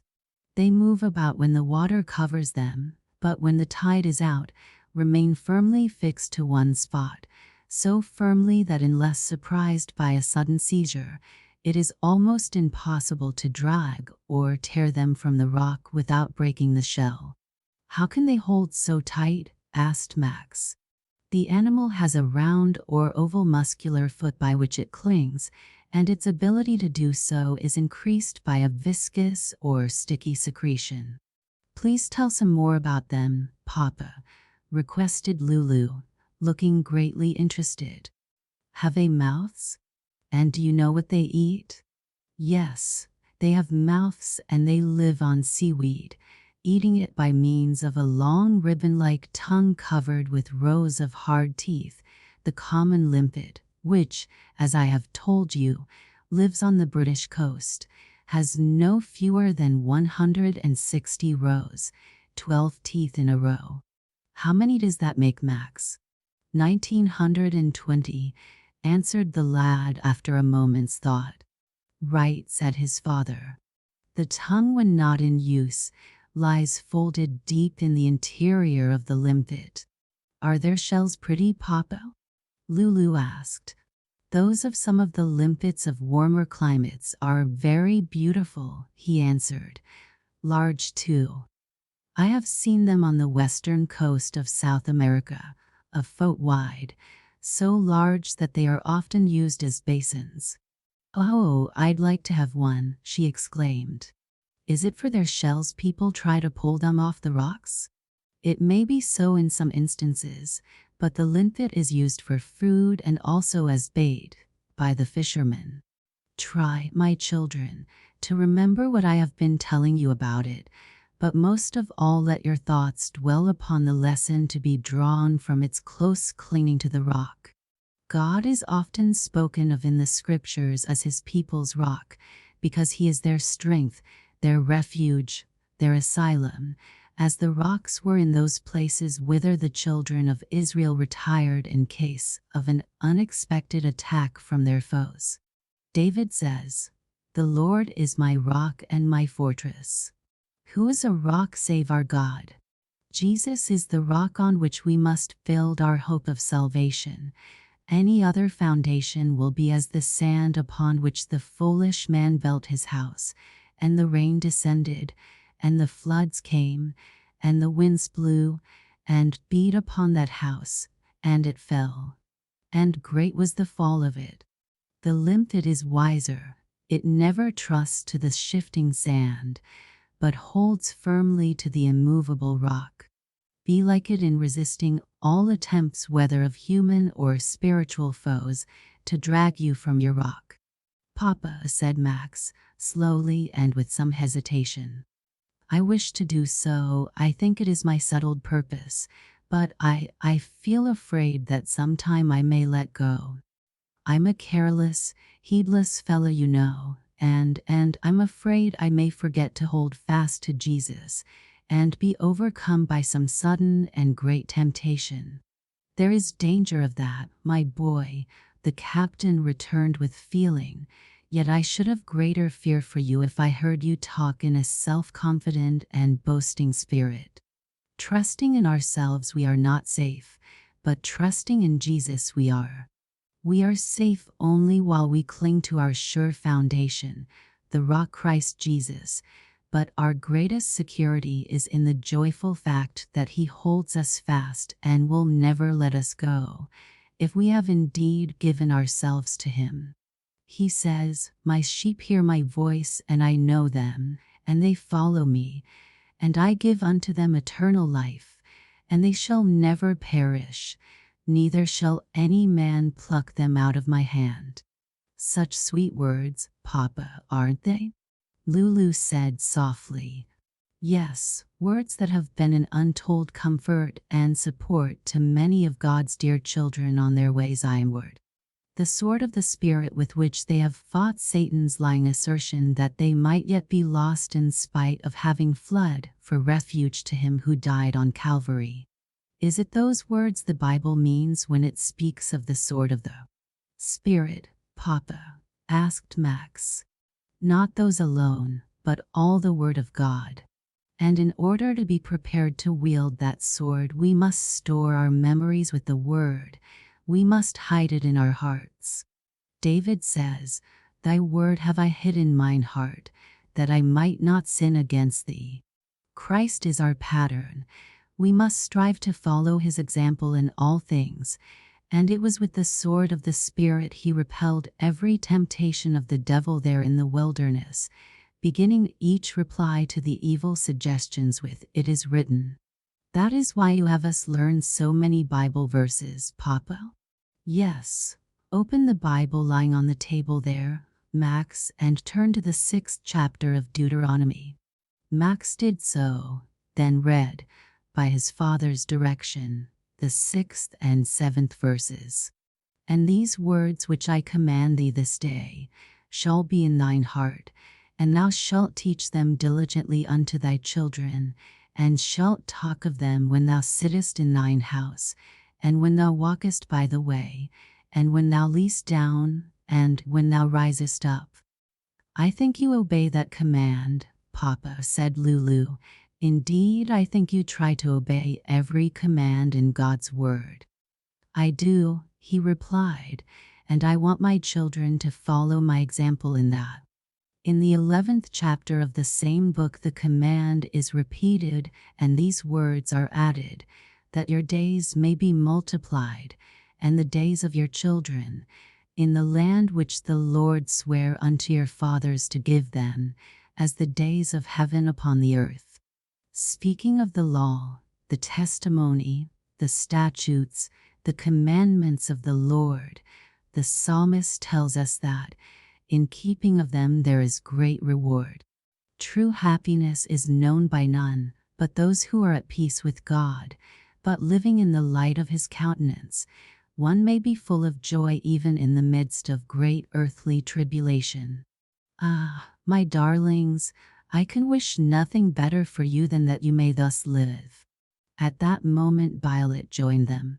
"The babies were unusually wakeful and troublesome tonight," she remarked, "but have at last fallen asleep and so released Mama from attendance upon them. To our great content," added her husband, gently putting Lulu off his knee and rising to give his wife a seat, while Max sprang up and gallantly placed a chair for her, selecting the most comfortable and placing it close beside his father's. She thanked him with one of her sweetest smiles, the captain remarking, "Max was too quick for me that time. Like his father, he is extremely polite and attentive to ladies," said Violet. "How cozy you're here. And you two children have been having a pleasant time, no doubt, with Papa all to yourselves." "We have missed you, my dear," said her husband. "At least I may speak for myself."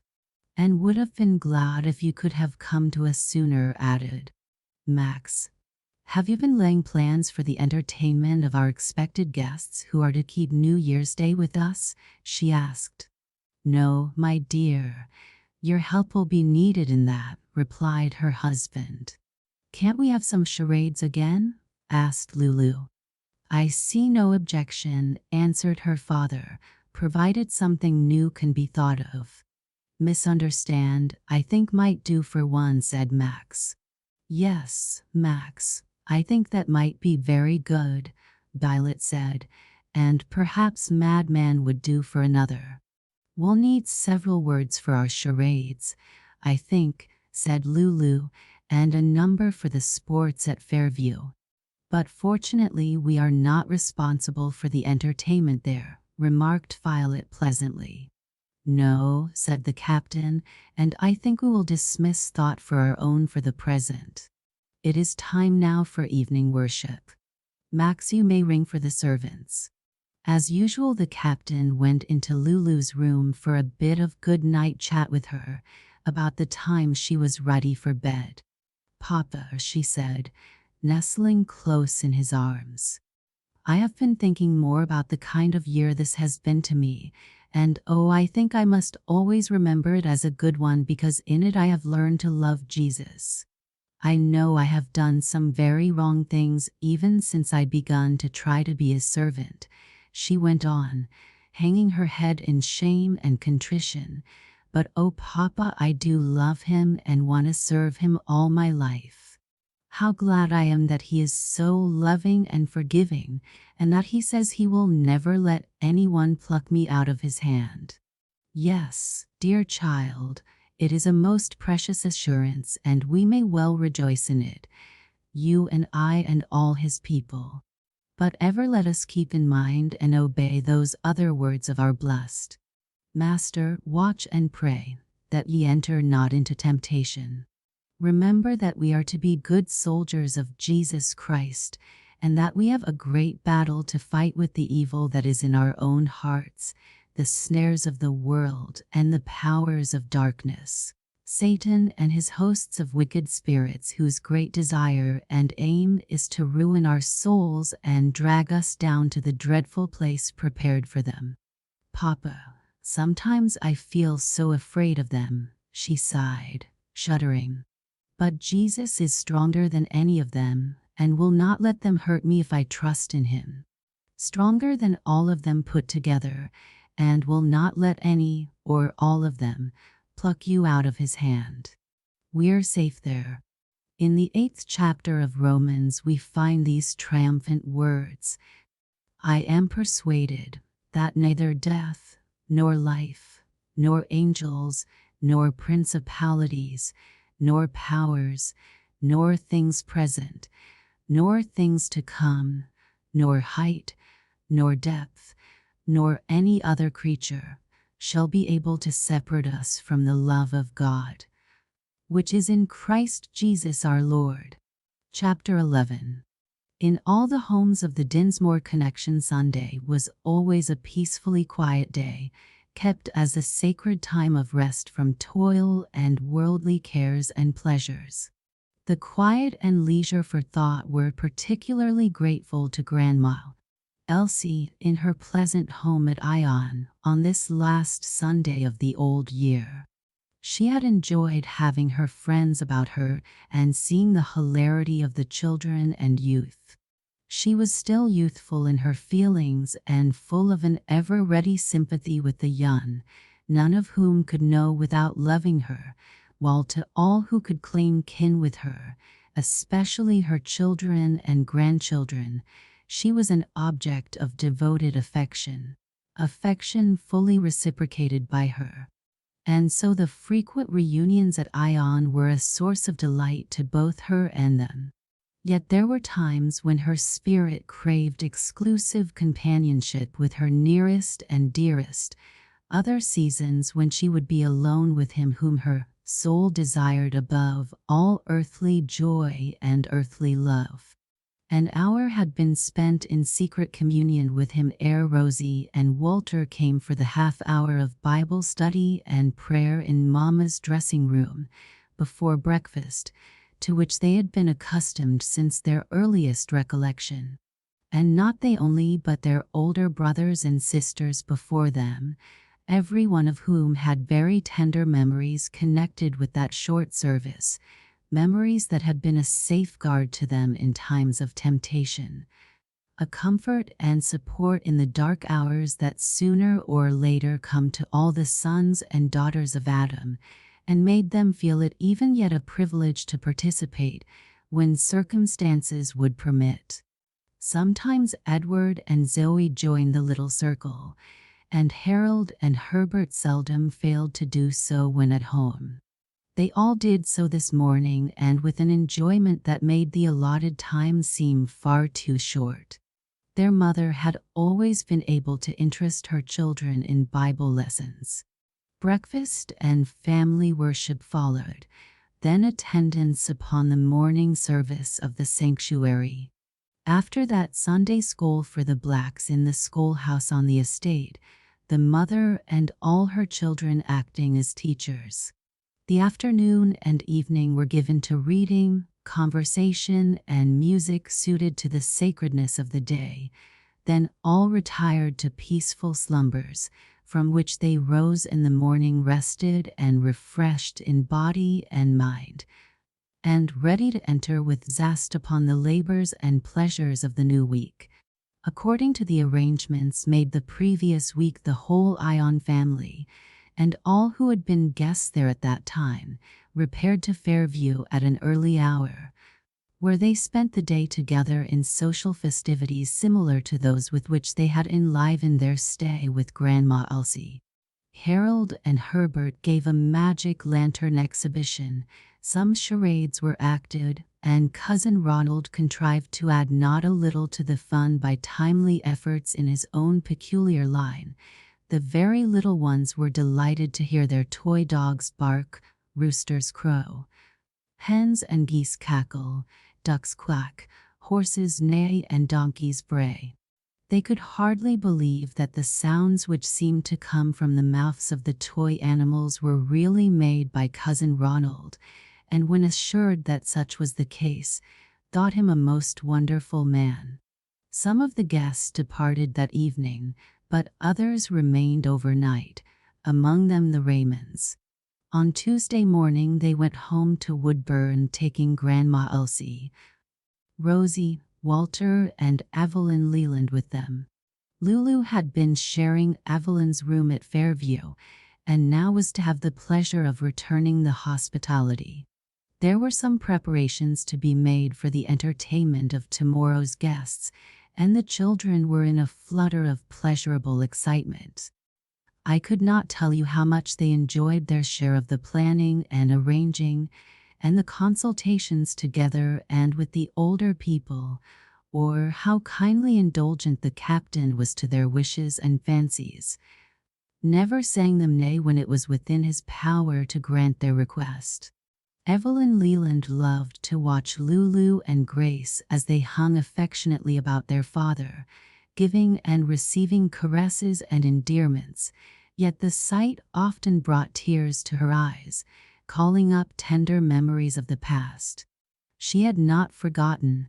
She never could forget the dear parent who had been wont to lavish such caresses and endearments upon her, and at times her young heart ached with its longing to hear again the sound of his voice and feel the clasp of his arm, and his kisses upon cheek and lip and brow.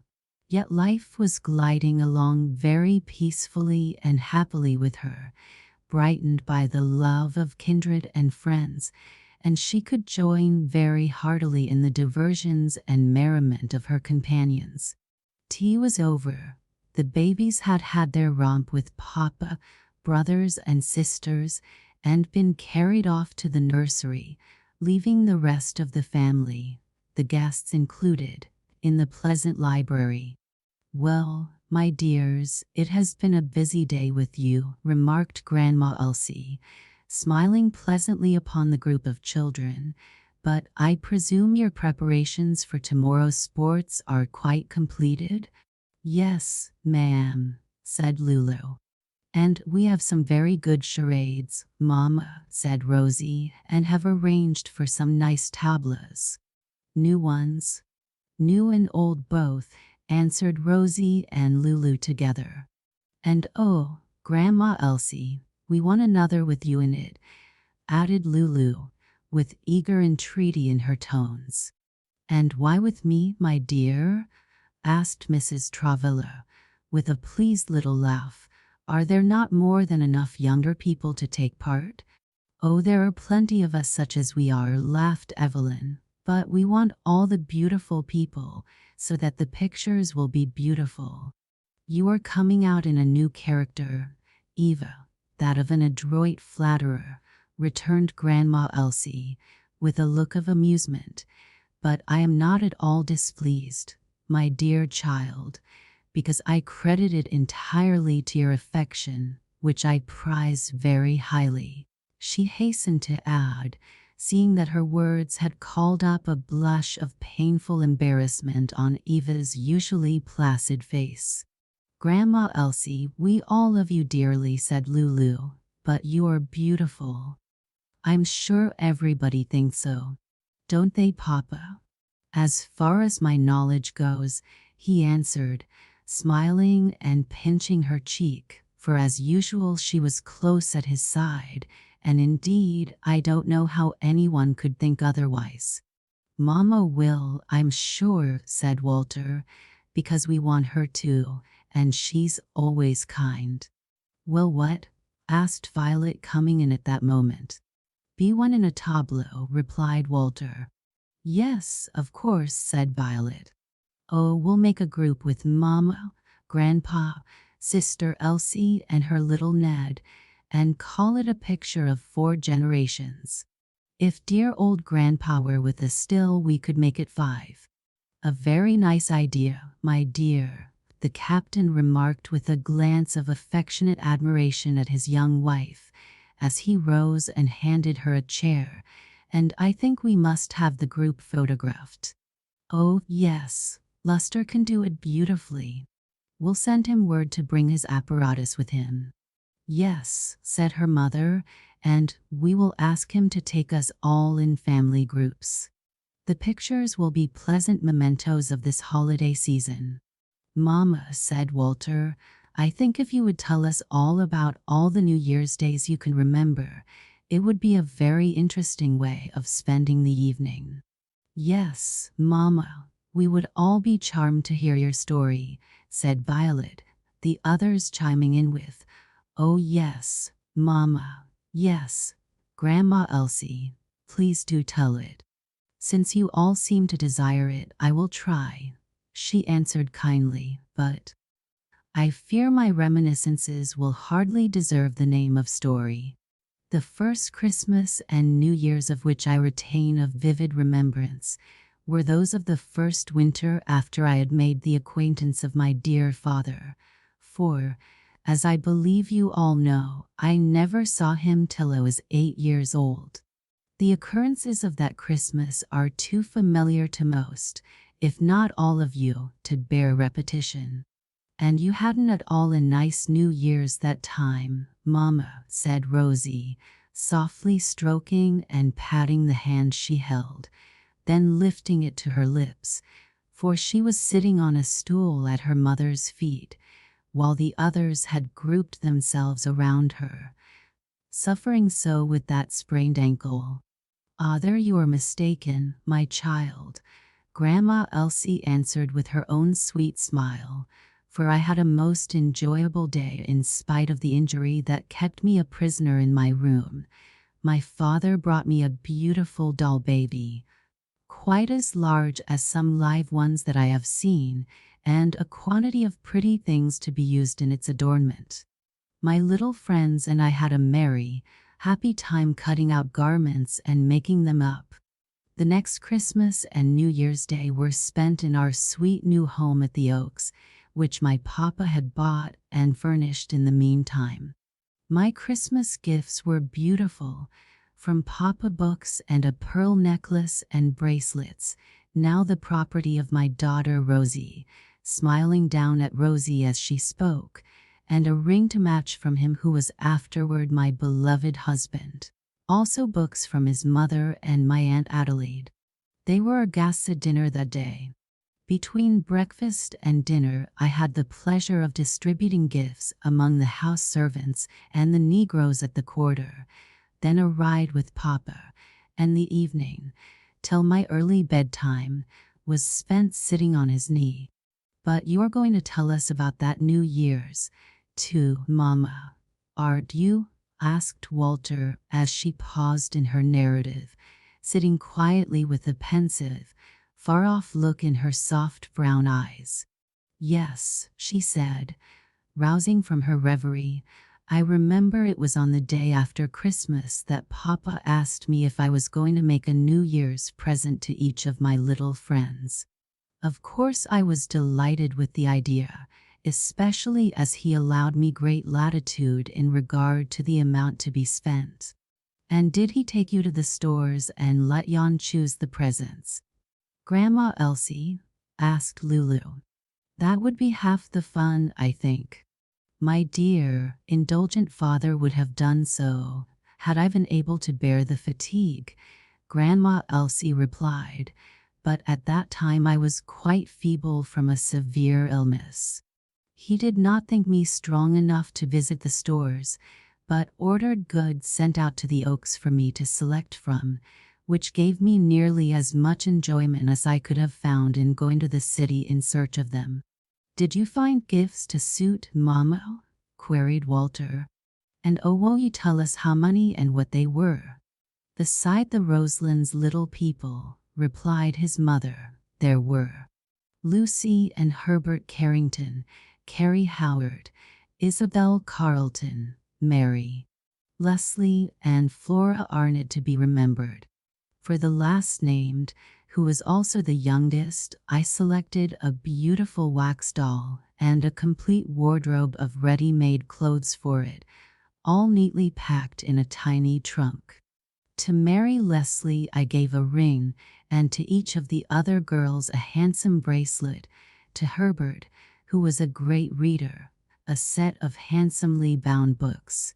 All these little friends of mine were spending the Christmas holidays at Pine Grove, the home of the Howards. Papa and I had been invited too, but had declined because of my feeble state. When my gifts were ready, I asked him if they should be sent to Pine Grove. We will see about it, he answered. We have plenty of time. There are 2 days yet, and it will not take a messenger half an hour to travel from here to Pine Grove. So I said no more, for I never was allowed to tease. But when New Year's morning came and the presents had not been sent, I began to feel decidedly uneasy, and Papa evidently perceived it, though neither of us said a word on the subject that was uppermost in my mind. Papa had some beautiful books and pictures for me which he gave me before breakfast, saying he hoped they would help me pass the day pleasantly. He would be glad to make it the happiest New Year I had known yet. He smiled tenderly upon me as he said it, then held me close in his arms and kissed me over and over again, and I returned his kisses, putting my arms about his neck and hugging him as tight as I could.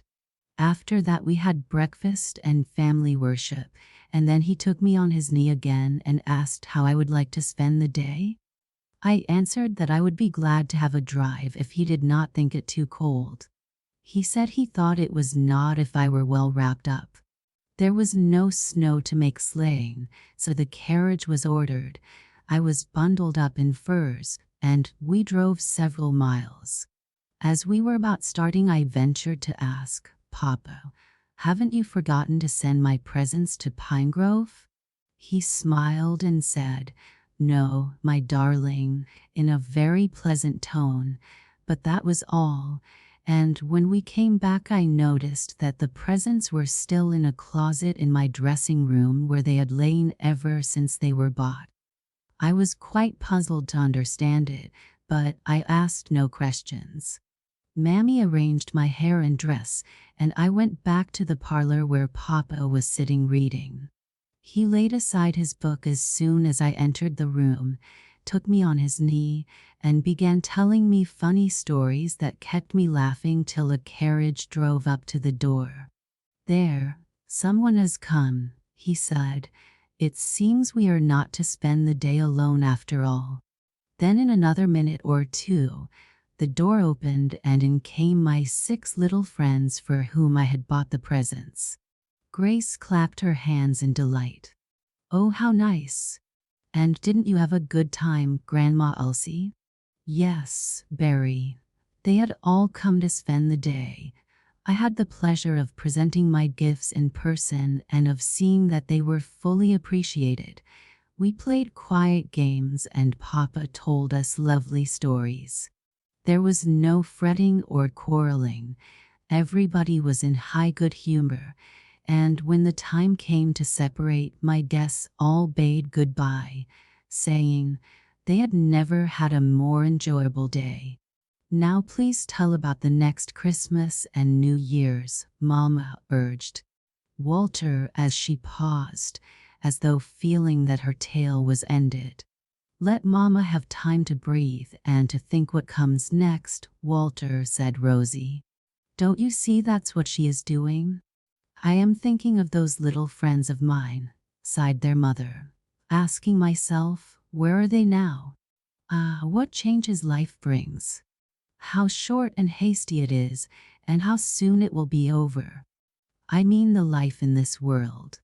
It is likened in the Bible to a pilgrimage, a tale that is told, a flower that soon withers or is cut down by the mower's scythe, a dream, a sleep, a vapor, a shadow, a handbreadth, a thread cut by the weaver.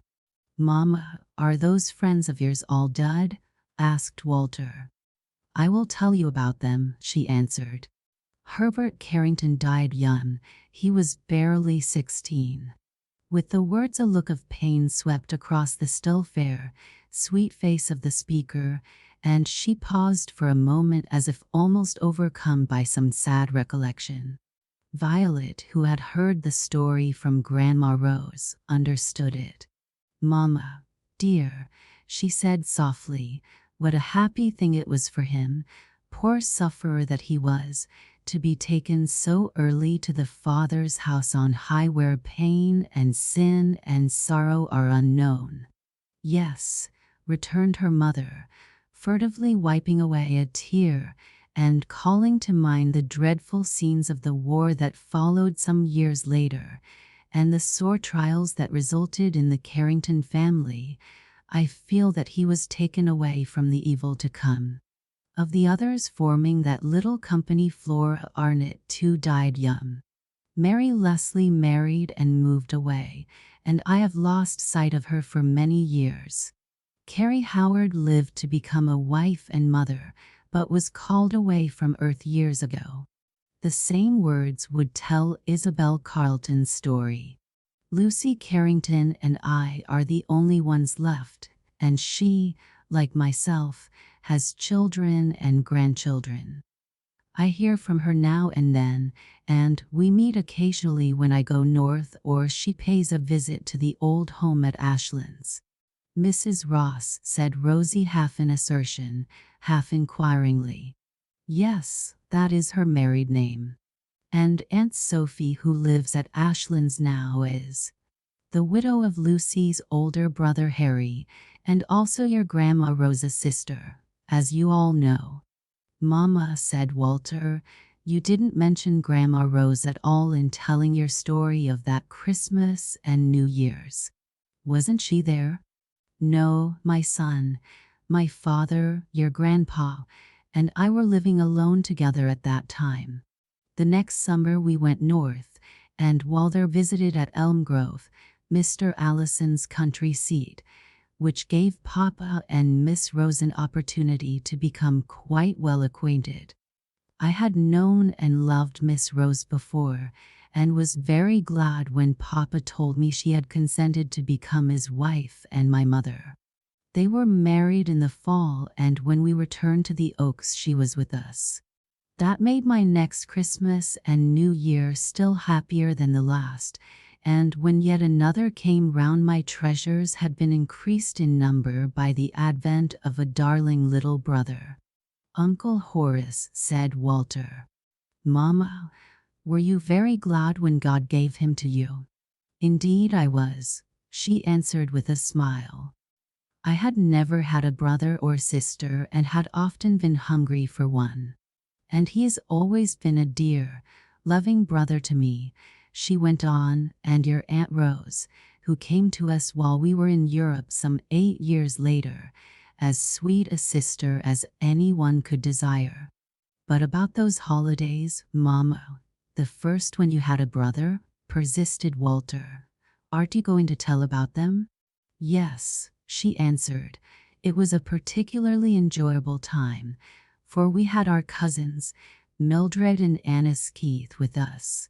Mildred, though, had become Mrs. Landreth and had her husband and baby boy with her. Annis was a dear, lovable little girl just about my own age. They spent the winter at the Oaks, Annis sharing both my studies and my sports. We had a Christmas party, our guests remaining through the rest of the week." "Oh, Mama, do please go on and tell the whole story of that Christmas and all the good times you had that winter," pleaded Rosie. "I have always enjoyed it so much, and I'm sure Eva and Lulu and Gracie will." Rosie's request was seconded by several other voices in the little crowd, and Grandma Elsie, ever willing to give pleasure, kindly complied. But as my young readers have already had the story in Mildred's married life, I shall not repeat it here.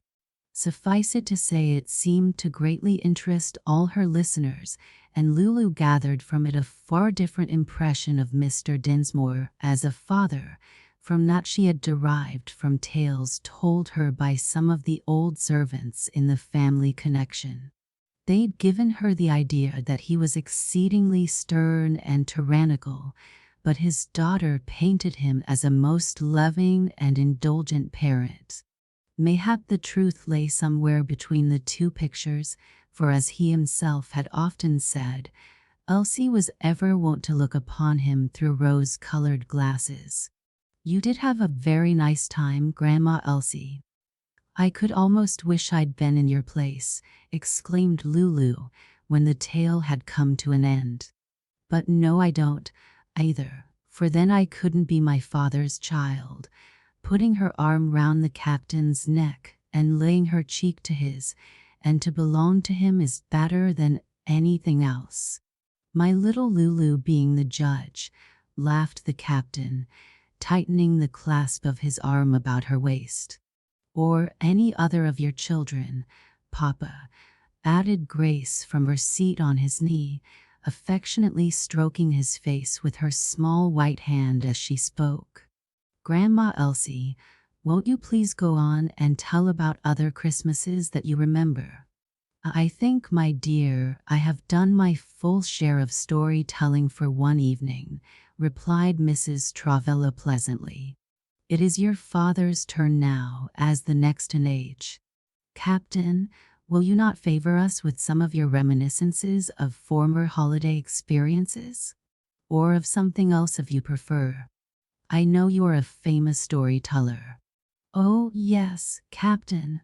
Oh, yes, Papa, do, please, urged the others. Some other time, perhaps, he said. Do you know how late it is? Time to call the servants into prayers, and then for the little folks to seek their nests. Max, my son, ring the bell. Then you don't mean to let us stay up to watch the old year out and the new year in, Papa? Queried the lad, as he rose and obeyed the order. Hardly, his father answered with a slight smile. You are all too young to be allowed to lose so large a portion of your night's rest. To do so would spoil all the anticipated pleasure of tomorrow. Then I am sure we don't want to, Captain, said Evelyn, for we're looking forward to a great deal of pleasure. Chapter 12. My little Grace looks tired, the captain said, bending down and taking her in his arms as the little folks were bidding good night. I shall carry you upstairs, darling, after the old custom. Thank you, Papa. I'm very willing, replied Grace, clasping his neck with her small arms. Lulu, shall I say good night to you first? He asked, smiling down at his eldest daughter, standing by his side. As you have Eva with you, you will perhaps not care for the usual bit of good night chat with your father? Yes, indeed I do care for it, Papa, cried Lulu. Why, I shan't have another chance this year. I wouldn't miss it for anything. Then you shall not, he said, looking both pleased and amused. That sounds as though the next opportunity were far in the distance. He passed out of the room as he spoke, and on up the wide stairway, Lulu and Eva following, each with an arm about the other's waist. Those talks must be so delightful, remarked the latter in a low tone, and with a slight sigh, I'm very glad you don't let me hinder them, dear Lou. I knew you wouldn't want me to, said Lulu. You are always so kind and thoughtful for others, and though Papa sometimes gives me a quarter of an hour or more when we have a great deal to say to each other, I think he won't stay more than a minute or two tonight, so that it won't keep me long away from you. Oh, please don't hurry for my sake, said Eva, adding softly, you know I, too, shall be glad of a few minutes alone with my best friend. So if you like, I will go into the little tower room while your papa is with you. You can have both that and my bedroom to yourself, dear, returned Lulu, for I shall receive papa in the little sitting room that is Gracie's and mine. They had reached the upper hall. The captain passed into Gracie's bedroom, Lulu into her own, Eva with her. Such a sweet, pretty room, Eva said, glancing around it. I am always struck with that thought on coming into it, though I have seen it so often. Yes, returned Lulu, her face lighting up with pleasure. I think it's so myself. Our dear father is constantly adding pretty things here and there to our room, and doing oh so much to make his children happy. Yet, would you believe it, Eva? I am sometimes both ill-tempered and disobedient to him. Not now. Not lately. Evelyn said, half in assertion, half inquiringly, and with a look of surprise. Yes, Lulu replied in a low, remorseful tone, her eyes downcast, her face flushing painfully. Only last month, one day Max was teasing me and I was in very bad humor, so answered him very crossly. Papa happened to be in the next room and overheard it all, and called to us both to come to him. His voice sounded stern, and I felt angry and rebellious. Max never does feel so, I believe, Anyway, he's always obedient, and he went at once. But I waited to be called a second time, and, oh, Eva, I'm dreadfully, dreadfully ashamed. But I feel as if I must tell you because I can't bear to have you think me so much better than I am. Dear Lou, don't tell it if it hurts you so. I'm sure if you were not a good girl you wouldn't feel so very sorry and ashamed. Evelyn interrupted, putting both arms round her friend and kissing her with warmth of affection. No, indeed, I'm not, said Lulu, and I'll tell it, if only to punish myself for my badness. Papa has never punished me for it, though I really did wish he would, and asked him to over and over again. That seems very odd, Eva said, half smiling. Most people are only too glad to escape punishment. Maybe I'm different from most folks, said Lulu, but I always want to beat myself when I've been so hateful, and so if Papa punishes me I always feel a good deal happier after it's over. But I must finish my story. Papa asked Lulu, "Did you hear me bid you come to me?" And I answered, "Yes, sir," then muttered, "But I'll not come a step till I get ready." Evelyn seemed lost in astonishment. "Oh, Lou, did you really say that? Could you venture to speak so to your father, a man whom everybody respects so highly, and who is so dear and kind to you?" "I did," acknowledged Lulu, her head hanging still lower and her cheek flushing more hotly. "You see, when I lived with Aunt Beulah I got into the way of being very saucy to her, and I suppose that's how I came to speak so to Papa. Oh, don't you think I ought to be dreadfully ashamed, and that Papa should have punished me very severely?" "I suppose he is the best judge of that," Eva answered, doubtfully. "But what did he do? Surely he didn't pass it over as of no consequence?" "I think he couldn't feel it right to allow his own child to refuse obedience to his commands." "No, of course not. The minute I'd said the words I could have bitten my tongue off for it." I hoped Papa hadn't heard, but he had, and he rose from his chair and came toward me, very quietly, not at all as if he was in a passion, and I jumped up, saying, "I will, Papa, I'm coming." Then he said in a tone as if he were grieved and astonished that his own little girl could talk so to him, tardy obedience following upon a most insolent refusal to obey, and took my hand and led me to the side of his chair. Then he sat down and talked to Max a little, and sent him up to his room, and after Max had gone he talked to me. He said he must punish me, but he would try a new way, and for 4 days I shouldn't be his child at all, at least not be treated like it, but just as if I were only a little girl visitor. He wouldn't give me any orders, or advice, or direction, or instruction, and I mustn't take any liberty with him that I wouldn't feel free to take with a stranger gentleman. He said I must understand that he did not intend to subject me to any harsh treatment, but would be as polite and attentive to my wants as if I were a guest in the house. Oh, Lou, did you like it? Was it nice? No, indeed. I thought they were the longest days I'd ever lived, and wondered how I could ever have thought I'd like to be my own mistress instead of having to obey Papa. He didn't give me one cross word or even look, but he didn't invite me to sit on his knee, and I didn't dare do so. He didn't call me pet names and hug me up in his arms, as he so often does when I haven't been naughty. And I couldn't wait on him as I always loved to do. He wouldn't let me do the least thing for him.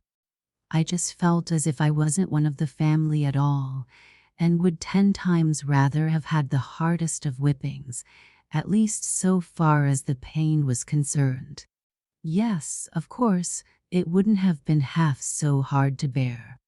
At least I can imagine that to be made to feel yourself only a stranger in your father's house would be a great deal worse than having to endure quite severe bodily pain. So I think you may feel that you have been punished. Not so severely as I deserve, returned Lulu, shaking her head and sighing. No, not half.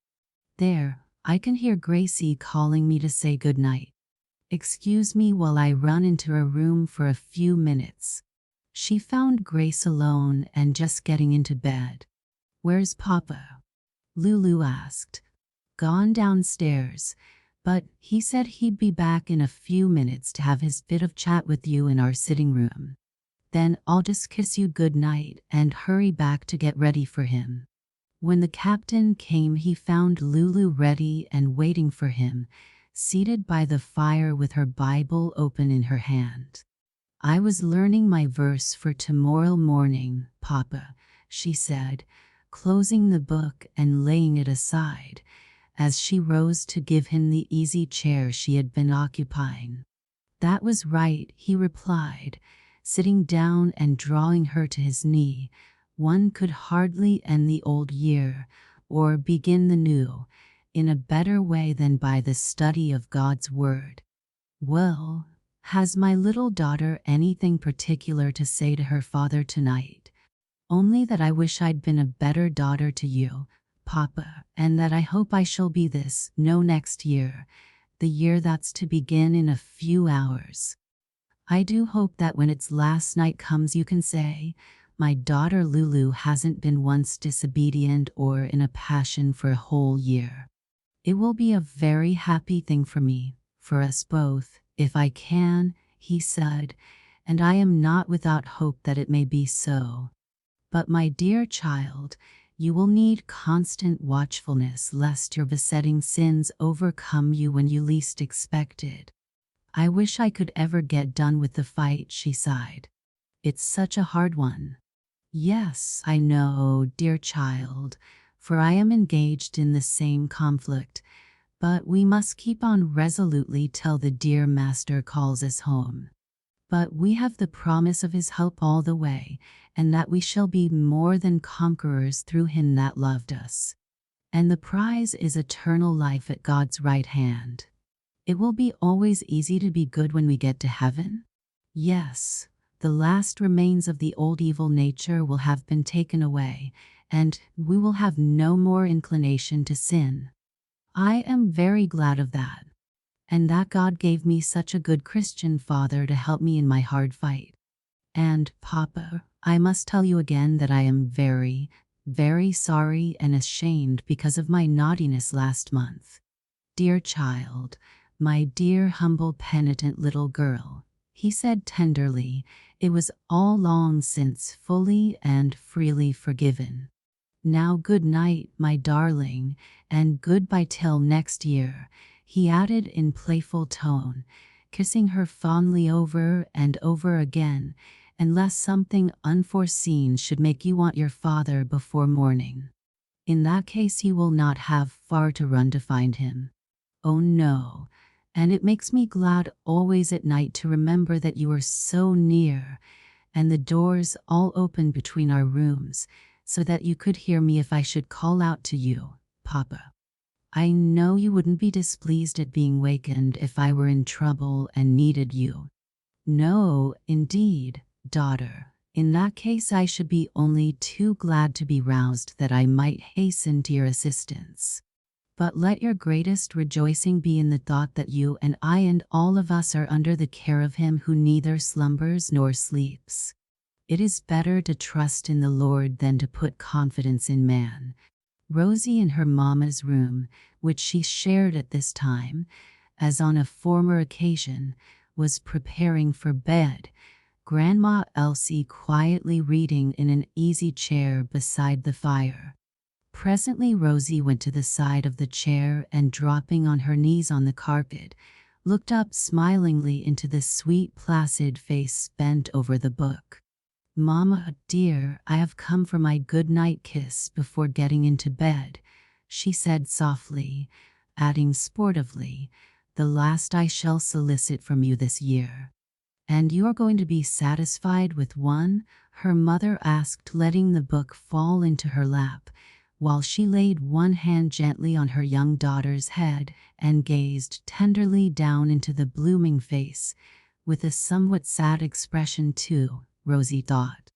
"I say no to that, Mama," she returned, laying her head in her mother's lap and taking into her own the hand that had been resting on it, to press it again and again to her lips with ardent affection, "for I shall not be satisfied with less than half a dozen." Elsie gave them in quick succession, gathering her child in her arms and making her rest her fair head on the maternal bosom, and Rosie felt a warm tear fall on her cheek. "Mama," she exclaimed in concerned surprise, "you are crying. What can be the matter? Have I said or done anything to grieve you, dear heart?" Reaching up an arm to clasp her mother's neck, while she scanned the loved features with earnest, tender scrutiny. For a minute or more there was no reply. Then Elsie said, in moved tones, softly smoothing the hair back from Rosie's temples as she spoke, and gazing tenderly down into her eyes, "My heart is sad for you, my darling, because, while another year is rapidly drawing to a close, I have yet no reason to hope that you have sought a refuge within the fold of the Good Shepherd who gives to his sheep eternal life, the dear Savior who has been all these years inviting you to come to him and be saved." "Mama, I am very young yet," murmured Rosie, hanging her head and blushing. "Old enough to have become a disciple of Jesus years ago," her mother said in sorrowful tones. "Oh, my darling, give him the best years of your life, the whole of your life, whether it be long or short. Is he not worthy of it?" "Yes, Mama. Surely there can be only one answer to that, and I do mean to try to turn over a new leaf with the coming of the new year. But, Mama, I know of a number of good Christians who didn't begin to be such till they were many years older than I am. There is Grandpa for one." "Yes, my child," sighed her mother, "but he has always deeply regretted having so long delayed beginning the Christian course, entering the service of the dear Master whom now he loves better than wife or child or any created being. There are many reasons, my darling, why delay is both dangerous and unwise as well as basely ungrateful." "You allude to the uncertainty of life, Mama?"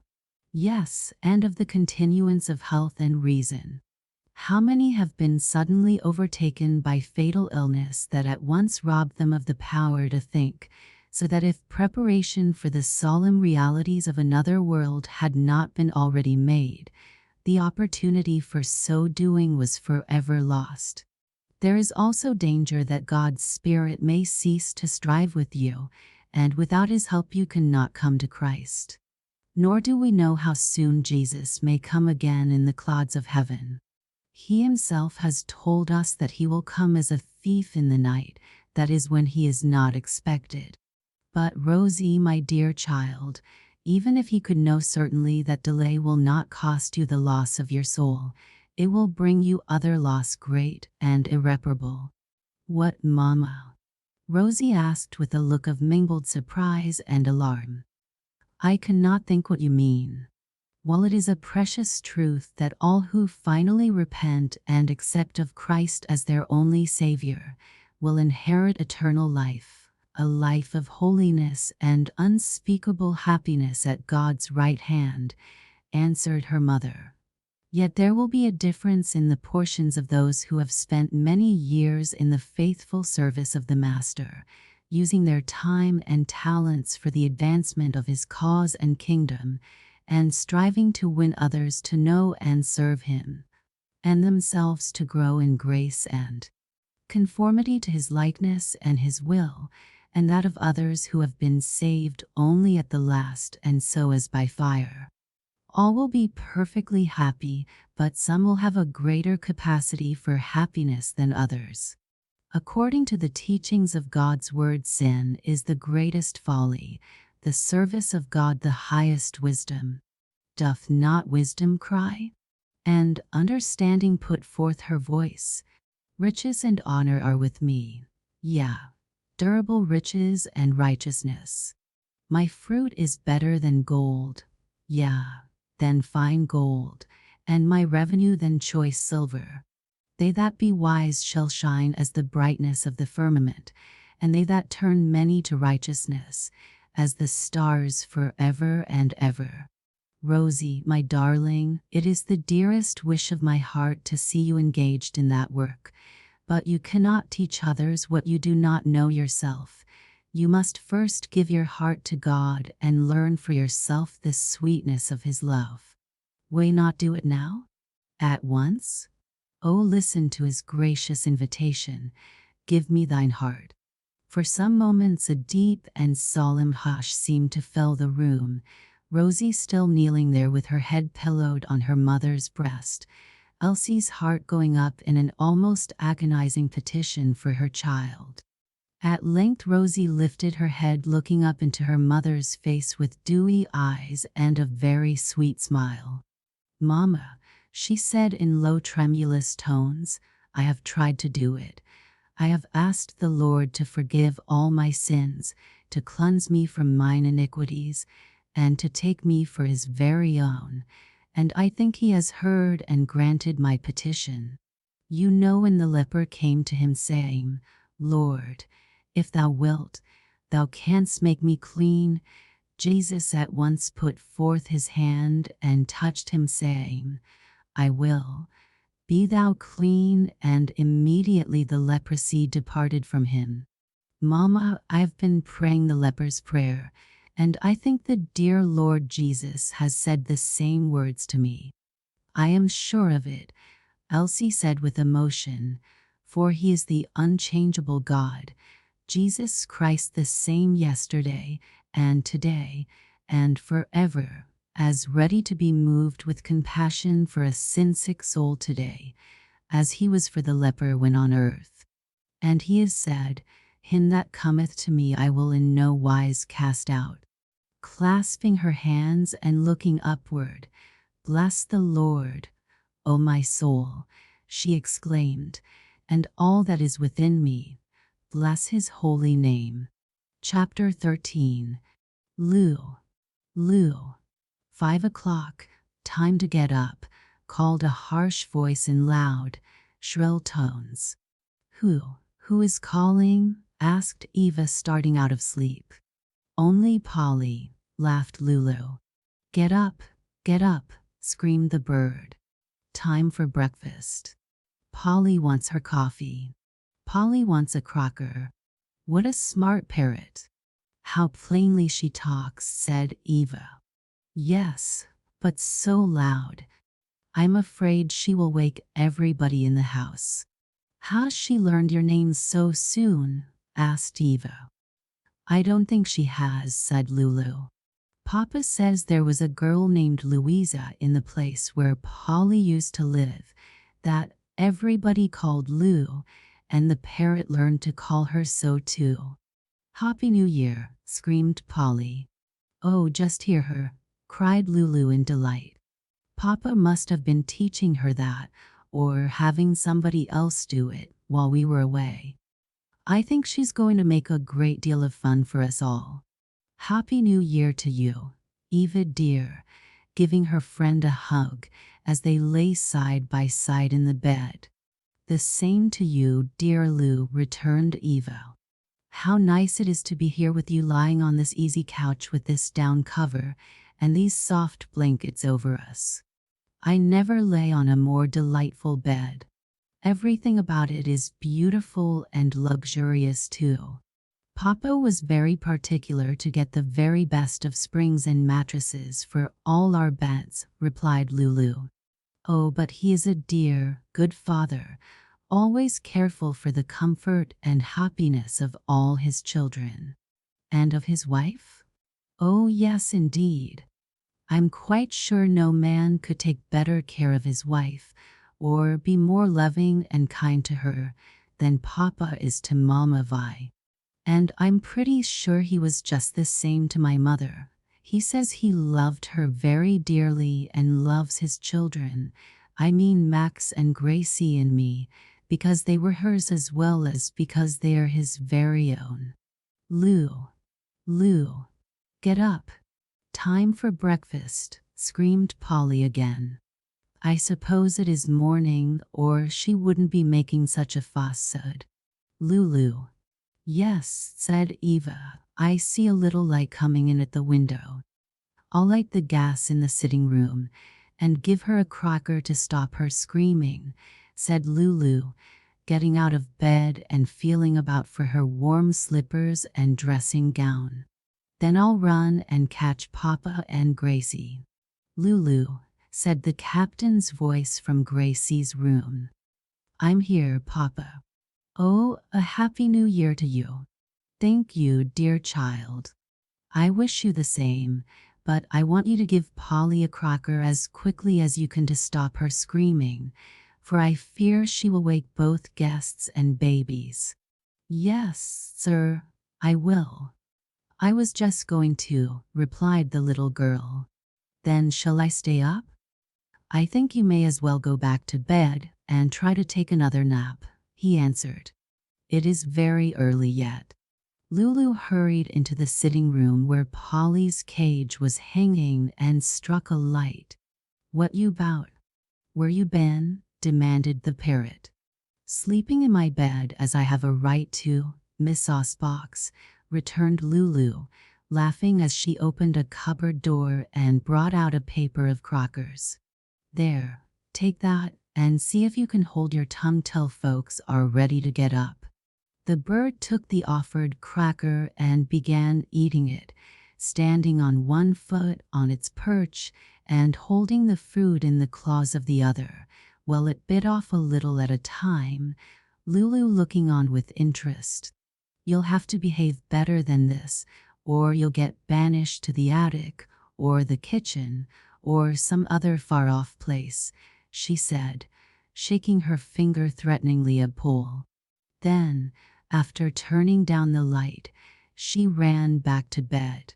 Are you asleep, Eva? She asked in a whisper.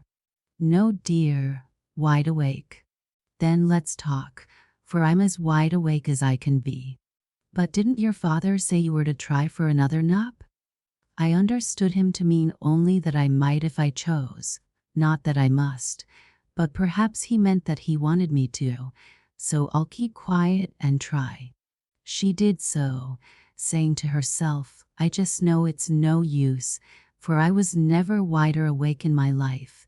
But to her great astonishment, the next thing she knew it was broad daylight, and Eva up and brushing out her hair before the mirror over the bureau. Why, I've been asleep and I hadn't the least idea of such a thing, cried Lulu, springing out upon the floor and beginning to dress in all haste. Oh, you've had a nice nap and will feel the better for it all day, I'm sure, returned Eva, laughing in a kindly way, and that is your reward for trying to do as your papa probably wished you to. But need you hurry so? Isn't it a good while to breakfast time? Yes, but I have to dress and say my prayers, and I always like so much to have a little time to chat with Papa before the bell rings. Lou, screamed the parrot, time for breakfast. Polly wants her coffee. Just here, Polly, exclaimed Lulu. It does seem as if she must have sense. I suppose she does think it's time for breakfast. Does she drink coffee? Asked Eva. Yes, she is very fond of it. She gets a cup every morning. She's a very amusing pet, I think, remarked Evelyn. What fun it will be to teach her to say all sorts of cute things. Yes, sighed Lulu, but Papa says if she should hear angry, passionate, or willful words from my lips, she may learn and repeat them to my shame and sorrow. But oh, I hope I never shall let her hear such. I don't believe you ever will say such words any more, dear Lou, Eva said with an affectionate look into her friend's face. I don't believe you have ever been in a passion since the time that little Elsie had that sad fall. No, I have not been in a rage, but I have said some angry words a few times, and oh, as you must remember that I told you, some very rebellious and insolent ones to my dear papa, not so long ago. Oh dear, I'm afraid my tongue can never be tamed. Papa made me learn that third chapter of James that says the tongue is a fire, a world of iniquity, and that no man can tame it. Then he talked to me so nicely and kindly about learning to roll my tongue and make it always speak as it ought. Wise, kind, pleasant words. And he told me the only way to do it was by getting my heart right, by God's help, because, as the Bible tells us in another place, it is out of the abundance of the heart that the mouth speaketh. Your father takes a great deal of pains to teach and help you, dear Lou, doesn't he? Said Eva. Yes, yes, indeed, returned Lulu, with warmth, all his children, but especially me, I think, because I'm the naughtiest and have the hardest work trying to be good. I'm often surprised at Papa's patience with me and the trouble he takes to help me in my hard fight with my passionate, willful temper. Just then Grace's voice was heard at the door. Happy New Year, Eva and Lou. May I come in? Yes, come. Happy New Year to you, cried both girls, Lulu running and taking her sister in her arms to hug and kiss her. You darling child. You look bright and well. Are you? Yes, you old woman, laughed Gracie, returning the hug and kisses, and I'm all ready for breakfast. Are you? No, not quite. I am, said Evo. Shall we go into the sitting room, Gracie, and wait there for Lou? Yes, answered Grace, leading the way, and I'll be learning my Bible verse while we wait for her and Papa and the breakfast bell. Lulu and her father joined them at the same moment. The captain kissed the little girls all around and presented each with a pretty little portemonnaie. Eva thanked him with smiles, blushes, and appreciative words, his own too with hugs and kisses, in addition to the thanks given in words. Mine's ever so pretty, Papa, Lulu said, turning it about in her hands. I am glad you are pleased with it, he said, smiling, but are you going to be satisfied with looking at the outside? Don't you want to examine the lining also? Why, yes, sir, opening it. Oh, it isn't empty, she laughed, beginning to take out the contents, 2 clean, crisp $1 notes, and a handful of bright new quarters, dimes, and 5-cent pieces. Papa, how kind and generous you are to me. Grace had her purse opened by this time and found it lined in like manner with Lulu's. Dear Papa, thank you ever so much, she said, looking up into his face with eyes full of love and gratitude. It's a great deal for me to have beside all the rest you gave me. You are both as welcome as possible, my darlings. Only make good use of it, remembering that money is one of the talents for which we must give account to God at last. He answered to both. Eva, my dear, turning to her, you will find the same in yours, and I hope will accept it from me as though you were one of my daughters. Do me the kindness to let me be in some respects a father to you, since your own is absent in the happy home to which I trust we are all traveling. She was standing near, the present he had given her in her hand. She had been looking from it to Lulu and Grace, thinking the while how good it was in the captain to treat her so much like one of his own, and now at these kind words spoken in tender fatherly tones, both heart and eyes grew full to overflowing. He saw that she could not speak for emotion, and taking her hand, drew her to his knee and kissed her, saying, "Don't try to thank me in words, my dear. Your speaking countenance tells me all you would say." "What you bout?" screamed Polly at that instant, just as if she were calling the captain to account for his actions. That made them all laugh, even Evelyn, who had been just ready to cry. Then the breakfast bell rang and everybody hastened to obey its summons. Many a "Happy New Year" was exchanged among them as they gathered, a bright-faced, cheerful set, in the pleasant breakfast room and about its bountiful table. Each had a gift to show, for all had been remembered in that way by either the captain or Violet, some by both, and each one had received or did now receive something from Grandma Elsie, a book, toy, or game. The gift seemed to give universal satisfaction, and all were in gayest spirits. Shortly after breakfast, almost before the children had done with comparing and talking about their presents, the other guests began to arrive, and by 10 o'clock everybody who had been invited was there. Then began the fun of arranging themselves in groups and having photographs taken, after that the acting of the charades. The picture suggested by Violet was taken first. In it Grandma Elsie was seated between her father on one side and her namesake daughter on the other, Mrs. Leland having her babe in her arms, while little Ned leaned confidingly against his great-grandfather's knee. The captain and Violet, with their two little ones, made another pretty picture. Then the captain was taken again with his older three grouped about him. Then Grandma Elsie again with her son Edward and his Zoe, standing behind her, Rosie and Walter one on each side.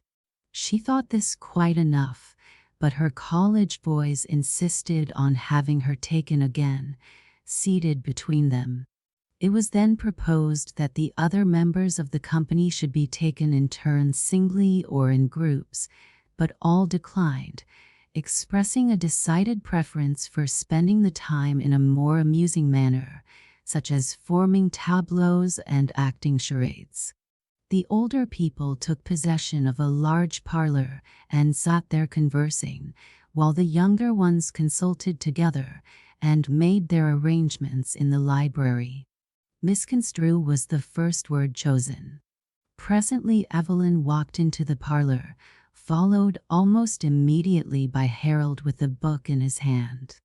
"You're here, miss," he said, glancing at Evelyn.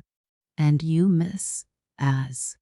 Sydney Dinsmore came tripping in from the hall. "Yes, and here comes another miss," she replied, as Lulu appeared in the open doorway. "I, too, am a miss. There are 4 of us here now," said Rosie, coming up behind Lulu. "I am a miss," proclaimed Maud Dinsmore, stepping in after Rosie. "And I am a miss," echoed Laura Howard, coming after her. "Well, stand up in a row and let us see if you can say your lesson without a miss," said Harold. "Oh, it's a spelling school, all of girls," remarked Grace in a low aside to her little friend Rosie Lacey, they too having chosen a place among the spectators rather than with the actors on this occasion. "Yes," returned Rosie. "I wonder why they don't have some of the boys in the class too." "When did Columbus discover America, Miss Maud?" asked Harold. "In 1942, returned Maud with the air of one who is quite confident of the correctness of her reply. "A miss for you," said Harold. "Next, when did Columbus discover America?" "In 1620, just after the landing of the Pilgrims," answered Sydney. "Another miss," said Harold. "Next, something happened in 1775, said Eva meditatively. "Oh," cried Rosie, "Columbus' discovery was long before that, somewhere about the year 1000, was it not, Mr. Travilla?" A miss for each of you, replied Harold, shaking his head. What year was it, Lulu? It must have been before I was born, she answered slowly, as if not entirely certain. Yes, I'm quite sure it was, and I can't remember before I was born. A miss for you too, said Harold. You have everyone missed and will have to con your task over again. At that, each girl opened a book which she held in her hand, and for several minutes they all seemed to be studying diligently. Aha, aha, hum. Miss Con, murmured Cousin Ronald, half aloud. Borrow well done, lads and lasses. What's the next syllable? Stro? Aha, hum. We shall see presently, as the books were closed and the young actors vanished through the door into the hall. They were hardly gone when Zoe entered, carrying a small basket filled with flowers which she began to strew here and there over the floor. Aha, aha, hum, cried Cousin Ronald. She strews the flowers. Misconstrue is the word, not doot. Ah, Cousin Ronald, somebody must have told you, laughed Zoe, chirping from the room. Oh, cried Rosie Lacey, I see now why the boys didn't take part this time, because they couldn't be miss. Here they come now, boys and girls too, exclaimed Grace. Why, how they're laughing. I wonder what's the joke. They were all laughing as at something very amusing, and after entering the room did nothing but sit or stand about laughing all the time, fairly shaking with laughter, laughing till the tears came into their eyes. And the older people joined in without in the least knowing the exciting cause of so much mirth. Come, children, tell us the joke, said Mr. Dinsmore at length. Oh, Grandpa, can't you see? Asked Rosie Travilla, and they all hurried from the room, to return presently in a procession, each carrying something in his or her hand. Harold had a log of wood, Herbert a post, Max a block, Frank the wooden part of an old musket, while Chester, though empty-handed, wore an old-fashioned stock or cravat and held his head very stiffly. Maud, dressed as a huckster, had a basket filled with apples, oranges, nuts, and candies. Sidney, wearing an old cloak and straw hat, had a basket on her arm in which were needles, tapes, buttons, pins, and other small wares such as are often hawked about the streets. Lulu and Eva brought up the rear, carrying the parrot and Gracie's kitten. Maud and Sidney made the circuit of the room, the one crying, apples and oranges. Buy any apples and oranges? The other asking, want any pins today? Needles, buttons, shoestrings. No, said Grandma Rose, have you nothing else to offer? No, ma'am, this is my whole stock in trade, replied Sidney.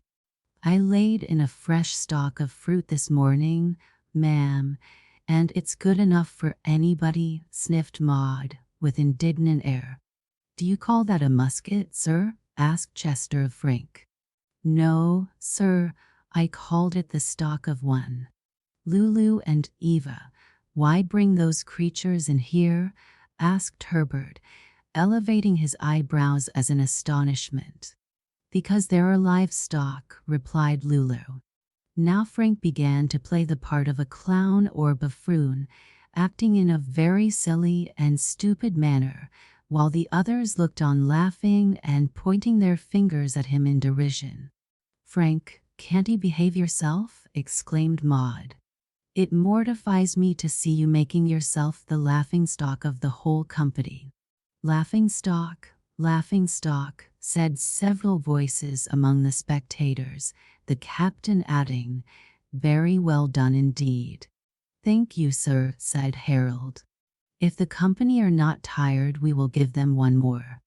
Let us have it, said his grandfather.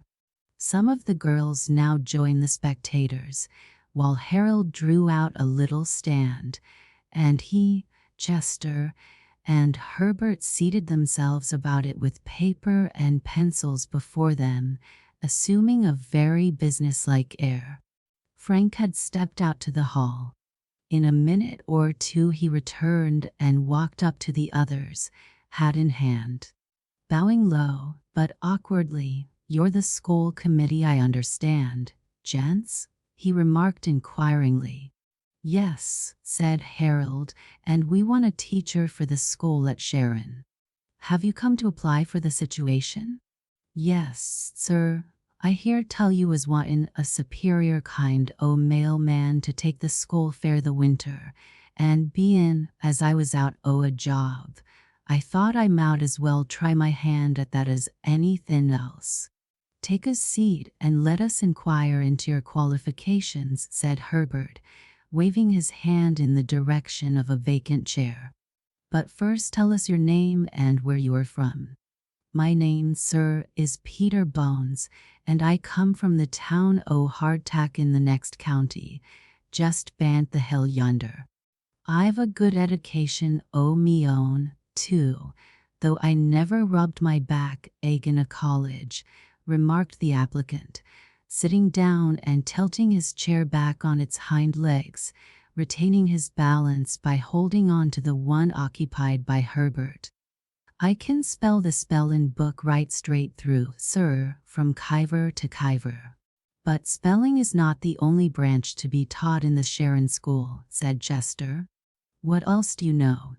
"The 3 R's, sir: reading, written, and arithmetic."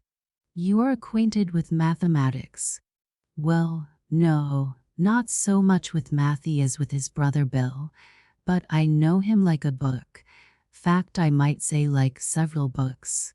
"Like several books, eh?" echoed Chester in a sarcastic tone. "But how well may you be acquainted with the books? What's the meaning of pathology?" "The science of road making, of course, sir. Any fool could answer such a question as that." "Could he indeed? Well, you've made a miss, for your answer is wide of the mark." "How wide is the Atlantic Ocean?" asked Herbert. "About 1,000 miles." "Another miss. It's 3,000. I know it used to be years ago, but they've got to crossin' it so quick now that you needn't tell me it's more 'n 1,000. "In what year was the Declaration of Independence signed?" asked Harold. "Wall, now, I don't just remember," returned the applicant, thrusting both hands deep into his pockets and gazing down meditatively at the carpet. "Somewheres 'bout 1860, wasn't it?" "No, come to think, I guess 'twas 63. "No, no, no. You are thinking of the Proclamation of Emancipation." "Another miss. We don't find you qualified for the situation, so wish you good day, sir." "Ah, ah, ah, ah. Hum. So I should say," soliloquized Mr. Lilburn, leaning on his gold-headed cane and watching the 4 lads as they scattered and left the room. "And so this is the end of Act the First, I suppose." Miss. That's the syllable that begins the new word." Evelyn now came in with an umbrella in her hand, Grace and Rose Lacey walking a little in her rear. Evelyn raised the umbrella and, turning to the little girls, said pleasantly, "Come under, children. I can't keep the rain off you unless you are under the umbrella." They accepted the invitation, and the 3 moved slowly back and forth across the room several times. "It's a nice sort of shelter to be under when it rains," remarked Rose. Lacey. "Yes, I like to be under it," said Grace. "But it is wearisome to walk all the time. Let us stand still for a little," proposed Evelyn. "Yes, by that stand yonder," said Grace. They went to it and stationed themselves there for a moment, Then Grace stepped from under the umbrella and seated herself on the carpet under the stand. "Look, look," laughed Rose Lacey. "There's Miss Grace Raymond under the stand. A misunderstand." A storm of applause and cries of "Well done, little ones." Very prettily done indeed, and Gracie, rosy with blushes, came out from her retreat and ran to hide her face on her father's shoulder, while he held her close with one arm, softly smoothing her curls with the other hand. "Don't be disturbed, darling," he said. "It is only kind commendation of the way in which Rosie and you have acted your parts." "Why, you should feel proud and happy, Gracie," said Zoe, drawing near. "We are going to have that tableau now in which you are to be a little flower girl. So come, won't you? And let me help you dress." Tableaux filled up the rest of the morning. After dinner, Harold and Herbert gave an exhibition of tricks of legerdemain, which even the older people found interesting and amusing. The little ones were particularly delighted with a marvelous shower of candy that ended the performance. Some of Cousin Ronald's stories of the heroes of Scottish history and song made the evening pass delightfully. But at an early hour the whole company, led by Grandpa Dinsmore, united in a short service of prayer, praise, and the reading of the Scriptures, and at its close the guests bade goodbye and scattered to their homes. "Well," said Max, following the rest of the family into the parlor, after they had seen the last guest depart, "I never had a pleasanter New Year's Day." "Nor I either," said Lulu, "and we had such a delightful time last year too, that I really don't know which I enjoyed the most." "And we have good times all the time since we have a home of our own with our dear father in it," remarked Grace, taking his hand and carrying it to her lips, while her sweet azure eyes looked up lovingly into his face. An emphatic endorsement of that sentiment from both Max and Lulu. Then the captain, smiling tenderly upon them, said, "I dearly love to give you pleasure, my darlings. My heart's desire is for my children's happiness in this world and the next, but life cannot be all play. So lessons must be taken up again tomorrow morning, and I hope to find you all in an industrious and tractable mood." "I should hope so indeed, Papa," returned Max. "If we are not both obedient and industrious, we will deserve to be called an ungrateful set." Chapter 14. The weather the next day was so mild and pleasant that Max and Lulu asked and obtained permission to take a ride of several miles on their ponies. They went alone, their father and Violet having driven out in the family carriage, taking the 3 younger children with them. On their return, Max and his sister approached the house from a rear entrance to the grounds, passing through the bit of woods belonging to the estate, the garden and shrubbery, and across the lawn. In traversing the wood, they came upon a man leaning idly against a tree, in a lounging attitude, with his hands in his pockets, a half-consumed cigar in his mouth. He was a stranger to the children, and from his shabby, soiled clothing, unkempt locks, and unshaven face, it was evident he belonged to the order of tramps.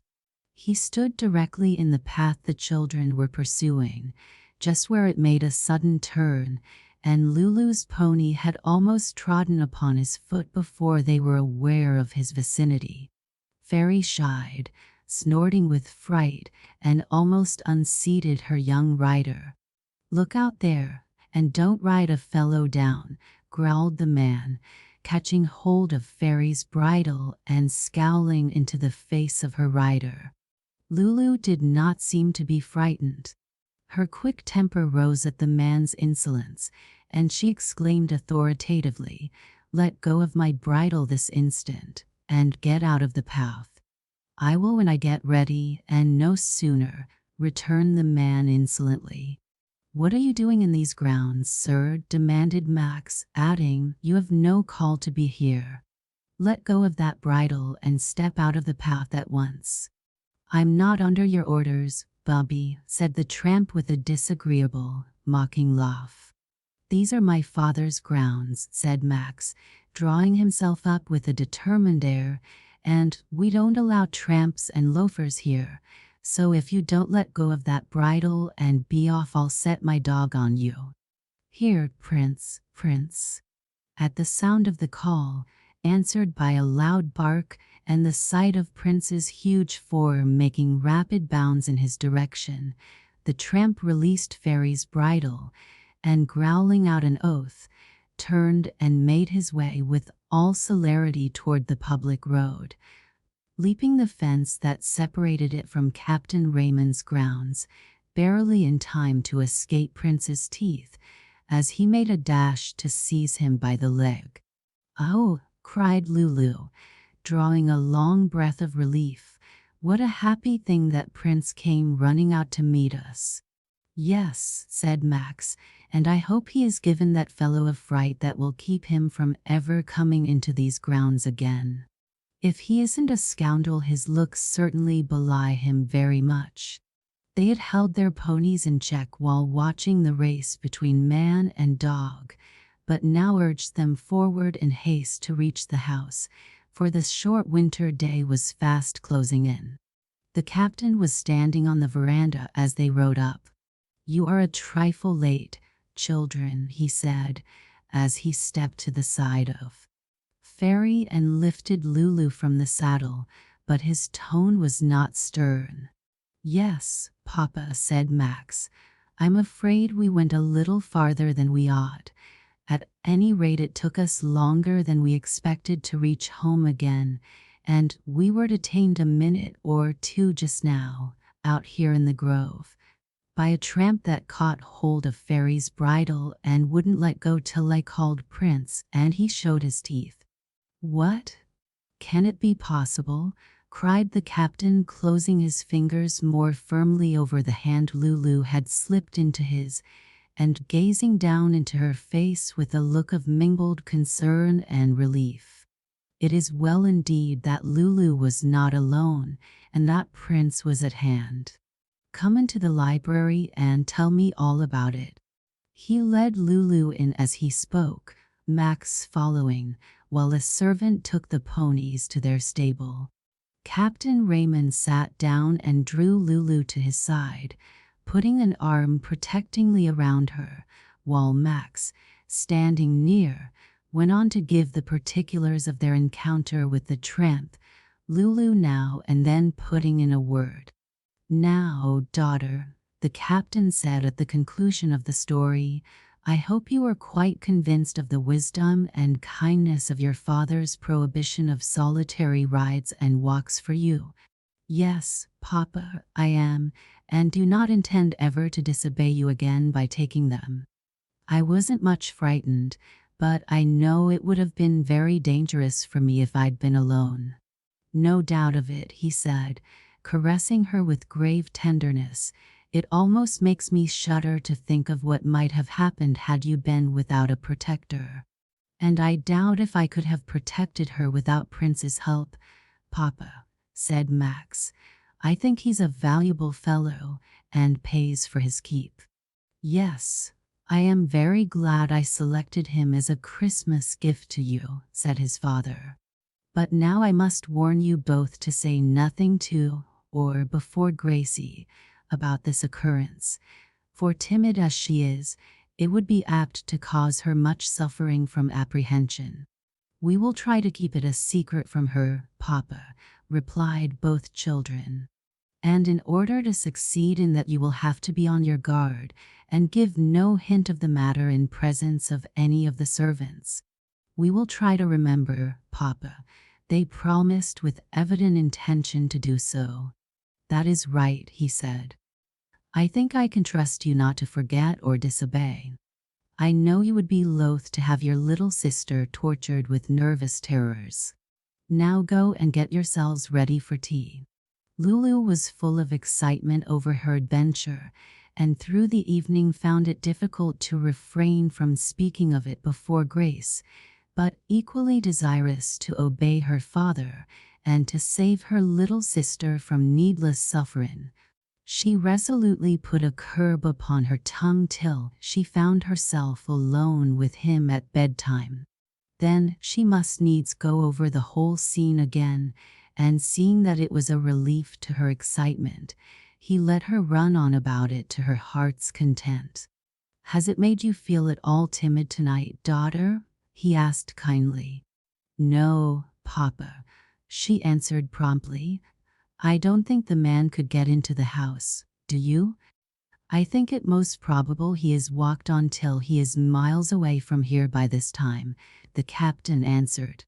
"But even did we know him to be prowling round outside, we might rest and sleep in peace and security, assured that nothing can harm us without the will of our Heavenly Father, who loves us more than any earthly parent loves his child." He drew her very close to his heart and imprinted a tender kiss upon her lips as he spoke. "Yes, Papa, it makes me feel very safe to remember that, thinking how dearly you love me, so that I know you would never let anything harm me if you could help it," she returned, putting an arm round his neck and hugging him tight. "Oh, I am so glad that the Bible tells us that about God's love to us. So am I, and that my children have early learned to love and trust in Him. Godliness is profitable unto all things, having promise of the life that now is and of that which is to come." That is not a promise that God's faithful followers shall be rich in this world's goods, but faith in God's loving care makes life happy even in the midst of poverty and pain. Riches have not the power to make us happy, but the love of God has. And those who begin to serve God in the morning of life and press onward and upward all their days, keeping near to Jesus and growing more and more like Him, will be happier in heaven because of their greater capacity for the enjoyment of God and holiness than the saved ones who sought Him late in life, or were less earnest in their endeavors to live in constant communion with Him and to bear more and more resemblance to Him. The Bible speaks of some who are scarcely saved, and of others to whom an entrance shall be ministered abundantly into the everlasting kingdom of our Lord and Savior Jesus Christ. "Papa," said Lulu earnestly, "I want to be one of those. I want to live near to Jesus and grow every day more like Him." "Oh, I am so little like Him now. Sometimes I fear not at all. Won't you help me all you can?" "I will, my darling," he replied, speaking with emotion. "Every day I ask wisdom from on high for that very work, the work of helping you and all my dear children to be earnest, faithful servants of God." The talk with her father had done much to quiet Lulu's excitement, and she fell asleep very soon after laying her head on her pillow. It was still night when she awoke suddenly with the feeling that something unusual was going on in the house. She sat up in the bed and listened. She thought she heard a faint sound coming from the room below, and slipping from the bed, she stole softly across the floor to the chimney, where there was a hot air flue beside the open fireplace. Dropping down on her hands and knees, she put her ear close to the register and listened again, almost holding her breath in the effort to hear. The chimney ran up between her bedroom and the little tower room opening into it. The library was under her bedroom, and opening from it was the ground floor room of the tower, which was very strongly built, had only the one door and very narrow slits of windows set high up in the thick stone walls. In a safe in that small room were kept the family plate, jewelry, and money, though no very great amount of the last named, as the captain considered it far wiser to deposit it in the nearest bank. The door of the strong room, as it was called, was of thick oak plank crossed with iron bars, and had a ponderous bolt and stout lock whose key was carried upstairs every night by the captain. Listening with bated breath, Lulu's ear presently caught again a faint sound as of a file moving cautiously to and fro on metal. Burglars. I do believe it's burglars trying to steal the money and silver and Mama Vi's jewelry that are in the safe, she said to herself with a thrill of mingled fear and excitement. With that she crept into the tower room, softly opened the register there, and applied her ear to it. The sound of the file seemed a trifle louder, and presently she was sure she heard gruff voices, though she could not distinguish the words. Her first impulse was to hurry to her father and tell him of her discovery. The second thought, if I do, Papa will go down there, and maybe they'll kill him, and that would be a great deal worse than if they should carry off everything in the house. I wish I could catch them myself and lock them in there before I wake Papa. Why couldn't I? Starting to her feet in extreme excitement. They're in the strong room, the bolt's on the library side of the door, and probably they've left the key there, too, in the lock. If I'm going to try to do it, the sooner the better. I'll ask God to show me how and help me. She knelt on the carpet for a moment, sending up her petition in a few earnest words, then rising, stood for an instant thinking very fast. She could gain the library by a door opening into a back hall, and very near that into the strong room, whose door, if open, would be in a position to conceal her approach from the burglars till she could step behind it, so that her scheme seemed not impracticable. She hastily put on a dark dressing gown over her white nightdress, and thick felt slippers on her feet. Her heart beat very fast as the thought occurred to her that there might be an accomplice in the library or hall, or that the door from the one into the other might creak and bring the miscreants rushing out upon her before she could accomplish the task she had set herself. Well, what if they should, Lulu Raymond, she asked, shutting her teeth hard together, toldn't be half so bad as if they should harm your father. You could be very well spared, but he couldn't. Mama Vi, Max and Gracie would break their hearts if anything dreadful happened to him, and so would you too. I'll try, trusting to God to take care of me. With swift, noiseless steps she passed out of her room, down a back stairway into the hall just spoken of, and gained the library door, finding it, to her great joy, wide enough open for her to slip in without touching it. She could see nothing there. The room was quite dark, but the sounds she had heard were still going in the strong room, seeming a little louder now. The men must be in there at work on the safe, with the door ajar, for a streak of light at the back between it and the jamb told her it was not quite shut. She crept to it, and peeping in at that crack, saw a man down on his knees working at the lock of the safe, while another stood close beside him, holding a dark lantern open, so that the rays of light fell full and strongly upon the lock his confederate was trying to break. Lulu could not see the face of the latter, his back being toward her, but as the other bent forward for a moment to watch the progress of the work, the light fell on his face, and she instantly recognized him as the tramp who had seized Fairy's bridle in the wood.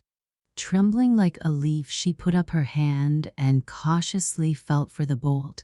Holding tight to it and exerting all her strength, she suddenly slammed the door to and shot it into its socket.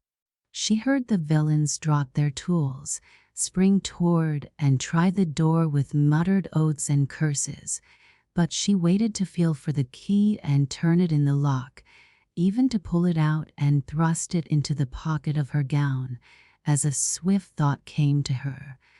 that there might be an accomplice lurking about who would release them if she left it there. Then she ran as fast as her feet could carry her, through the library and hall, up the stairs and on through the rooms, never stopping until she stood panting for breath beside her sleeping father. She could not speak for a moment, but laid her face on the pillow beside his and put her arm round his neck. The touch roused him and he asked, "Who is it?" "You, Lulu." "Yes, Papa," she panted. I've locked some burglars into this strong room and—" "You? You have locked them in there?" he exclaimed in astonishment, starting up and drawing her into his arms. "Surely, my child, you have been dreaming." "No, Papa, not a bit.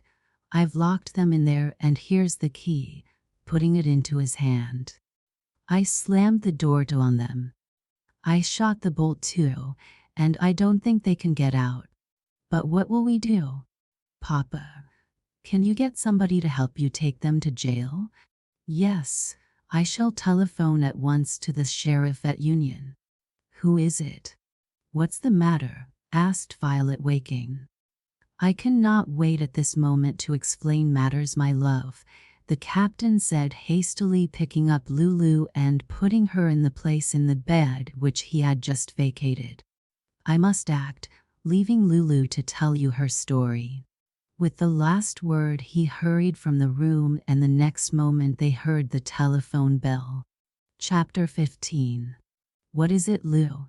Violet asked in trepidation. "Oh, what is the meaning of those sounds coming from below? Are burglars trying to break in?" "No, Mama Vi," returned Lulu with a little nervous laugh. "They are trying to break out." "Break out? What can he mean, child?" "They are locked into the strong room, Mama Vi, and Papa is calling for help to take them to jail." "Hark! Don't you hear him?" They sat up in the bed, listening intently. "Hello," the captain called. Then in another moment, "Captain Raymond of Woodburn wants the sheriff," they heard him say. Are you there, Mr. Wright?" "Burglars in the house." "Burglars here. We have them fast, locked into the room with the safe they were trying to break open. Send a constable and several men to help him as promptly as you can." The reply was of course inaudible to the listeners in the bedroom, but the next moment the captain spoke again. "Yes, I can hold them till you can get here, unless some outside accomplice should come to their aid." He seemed to listen to a response, then a tinkle of his bell told that the conversation was at an end. He turned at once to a private telephone connecting the dwelling house with the outside cabins in which his men servants lodged, and called them to come to his assistance. Then back he went to his bedroom to reassure Violet and send Lulu to Grace, who had waked and was calling in a fright to know what was the matter. "Do not be alarmed, my dear," he said, as he hastily threw on his clothes. "I really think there is no cause for apprehension, but I must hurry down to admit the servants. Whether the burglars have left a door open or not, I do not know. See in what condition things are in the lower rooms, and keep guard over my prisoners till the sheriff or constable and his men arrive." "What can I do?" asked Violet. "Stay here out of harm's way, and ready to soothe and quiet the children should they wake in a fright," he answered as he again hastened away. Violet sprang from the bed and went with swift, noiseless steps into the nursery. All was quiet there, children and nurse soundly sleeping. She retraced her steps and went on into Grace's room, where the two little girls were lying together in the bed, locked in each other's arms. Grace trembling with fear, Lulu bravely struggling with her own excitement and trying to calm and soothe her little sister. "Oh, Mama Vi, I'm so glad you've come," she exclaimed, as Violet drew near, then seated herself on the side of the bed and bent down to kiss first the one and then the other, for Gracie is so frightened. "I'm so afraid those wicked men will hurt Papa," sobbed Grace. "God will take care of him, dear child," Violet said, repeating her caress. "Beside, your Papa just told me he thought there was no cause for apprehension. But Lulu, I have not heard yet how the burglars came to be locked into the strong room. Tell me about it." "Something waked me, Mama Vi, and I heard them, and by listening a little I made sure where they were. At first I thought I'd run and call Papa, but then I thought there are two of them if not more, and Papa is only one, so he would hardly have a chance in trying to fight them. But if I should slip quietly down and slam the door to and lock them in, it would save risking Papa's life. And if they should catch me and kill me, it wouldn't be half so bad as if they hurt Papa. So I asked God to help me and take care of me. Then I ran down the back stairs to the library. The door into the back hall was far enough open to let me slip in without touching it, so that I did so without making any noise to attract their attention. Then, seeing by the light coming from the crack at the back of the strong room door that they were in there, I crept close up and peeped in, and there they were, one down on his knees working at the lock of the safe, the other holding a lantern to give him light. When I had watched them for a minute, I asked God again to help me. Then I felt for the bolt and kept my hand on it while I, all of a sudden, pushed against the door with all my might and slammed it to, and shot the bolt in. I'd hardly done it when I heard the men drop their tools and run to the door and try to get it open, saying dreadful words too, that frightened me. So I only waited to lock the door also before I started to run upstairs and on through the rooms till I got to Papa. He was asleep and I was so out of breath, and my heart beating so fast I couldn't speak for a minute. But I put my arm round his neck and my cheek on the pillow close to his, and he woke. "And it was you who locked the burglars in?" exclaimed Violet in astonishment. "I've heard before now of women doing such things, but never of a little girl like you attempting it. You dear, brave, unselfish child. I am very, very proud of you." And she bent down again and kissed Lulu several times. The burglars, quite aware that their presence in the house was known, were making desperate efforts to escape, trying to force the lock or break down the door, at the same time cursing and swearing in tones of concentrated fury. The captain drew near and spoke to them. "Then," he said sternly, "you're caught in a trap you have laid for yourselves, and escape is impossible. Both lock and door are strong enough to resist your utmost efforts. Therefore you may as well take matters quietly." "That we won't. Let us out or it'll be the worse for you," growled one of the villains, grinding his teeth with rage. "Have a little patience," returned the captain. "You shall be taken out presently, and off the premises. You are by no means desirable inmates in the home of any honest, law-abiding citizen." The response to that was a threat of vengeance to be taken sooner or later, should he dare to deliver them up to justice. Finding their threats disregarded, they tried persuasion, appeals to his compassion, asserting that it was their first attempt to rob, and that they were driven to it by necessity, they and their families being in sore straits from extreme poverty, and promises to lead honest lives in future. One voice the captain recognized as that of the groom he had dismissed some months before because of his cruelty to Thunderer. "Ajax," he said sternly, "you're lying to me. I know that your family are not in distress, and that you can make an honest living if you choose to be industrious and faithful to your employers. You were well paid here, but lost your situation by inexcusable cruelty to dumb animals. Since discharging you, I have more than once supplied the wants of your wife and children, and this is your grateful return, coming to rob me, bringing with you another and perhaps more desperate villain than yourself." The men servants had followed their master into the library and stood listening to the colloquy in open-mouthed astonishment. "How'd I get locked up in dar, Cap'n?" asked one.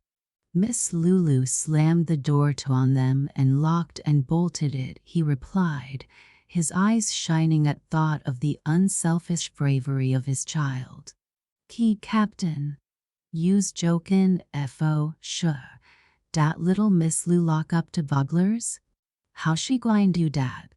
She one small chili and day two big men?" "She undoubtedly did it," returned the captain, smiling at the man's evident amazement. "She heard them at work with their tools on the safe door, came softly down into this room, peeked at them through the crack behind the door there, and before they were aware of her vicinity, slammed it to and bolted and locked it on them."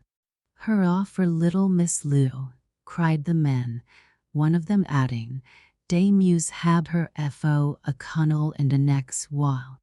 "No, sah, higher end dat, fo Brigandine General at de Berry Lees," said another. Seeing no hope of escape, the prisoners had ceased their efforts and awaited their fate in sullen silence. They did not know who had been their captor, and in telling the story of Lulu's exploit, the captain purposely so lowered his tones that scarce a word reached their ears.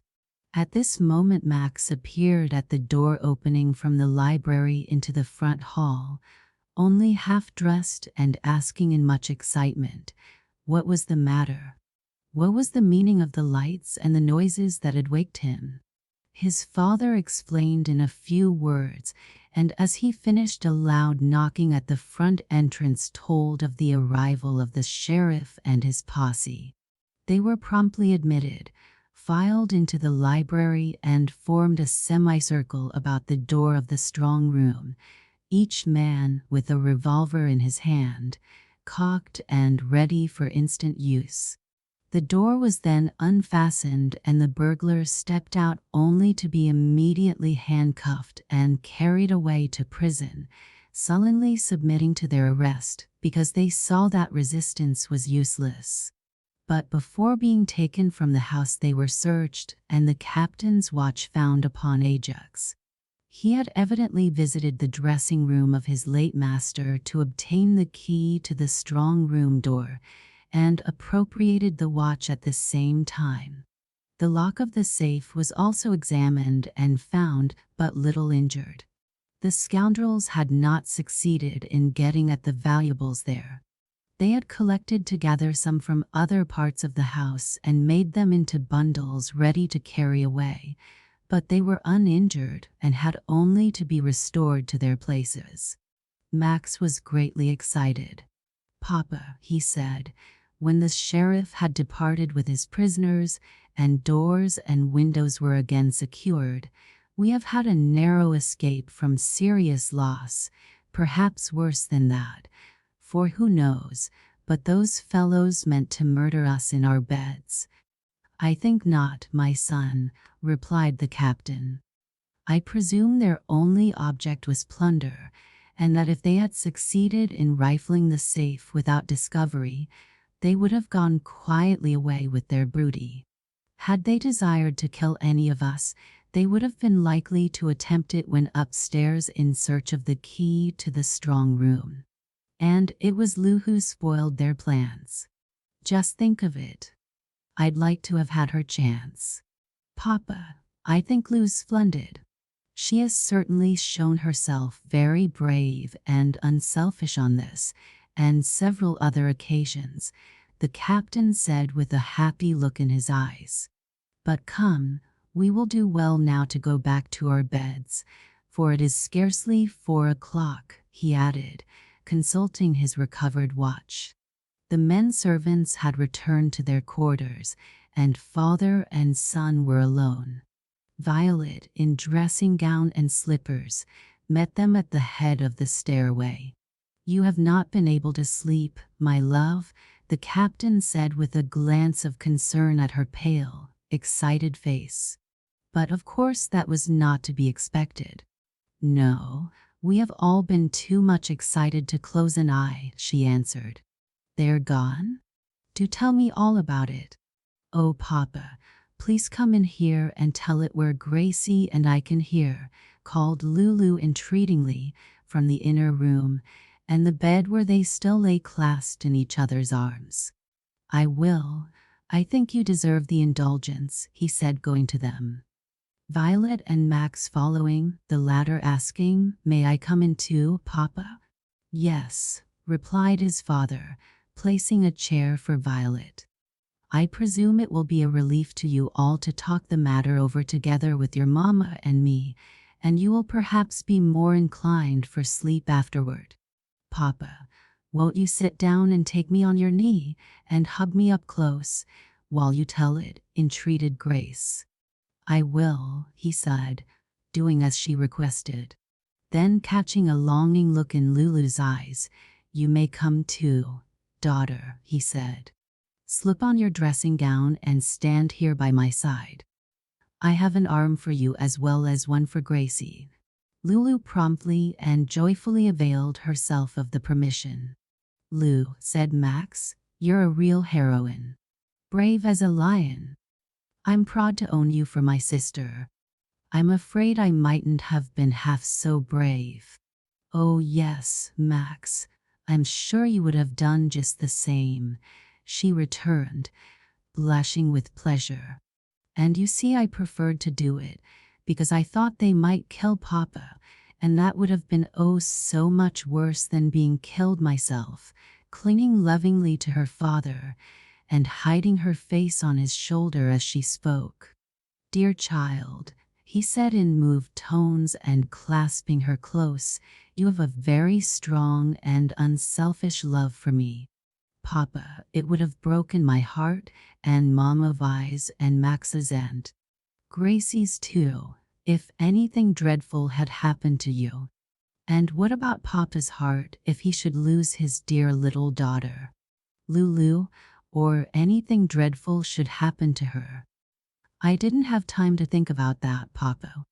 I know you love me very much and would be sorry to lose me, naughty as I often am, but you have other children, and I have only one father, so of course it would be a great deal worse for me to lose you, and all the rest to lose you too." "The worst thing that could befall us," said Violet. "But Lulu, dear, we all love you and would feel it a terrible thing to have you killed or badly injured in any way." "Indeed we would," exclaimed Max, with a slight tremble in his voice. "Oh, I couldn't ever bear it," sobbed Gracie, throwing an arm round her sister's neck. "Well," said the captain cheerfully, hugging both at once, "we have escaped all the evils we have been talking of. Our Heavenly Father has taken care of us and has not suffered us to even lose our worldly goods, much less our lives. And we may well trust Him for the future and not fear what man can do unto us." "Yes," said Violet, "we know that He is all power in heaven and earth and will never suffer any real evil to befall one of His people. He will not suffer thy foot to be moved. He that keep thee will not slumber." "Levis, did you know those men? One of them is Ajax." "Is it possible?" she exclaimed. "What a return for all the kindness you have shown to him and his." "Ajax. There, I was sure I heard Ajax's voice in the hall while the sheriff was here," cried Lulu. "He must have been the one who was down on his knees trying to break the safe lock when I peeked in at the crack. I didn't see his face, but the other was a white man." "Yes," said Max, "a man we'd seen before." "The tramp you saw when out riding?" asked his father. "Yes, sir. I recognized him too, said Lulu. Papa, what will be done with him and Ajax? They will have to be tried for burglary and, if convicted, will be sent to the penitentiary for a term of years. Papa, will we have to appear as witnesses on the trial? Asked Max. Yes. The men did not attempt any resistance to the arrest? Violet said inquiringly. No, they saw it would be quite useless. After a little more talk, the captain said, Now I think it will be best for us all to go to our beds again and try to sleep till the usual hour for rising. Papa, I feel so afraid, said Grace, holding tight to him as he would have laid her in the bed. My darling, try not to feel so, he said, caressing her. Try to believe that God will take care of you. Please ask him again, Papa, she pleaded. Then they all knelt while the captain asked in a few simple, earnest words that he who neither slumbers nor sleeps would be their shield, defending them from all evil, and that trusting in his protecting care they might be able to banish every fear and lay them down in peace and sleep. I am not afraid now, Papa, Grace said, as they rose from their knees. You may please put me in my bed, and I think I'll go to sleep directly, for I'm very tired. You will allow them to sleep past the usual hour, my dear, will you not? Asked Violet. Yes, he said. I wish you, children, to sleep on as long as you can, and if possible make up all you have lost by the visit of the burglars. It will not matter if you take your breakfast later than usual by even so much as an hour or two. But that will make us late for lessons, Papa, suggested Max. Which I will excuse for once, returned his father with an indulgent smile. Chapter 16. Day had fully dawned before the Woodburn household was astir, and it was long past his accustomed hour when the captain paid his usual morning visit to his little daughters. He found them up and dressed and ready with a glad greeting. Were you able to sleep, my darlings? He asked, caressing them in turn. Oh yes, indeed, Papa. We slept nicely, they answered. And feel refreshed and well this morning? Yes, Papa. Thank you very much for letting us sleep so long. I allowed myself this same privilege, he said pleasantly. We will have no school today. I have already been notified that there will be a preliminary examination of the prisoners before the magistrate this morning, and that you, Lulu and Max and I must attend as witnesses. I'd rather not go, Papa. Please don't make me, pleaded Lulu. My child, it is not I, but the law that insists, he said, but you need not feel disturbed over the matter. You have only to tell a straightforward story of what you heard and saw and did in connection with the attempted robbery. I am very glad, very thankful, he went on, that I have always found my little daughter perfectly truthful. Max too, Papa. Yes, Max too, and when you give your testimony I want you to remember that God, the God of truth, who abhors deceit and the deceitful, and who knows all things, hears every word you say. Taking up her Bible and opening it at the 24th Psalm, he read, He that hath clean hands and a pure heart, who hath not lifted up his soul unto vanity, nor sworn deceitfully, he shall receive the blessing from the Lord, and righteousness from the God of his salvation. Then turning to the 21st chapter of Revelation, all liars shall have their part in the lake which burneth with fire and brimstone. Closing the book and laying it aside, my dear children, he said earnestly and with grave tenderness, you see how God hates lying and deceit, how sorely he will punish them if not repented of and forsaken. Speak the truth, always though at the risk of torture and death. Never tell a lie, though it should be no more than to assert that 2 and 2 do not make 4. Be courteous to all so far as you can without deceit, but never allow your desire to be polite to betray you into words or acts that are not strictly truthful. The children were evidently giving very earnest heed to their father's words. "Papa," said Grace, sighing and hiding her blushing face on his shoulder, "you know I did once say what was not true, but I'm very, very sorry. I've asked God many times to forgive me for Jesus' sake, and I believe He has." "No doubt of it, my darling," returned her father, "for if we confess our sins, He is faithful and just to forgive us our sins, and to cleanse us from all unrighteousness." "I don't believe Lou ever did," said Grace. "She's a great deal better girl than I am." "No, it is not that I am better than you," was Lulu's emphatic dissent from that.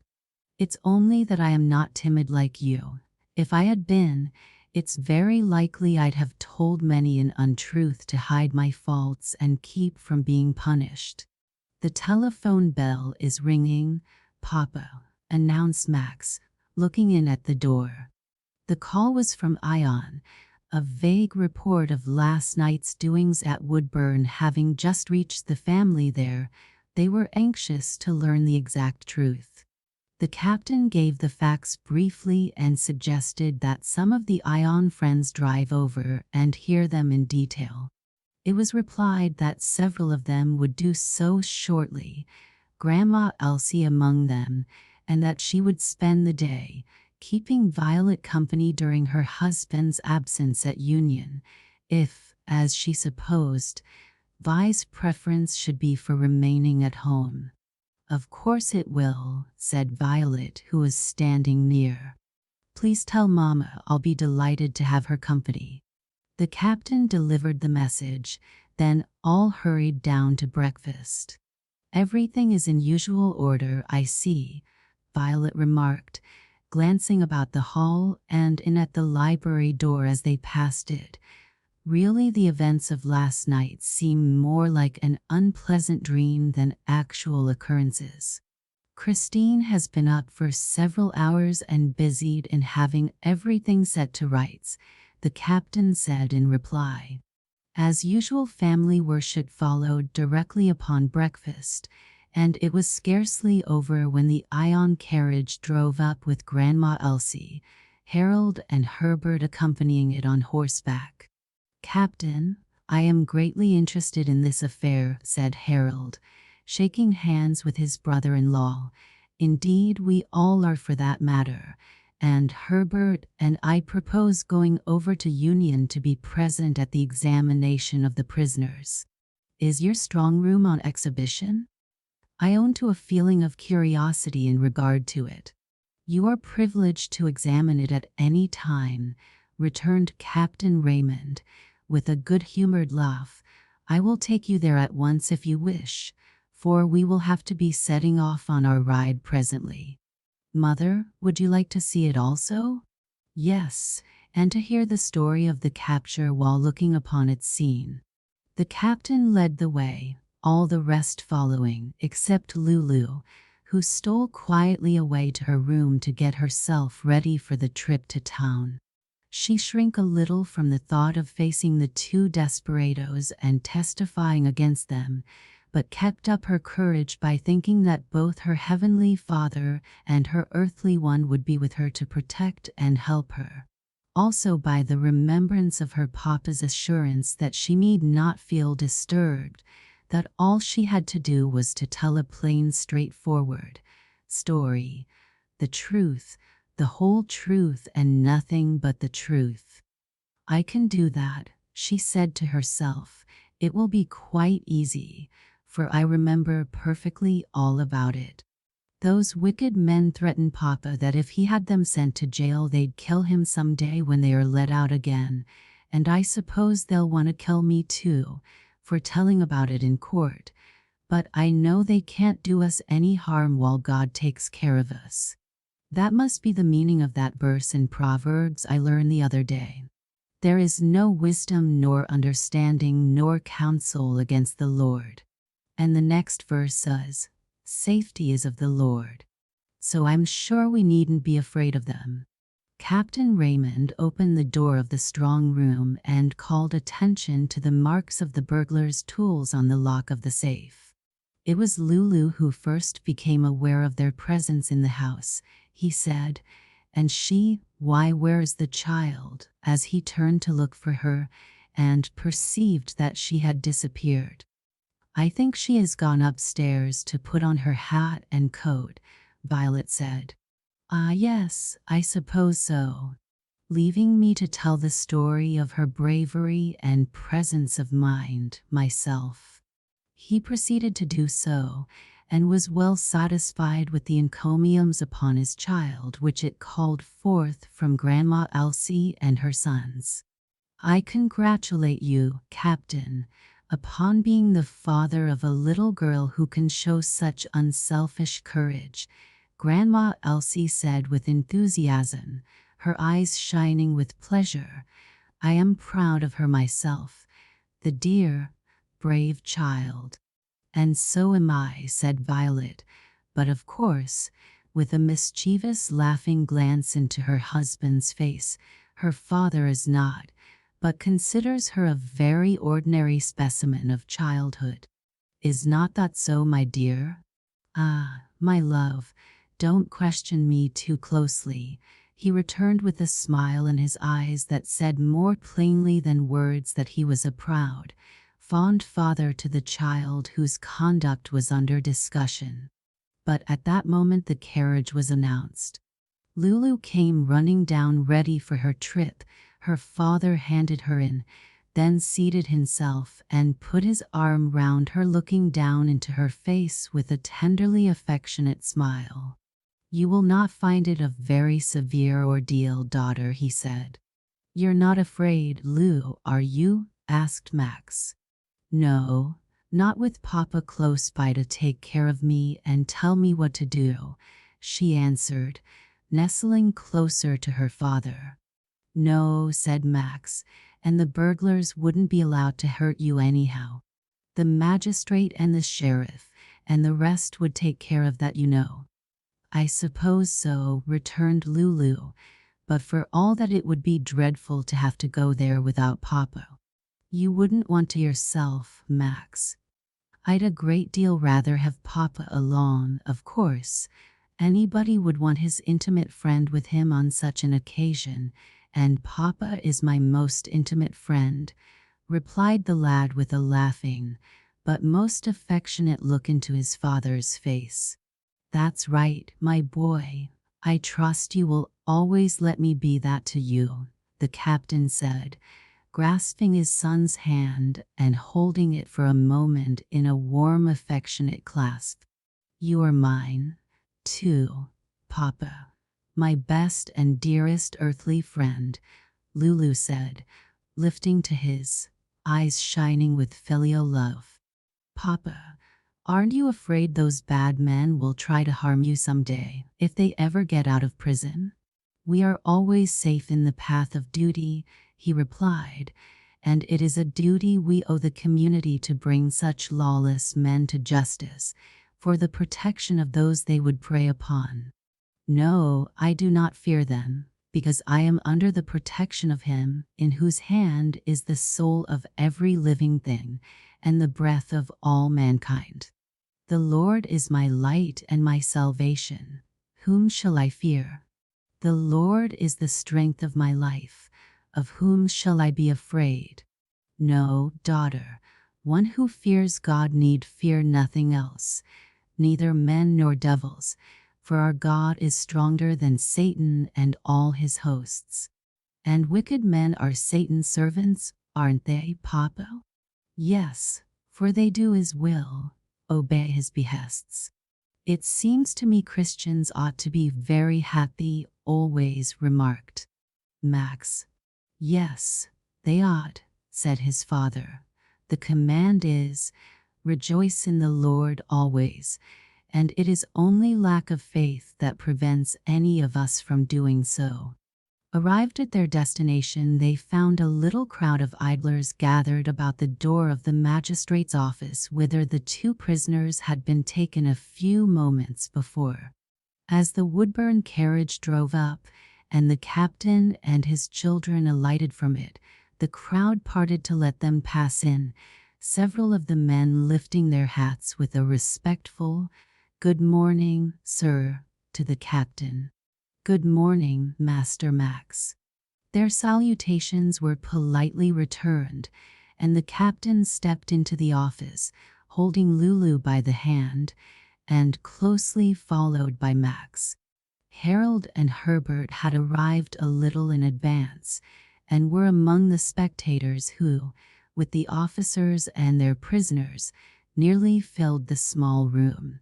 The children behaved very well indeed, showing by their manner when taking the oath to tell the truth, the whole truth, and nothing but the truth, that they were duly impressed with the solemnity of the act and the responsibility they were assuming.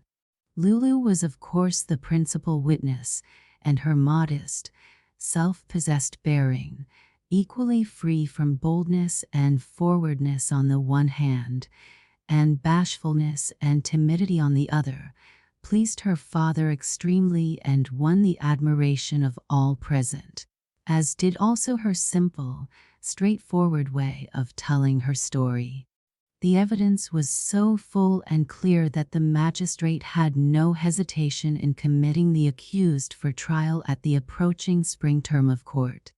In default of bail, they were sent back to prison.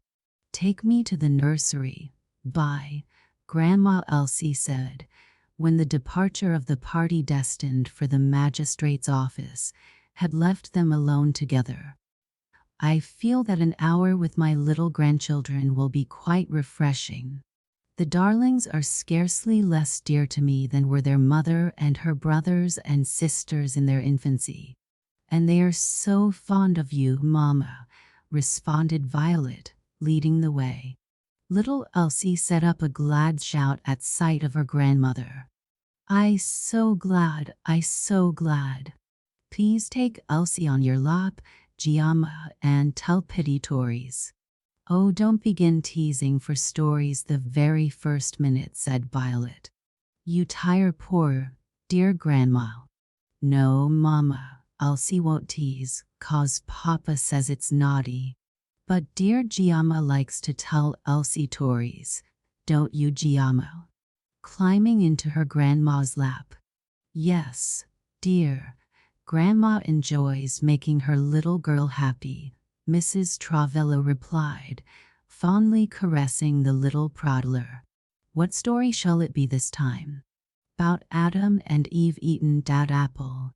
Grandma kindly complied, telling the old story of the fall in simple language suited to the infant comprehension of the baby girl, who listened with as deep an interest as though it were a new tale to her, instead of an oft-repeated one. On its conclusion she sat for a moment as if in profound thought, then looking up into her grandmother's face. "Where is Day now?" she asked. "In heaven, I trust. Elsie's goin' to ask dem 'bout dat when Elsie gets to heaven." "About what, darling?" "'Bout eatin' dat apple. What dey do it for?" "It was very wicked for them to take it, because God had forbidden them to do so." "Yes, Giamma, Elsie wouldn't take apple if Papa say no." "No, I hope not. It is very naughty for children to disobey their papa or mamma. And we must all obey God our Heavenly Father. Giamma, please tell Elsie about heaven." "Yes, darling, I will. It is a beautiful place, with streets of gold, a beautiful river, and trees with delicious fruits. It is never dark, for there is no night there, because Jesus our dear Savior is there, and is the light thereof, so that they do not need the sun or moon. Nobody is ever sick, or sorry, hungry, or in pain. Nobody is ever naughty. They all love God and one another. There is very sweet music there. They wear white robes and have crowns of gold on their heads and golden harps in their hands. To make sweet music? Yes. They wear white dress? Yes. Do they button up behind like Elsie's dress? Violet laughed at that question. She is very desirous to have her dresses fasten in front like Mama's, she explained in reply to her mother's look of surprised inquiry. Do they, Giamo? Do they button up in the back? I don't know how they're made, dearie, her grandma answered. I never was there to see them. Elsie's never, dear. No, people don't go there till they die. Elsie's never, dear, except when Elsie's gettin' made. Wasn't Elsie dear then? Didn't DOD make Elsie up in heaven? No, darling, you were never there, but if you love Jesus, he will take you there someday. Mama, how nicely you answer or parry her questions, said Violet. As her father says, she can ask some that a very wise man could not answer. Yes, she has an inquiring mind, and I would not discourage her desire to learn by asking questions, Grandma Elsie said, adding with a smile, I can remember that her mother used to ask me some very puzzling ones 20 years ago. And I never received a rebuff, but was always answered to the best of your ability, dear Mama. I think of that now when tempted to impatience with my little girl's sometimes wearisome questioning, and resolve to try to be as good a mother to her as you were to me, and still are, she added with a loving smile. And now that she has gone back to her play and baby Ned is sleeping, I want a quiet chat with you. Then let us go to your boudoir and have it, her mother answered, rising and moving toward the door. Mama, I have not heretofore been timid about burglars, Violet said, when they were seated in the boudoir, each busied with a bit of needlework, but I fear that I shall be in future, for only think, Mama, how near they were to my husband and myself while we lay sleeping soundly in our own room. How easily they might have murdered us both before we were even aware of their presence in the house. Could they? Had you then no wakeful guardian at hand? Oh, Mama, yes. Lo, I am with you always, even unto the end of the world, and he that keepeth Israel shall neither slumber nor sleep. And yet, haven't even Christians sometimes been murdered by burglars? I cannot assert that they have not, replied her mother. According to your faith be it unto you, and even true Christians are sometimes lacking in faith, putting their trust in their own defenses, or some earthly helper, instead of the keeper of Israel, or they are fearful and doubtful, refusing to take God at his word and rest in his protecting care. I do not see that we have anything to do with the question he propounded just now. We have only to take God's promises, believe them fully, and be without carefulness in regard to that, as well as other things. I am perfectly sure he will suffer no real evil to befall any who thus trust in him. Death by violence may sometimes be a shorter, easier passage home than death from disease, and come in whatever shape it may, death can be no calamity to the Christian. Solomon tells us that the day of death is better than the day of one's birth. Blessed are the dead which die in the Lord. My dear Vi, I think one who can claim all the promises of God to his children should be utterly free from the fear that hath torment, should be afraid of nothing whatever but displeasing and dishonoring God. Yes, Mama, I see that it is so, and that all I lack to make me perfectly courageous and easy in mind is stronger faith. I think my husband has a faith which lifts him above every fear, and that he is perfectly content to leave all future events to the ordering of his heavenly Father. Grandma Elsie's eyes shone. You are blessed in having such a husband, my dear Vi, she said. I trust you will help each other on in the heavenly way, and be fellow helpers to your children and his. Violet looked up brightly. I trust we shall, Mama. We both earnestly desire to be, and I think his three all give good evidence that they have already begun to walk in the straight and narrow way, and no wonder, considering what a faithful, loving, Christian father he is, so constant in prayer and effort on their behalf. Ah, as the sound of wheels was heard on the driveway, they have returned, and now we shall have a report of all that was done in the magistrate's office. It must have been quite an ordeal to Max and Lulu. Chapter 17. Captain Raymond was met at the door by the youngest two of his daughters. Papa, I see yice and seeds, announced little Elsie, running into his arms. Yice and seeds, he echoed. What can that mean?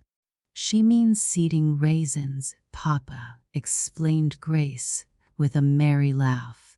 We've been in the kitchen helping the cook. At least pretending to help her. Perhaps we hindered more than we helped. I dare say, he responded, but I hope Elsie didn't eat the raisins, nor you either. They're quite too indigestible for your young stomachs. We each had one, Papa. That was all. I told Elsie we wouldn't eat any more till we asked leave, and she was a good little girl and didn't tease for more. That was right, but for your own sakes I must say that is all you can have. He had paused for a moment in the hall to pet and fondle the two. Max and Lulu stood looking on. Harold and Herbert were taking off their overcoats nearby. You're a funny talker, Elsie, laughed Max. Your English is not of the purest, little woman, said her uncle. Harold. Tell Uncle Harold he must not expect perfection in a beginner, said her father. Where are Grandma and Mama? In the parlor, I believe, said Grace. Oh no. See, they're just coming down the stairs. Yes, here we are, said Violet, anxious, for a report of the morning's proceedings in the magistrate's office. Won't you walk into the parlor, gentlemen, and let us have it? Certainly, we will be very happy to gratify your very excusable curiosity, returned her husband laughingly as she came to his side.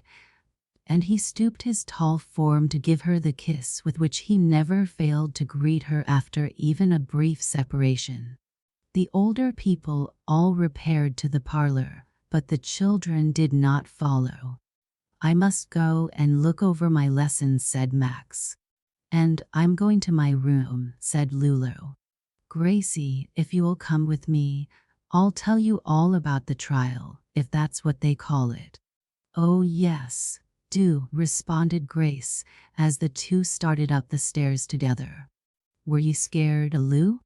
No, I didn't feel frightened, for I'm not timid, you know, and Papa was near me all the time, and he'd told me all I had to do was to tell a straightforward, truthful story.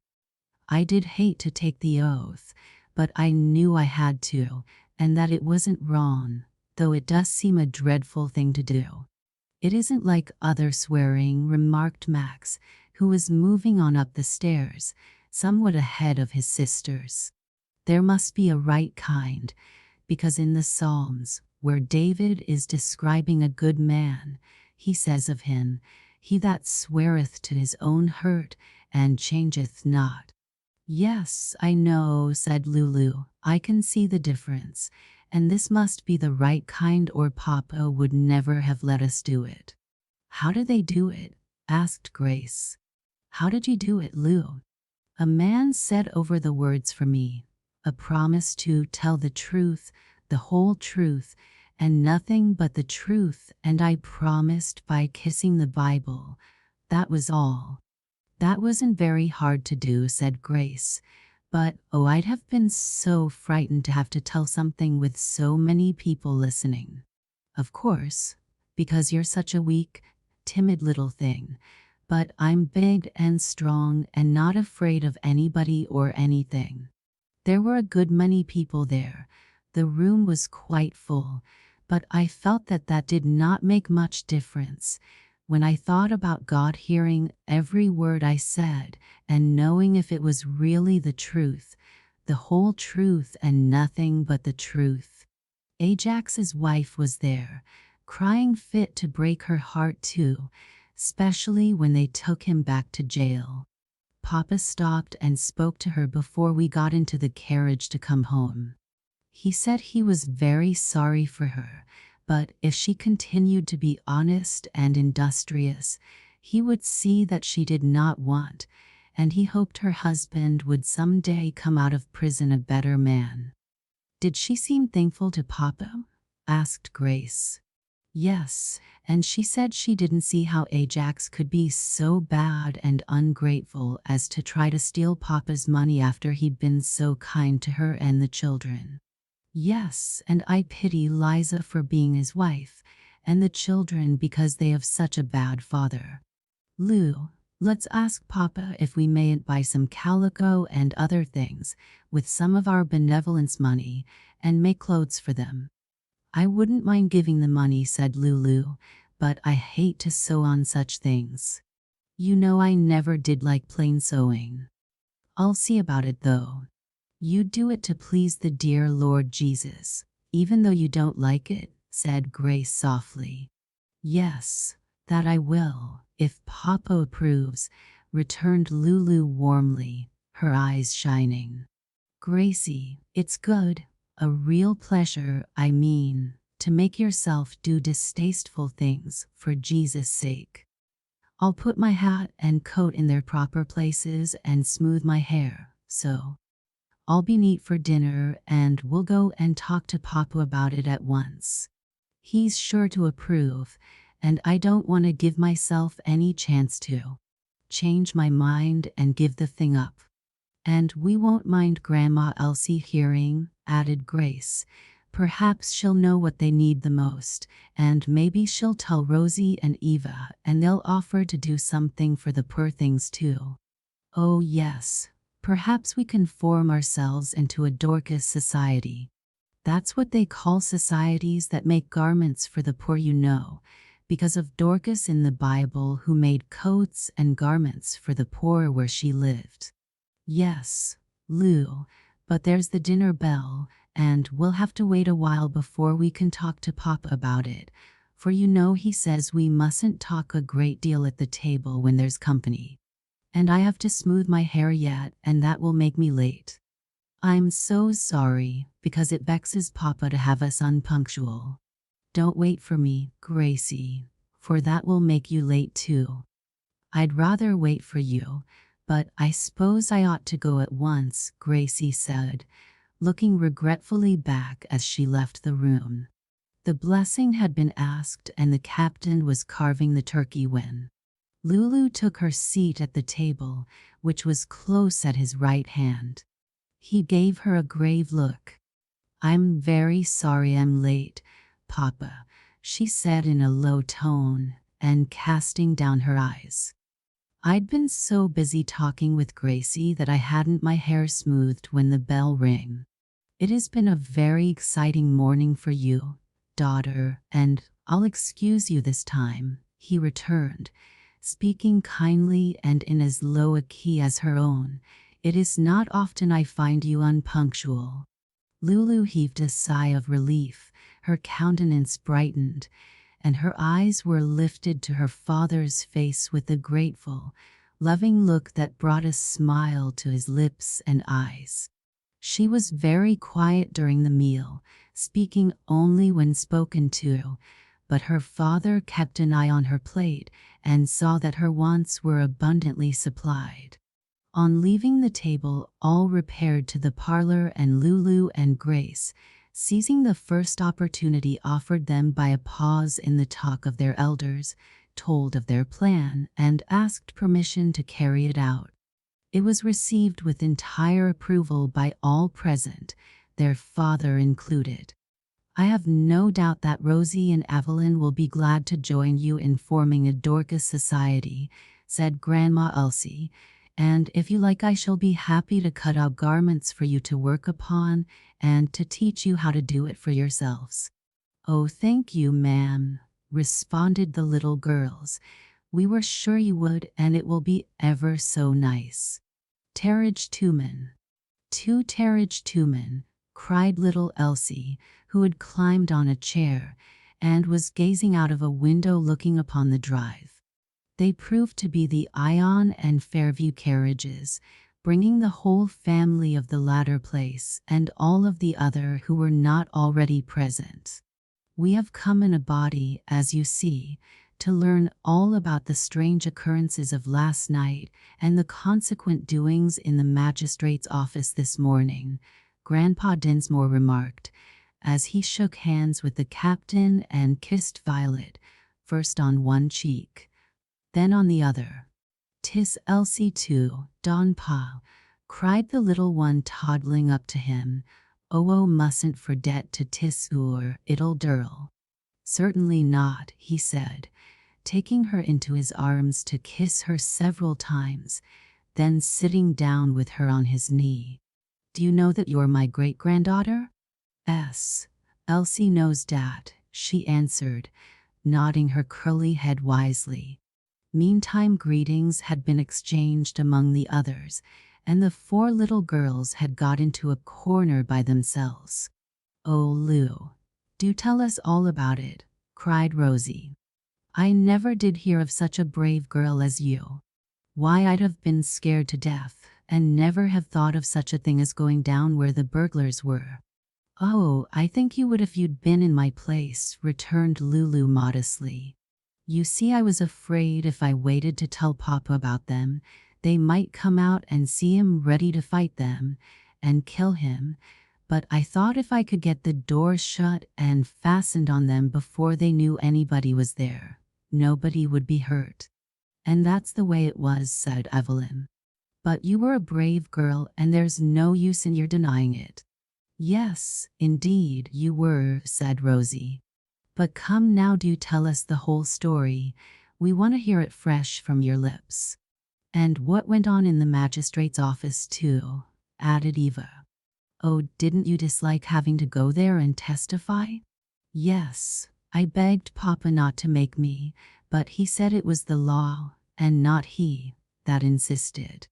"Yes, I know, and of course those things have to be done in such cases, but I hope my turn will never come. Now, Lou, please begin. You'll have at least 2 very attentive listeners." "More than that, I think," said Rosie, as other voices were heard in the hall, quickly followed by the entrance of the relatives from the Oaks, the Pines and Roselands. And greetings were scarcely exchanged with these when the families from Ashlands and the Laurels joined the circle, so that quite a large surprise party had gathered there unexpectedly to themselves as well as to their hosts. The same desire to learn the full particulars of what had reached them as little more than a vague report had brought them all. These were given, and Lulu received so much commendation and was so lauded for her bravery that her father began to fear she would be puffed up with vanity and conceit. But at length that subject was dropped and the one of the proposed Dorcas society taken up. Evelyn seemed quietly pleased and interested, Zoe, Laura and Rosie ready to enter into the work with enthusiasm, while the Dinsmore girls gave a rather languid attention to the discussion. But when it had been decided to organize a society on the spot, and the business of electing officers was taken up, they roused themselves to a new interest, and Maud was evidently gratified when Evelyn nominated her for the secretaryship. Lulu seconded the motion and Maud was unanimously elected. Zoe had already been made president. Laura was chosen treasurer. These were all the officers considered necessary, but Sydney, Evelyn, and Lulu were appointed a committee to visit the poor families in the neighborhood and learn what articles of clothing were most needed by them. It was decided that the society should meet once a fortnight at one or the other of the homes of its members, taking them in turn, that at these meetings reports should be given in as to the state of the finances, work done, and articles needed. Finished garments would also be brought in, examined, and pronounced upon as well or ill done. The members would busy themselves in cutting and basting new garments while together, and each carry home with her one or more to be made in the interval between that and the next meeting. Also, each member was to consider herself under appointment to invite her young girl or young lady friends from other families to join with them in the good work. "Now I think that is all," said Grandma Elsie.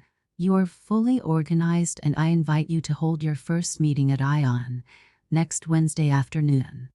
That will give time for ascertaining the needs of some of those we wish to assist and the purchase of materials." "But how are your funds to be raised?" asked her father. "By a tax on the members and contributions from their friends, which will be thankfully accepted," she said with a pleased smile as he took out his pocketbook and handed her a $5 bill. "We are very much obliged, sir." The captain and other gentlemen present, some of the ladies also, immediately followed Mr. Dinsmore's example. Then the question of the amount of tax on the members was discussed and settled. After that, the captain said he had a suggestion to make, namely that it would be well for the little girls to be accompanied by an older person when making their visits to their proposed beneficiaries. It will require some wisdom and tact to make the necessary investigations without wounding the feelings of those they desire to benefit, or injuring their commendable pride of independence, he said in conclusion. "Thank you for the advice, Captain," Grandma Elsie replied. "I think it most wise." "What have the members of the society to say about it?" All responded promptly that they would prefer to have an older person with them on those occasions. "And we'd better begin that business tomorrow," said Zoe, "that whoever is to do the buying of materials to be cut and basted at the first meeting may have the needed information in season." "I hope Grandma Elsie will buy the things," said Lulu. "Don't you all vote for that, girls?"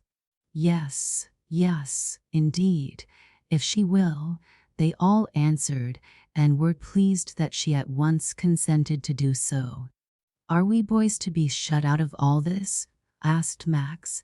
"I don't see why we shouldn't take hold of such work as well as the girls. I'm conceited enough to think I could wield a pair of shears and cut out garments, by a pattern or under instruction, and I know I can run a sewing machine, for I've tried it. And certainly we could all help with the financial part," said Chester. Dinsmore. "Let's take them in," said Sydney. "We want all the money we can get." "Of course we do," said Laura. "The more money we have, the more good we may hope to do." The others seemed to see the force of the argument and voted unanimously for the admission of the lads. "What about home and foreign missionary societies?" asked Evelyn. "I thought we had decided to have one of each just among ourselves. Was it the girls only? Or will the boys take part in them too?" "Of course we will, if you'll let us," replied Max, "and you can't have too much money for them, seeing there are millions upon millions of heathen to be taught and furnished with Bibles." "Yes," said the captain, "boys should be as much interested in mission work as girls, and I see no reason why you young relatives and friends should not work together. But with your studies and other duties to attend to, you have hardly time for such a multiplication of societies, and as the work is one, the field the world, I propose that you form only one more society, which shall be for both home and foreign missions." "A very good plan, I think," commented Grandpa Dinsmore.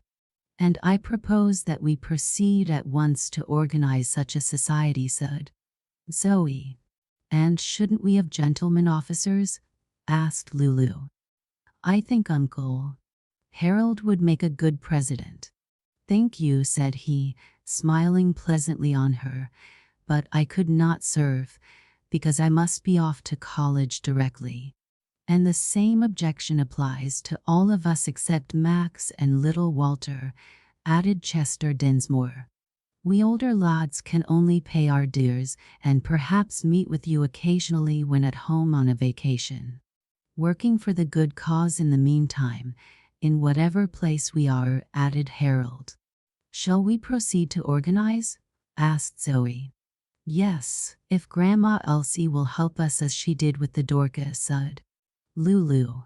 The others joined in the request, and Grandma Elsie kindly complied. Eva was chosen president, Rosie treasurer, and they would have made Lulu secretary, but that she strenuously declined, insisting that she was not ready enough with her pen to find time for that in addition to all the sewing and other things she was undertaking. Then I nominate Max, said Rosie, giving him a bright look and smile. And I second the motion, said Evelyn. Max made no objection and seemed gratified when he was pronounced unanimously elected. They then settled the amount of their yearly subscription to each cause and the time of meeting, deciding that it should be on the same day and hour as the meeting of the other society, but on the alternate week. And what will we do at our meetings? Asked Sydney. What other people do at missionary meetings, I presume, answered Zoe. Read the Bible, sing hymns, pray for the missionaries and the heathen at home and abroad. Pay in our dues too, said Max, and I suppose each one will try to find some interesting article to take to the meeting to be read aloud to the others. Yes, of course we must all do that if we want to have very enjoyable meetings, said Zoe. And we older people must see to it that you are well supplied with literature bearing on the subject, said the captain. He was rejoiced to perceive that the interest of these new enterprises was taking his children's thoughts from the unpleasant occurrences of the previous night. Almost all their talk with him that evening when the guests had gone and the babies were being put to bed was of the work they hoped to do in connection with their missionary and Dorcas societies. To Lulu had been assigned the duty of visiting the family of Ajax, for the purpose of learning what were their most pressing needs in the line of clothing. Speaking of it, she asked, ought I not to go tomorrow, Papa? And will you go with me? I say yes to both questions, he replied. You may be ready for your call directly we are done with school duties. That will give us time to go and return in good season for dinner. Yes, sir, I'll be ready. Thank you very much for promising to take me. Liza must feel lonesome tonight, thinking about Ajax in jail, remarked Grace thoughtfully. But I'm glad he's there so that he can't be trying to break into anybody's house. Papa, could he get out and come here again? It is hardly possible, answered her father, looking tenderly down into her face and smoothing her curls with caressing hand, and he would not want to hurt you if he could come into the house.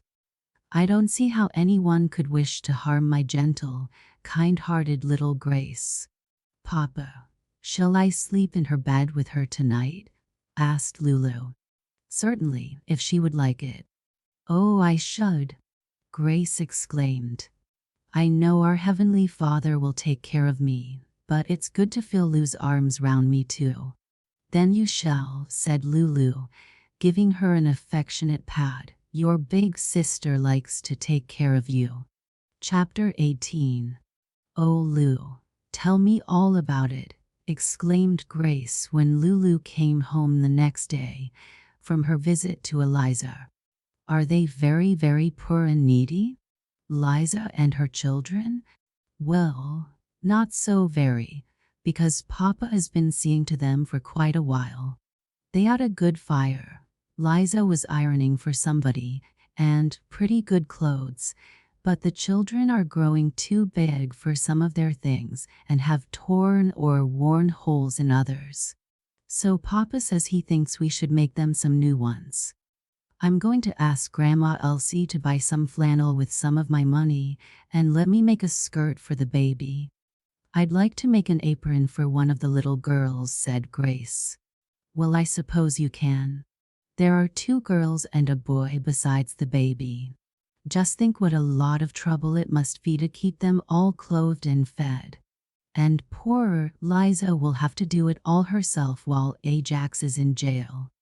I don't believe he was much help anyhow, said Lulu, with a scornful little toss of her head. She says he didn't work half the time and was always getting drunk and beating her and the children. I should think she'd want him kept in jail as long as he lives. But maybe he'll grow good and be kind and helpful to her when he gets out. Papa will do all he can to make him good, said Lulu. He's gone now to the jail to talk to him. Just think of his taking so much trouble for such an ungrateful wretch. It's very good in him, responded Grace, and it's being like the dear Lord Jesus to take trouble to do good to ungrateful wretches. Yes, so it is, and nobody can be acquainted with Papa without seeing that he tries always to be like Jesus. The captain's motive for visiting the jail that day was certainly most kind and Christian, a desire to reason with the 2 prisoners on the sin and folly of their evil courses, and persuade them to repentance and reformation. He did not approach them in a self-righteous spirit, for the thought in his heart was, "It is only the grace of God that maketh us to differ," and with the same heredity, and like surroundings and influences, I might have been even a greater criminal than they. But he found them sullen and defiant, and by no means grateful for his kindly interest in their welfare. Still he continued his efforts, visiting them frequently while they lay in the county jail awaiting trial. Lulu looked forward to the trial with some apprehension, dreading to be placed on the witness stand before the judges, jurymen, lawyers, and the crowd of spectators likely to be present on the occasion. It'll be a great deal worse than that time in the magistrate's office, she said to herself again and again. But by her father's advice she tried to put away the thought of it and give her mind to other things. She was interested in her studies, amusements, in the books and periodicals furnished for the profit and entertainment of herself and brother and sister, and in the young people's societies just started in the connection. These prospered and grew by the addition of new members from among the young folks who, though of the neighborhood, were yet outside of the connection. Under Grandma Elsie's wise and kindly instruction, several of the older members soon became quite expert in preparing work for themselves and the others, also in gathering up information on the subject of missions, and in regard to the needy of their own vicinity. Thus their meetings were made interesting, were well attended, and looked forward to with pleasure, while quite an amount of good was accomplished through their means. The Woodburn children were never willing to miss a meeting, and took pride and pleasure in doing their full share of the sewing undertaken by the Dorcas Society. That was a more congenial task to Grace than to Lulu, but the latter, partly from pride, partly from a real desire to be useful, insisted each time on carrying home at least as much work as Gracie did. And for some weeks she was very faithful with her self-imposed task, but after that her interest in that particular work began to flag, and she delayed doing it, giving her time and thoughts to other matters, till at last Gracie reminded her that there was but a day left in which to do it, if the garment were to be ready for handing in at the next meeting of the society. "Oh dear," cried Lulu, "I forgot the time was so short, and how I'm ever to finish it so soon I don't see. I'll have to take all my playtime for it." "I wish I could help you," Gracie said, with a very sympathizing look, But you know Papa said I mustn't do any more than my own. Of course not, returned Lulu emphatically. Your own is too much for such a feeble little thing as you. And don't you worry about me. I'll manage it somehow. But how can you? You have that composition to write and 2 lessons to learn to recite to Papa in the morning. I should think they would take all your afternoon except what has to be given to exercise, and it's dinner time now. I'll study hard and try to get the lessons and composition all done before dark, and then also as fast as I can all the evening while Papa is reading or talking to Mama Vi and us. I'm afraid it's more than you can do, returned Grace, with a doubtful shake of the head, and perhaps somebody may come in to interrupt us too. If they do, I'll just go on with the sewing, not stopping even if there are games to be played and I'm asked to take part. It's very nice in you to be so determined, commented Grace, giving her sister an admiring, affectionate look. It's about time I was determined to do that sewing, said Lulu, laughing a little, for I've put it off over and over again because I wanted to indulge myself in playing games or reading a story. The ringing of the dinner bell put a stop to their talk. At the table, the captain said to his wife that business called him to the city. He must start directly the meal was over, and would not be able to get home till late, long after the usual bedtime, but he did not want anyone to sit up for him, as he could let himself in with his latch key. "Oh, Papa," cried Lulu, "I'd like to sit up for you if I may." "No, my child," he said with his pleasant smile. "I quite appreciate the kind feeling that prompts that offer, but I want you to go to your bed at the usual hour." "Papa," observed Max insinuatingly, and with an arch look, "it wouldn't hurt a boy to sit up and wait for his father." "I'm not so sure of that," laughed the captain. "Boys need sleep as well as girls, and should not be deprived of their regular allowance when there is no necessity." "How about wives?" asked Violet with a twinkle of fun in her eye. "Wives are of course not under orders," he returned gallantly, "but are free to do as they please. But I should be loath to have mine miss her beauty sleep." "Then I suppose she should try to take it for your sake," laughed Violet. "Papa, I wish you didn't ever have to go away," sighed Grace. "We shall miss so much the fun with the babies, and the nice talk with you while they are being put to bed, and then the reading afterwards." "I have not said anything about taking the babies with me, and really have no thought of doing so, as they would not be likely to prove of assistance in transacting my business," returned her father gravely. At that, everybody laughed, and Violet said to Gracie, "So you see, dearie, you need not despair of some fun with the babies." "Maybe not, Mama, but it won't be just the same as when Papa is with us, and while you are away putting them to bed we'll miss Papa ever so much." "I hope so," he said, smiling on her. "It is pleasant to feel that one's absence is regretted.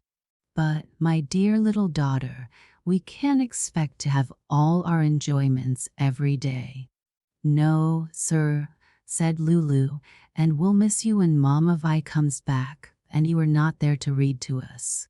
"Of course we will," said Violet, "but though your Papa is unquestionably the finest reader among us, the rest of us can read intelligibly, and some of us can read aloud to the others. Perhaps we may take turns." "A very good plan," said the captain. "But, my dear, I cannot endorse that statement of yours in regard to our relative ability as readers. I consider my wife as fine a reader as I ever listened to." "Mama Vi does read beautifully," remarked Max, with an affectionate, admiring glance at her. "I think so too," assented Lulu, adding, "and if she will read to us it will be a great favor, and I am sure will make the time pass quickly and very pleasantly." "No doubt," said the captain, "and I am glad you are ready to appreciate such an effort on your mama's part, but she may have other plans for the evening." Violet had intended to spend it in writing to her absent brothers, but instantly decided to sacrifice her own wishes to those of the children. "I am sure I shall enjoy reading to so appreciative an audience," she said laughingly, "and feel myself highly honored in filling my husband's place." "Max and Lulu," said the captain, "don't forget the tasks set for this afternoon. You can easily accomplish them before tea and have an hour or more for exercise beside." Both replied with a promise not to forget or neglect his requirements, and immediately upon bidding her father goodbye and seeing him out of sight, Lulu went to her room and applied herself to the study of her lessons first, then to the writing of her composition. She did her work hurriedly, however, with the thought of the sewing for which she now had so little time ever present with her. Consequently, the lessons took small hold upon her memory, and the remaining task was very indifferently performed. She was in the act of wiping her pen when Max called to her and Grace that the ponies were at the door and they three and Mama Vi were to have a ride together. "Oh, how nice!"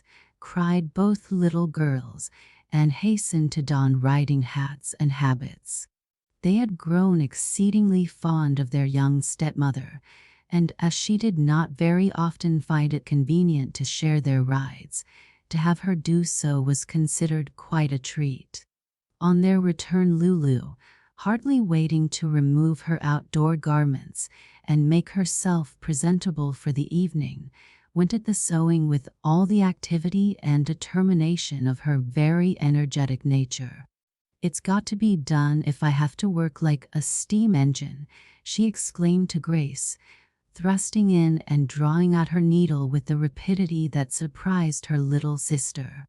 "I never saw you sew so fast, Lou," she said. "I couldn't do it.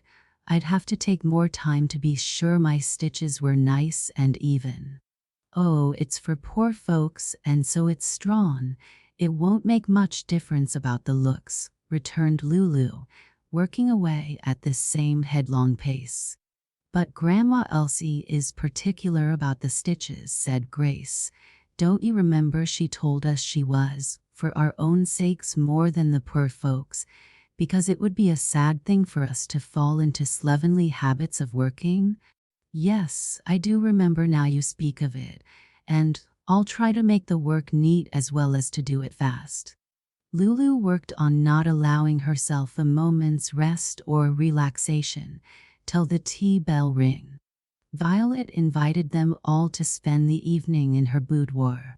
Lulu carried her sewing there directly after leaving the table, and Violet more than once spoke admiringly of the diligence and energy she displayed in working steadily on till it was time for them to separate for the night. "It isn't done yet. Dear me, how many stitches it does take to make a garment," sighed Lulu to Grace when they had retired to the room of the latter. "So it does," said Grace, "but Papa says having to take so many of them, one right after another, is a good lesson in patience and perseverance." "Kind of lessons I'm not fond of," laughed Lulu. "And you've worked so hard all the evening. You must be very tired." "Yes, I'm tired, but I'd sit up and work an hour or two longer if it wouldn't be disobedience to Papa." "Well, I'll see how much I can do before breakfast tomorrow morning. Perhaps I can finish. I hope I can." She carried out her resolution, and when their father came in for the customary bit of chat with his little daughters before breakfast, he found her sewing diligently. He commended her industry, particularly when Grace had told how much of it had been shown the previous evening, but added that he hoped the tasks he had set her had been first properly attended to. "Yes, sir, I learned my lessons and wrote my composition yesterday, before I began the sewing," she replied. "That is well," he said. "I am glad to see you willing to use some of your leisure time in working for the poor, but your education, which is to fit you for greater usefulness in the future, must not be neglected for that or anything else." Lulu blushed with a sudden half-conviction that her tasks had not been so faithfully attended to as they should have been. But it was now too late to remedy the failure, as the school hour would come very soon after breakfast and family worship. She wished she had learned her lessons more thoroughly and spent more time and pains upon her composition, but hoped she might be able to acquit herself better on being called to recite than she feared. However, it proved a vain hope. She hesitated and gave incorrect answers several times in the first recitation, and when it came to the second showed herself almost entirely unacquainted with the lesson. Her father looked very grave, but only said, as he handed back her book, "These are the poorest recitations I have ever heard from you." Then taking up her composition, which he had found lying on his desk and had already examined, and this, I am sorry to have to say, is a piece of work that does no credit to my daughter. The writing is slovenly, the sentences are badly constructed, and the spelling is very faulty. It must be rewritten this afternoon, and both lessons learned so that you can recite them creditably to me before I can allow you any recreation." "I don't care," she said with a pout and a frown. "I just have too much to do, and that's all there is about it." "My child, are you speaking quite as respectfully as you ought in addressing your father?" he asked in grave, reproving accents. She hung her head in sullen silence. He waited a moment, then said with some sternness, "When I ask you a question, Lucilla, I expect an answer, and it must be given." "No, sir, it wasn't respectful," she replied penitently. "But please forgive me, Papa. I hope I'll never speak so again." He drew her to him and kissed her tenderly. "I do, dear child. But now I must know what you mean by saying that you have too much to do." "It's that sewing for the Dorcas Society, Papa, beside all my lessons and practicing and other things that you bid me do every day." "Then you must undertake less of it or none at all, for as I have said before, your lessons are of much more importance. I can pay someone to work for the poor, but my little girl's stock of knowledge must be increased, and her mind improved by her own efforts. I don't want to give it up, Papa, because it would be mortifying to have it said I couldn't do as much as the other girls." "You seem to be doing charitable work from a very poor motive," he remarked in a tone of grave concern. "Papa, that isn't my only motive," she replied, hanging her head and blushing. "I do want to please the Lord Jesus and to be kind and helpful to the poor." "I am glad to hear it, but you must be willing to undertake less if you could not do so much without neglecting other and more important duties. Did you bring home an extra quantity of work from the last meeting of your society?" "No, sir," and she blushed again as she spoke. "But I kept putting off doing it because there was always something else I wanted to do, a story to read, or a game to play, or a bit of carving, or something pleasanter than sewing, till Grace reminded me there was only one day left, and then I hurried over my lessons and composition and worked as hard and fast as I could at the sewing." "Ah," he said, "it is an old and very true saying that procrastination is the thief of time. The only way to accomplish much in this world is to have a time for each duty, and always attend to it at that set time. If you want to go on with this Dorcas work, you must set apart some particular time for it, when it will not interfere with other duties, and resolve not to allow yourself to use that time for anything else." Unless my father orders me, she said, half inquiringly, half in assertion, and with an arch look and smile. Yes, there may be exceptions to the rule, he replied, returning the smile. Now we have talked long enough on the subject and must begin to put in practice the role I have just laid down. Yes, sir, I have my ciphering to do now.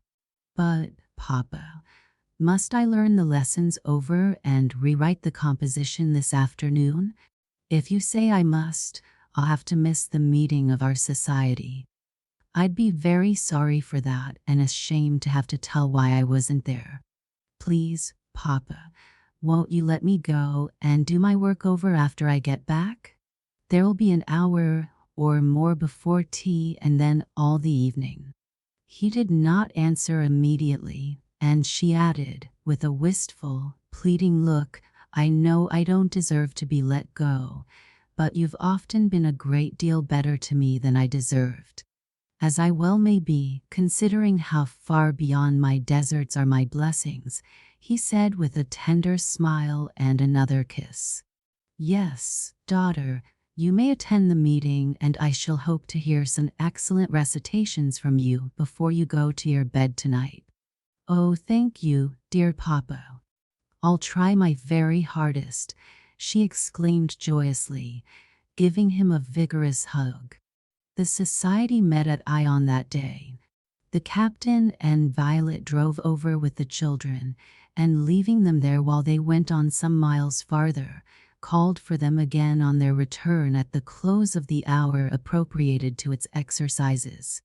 Grandma Elsie's face hardly expressed approval as she examined Lulu's work, but she let it pass, only saying in a low aside to the little girl, It is not quite so well done as the last garment you brought in, my child, but I will overlook the partial failure, hoping the next bit of work will be an improvement upon both. Lulu blushed and was silent. Once she would have made an angry retort, but she was slowly learning patience and humility. On arriving at home, she set immediately to work at her tasks, nor left off till the tea bell rang. The time had been too short for her to make much progress, and it was quite a trial to have to spend the whole evening in her own room while the others were enjoying the usual pleasant hours of relaxation together, the sport with the babies, the familiar chat, and interesting reading, but that too she bore with patience. It was not till the call to evening worship that she joined the family. When the service was over, she drew near her father. Papa, I have rewritten that composition and hope you will find it a great deal better. I have studied my lessons too, till I think I can recite them creditably. Ah, that is well, he said, laying a hand tenderly on her head and smiling affectionately down into the eyes upraised to his. I will go with you presently to hear the lessons and examine your little essay. When he had done so, I am very glad indeed, daughter, he said, to be able to bestow hearty praise on you this time. You have greatly improved your composition, and your recitations were quite perfect. He drew her to his knee as he spoke, she blushing with pleasure at his words. I missed my eldest daughter from the family circle this evening, he went on, smoothing her hair caressingly. Indeed, I think we all missed her. I hope we will not be deprived of her company in the same way again. I hope not, Papa. I do mean to be more faithful in preparing my lessons.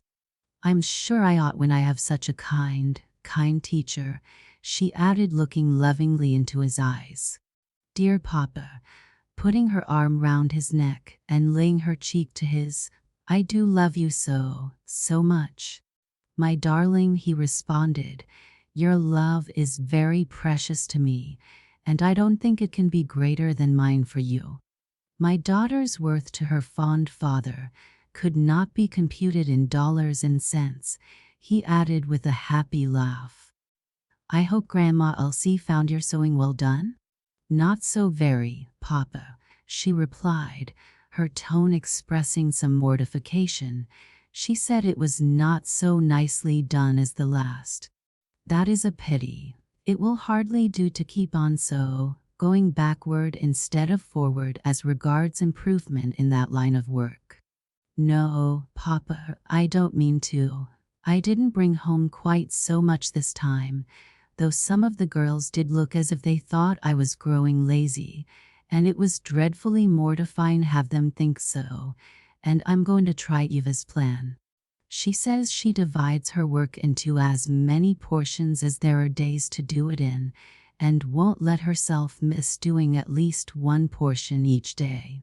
She says she gets it done quite easily in that way, often finished before the day when it is to be handed in. But it can't be that she puts it off for story reading, games, and what not. No, sir, and I don't mean to any more. I'll put that sewing first after what you say are more important duties, and not let myself have any play till it's done. I think I can most always do it before breakfast, now that you don't require me to sweep or dust my own rooms. I'm very much obliged to you, Papa, for saying I needn't do those things any more while I have so many lessons. I want my daughters to understand all kinds of housework so that they may be competent to direct servants, if they have them, or be independent of them if they have not, he said.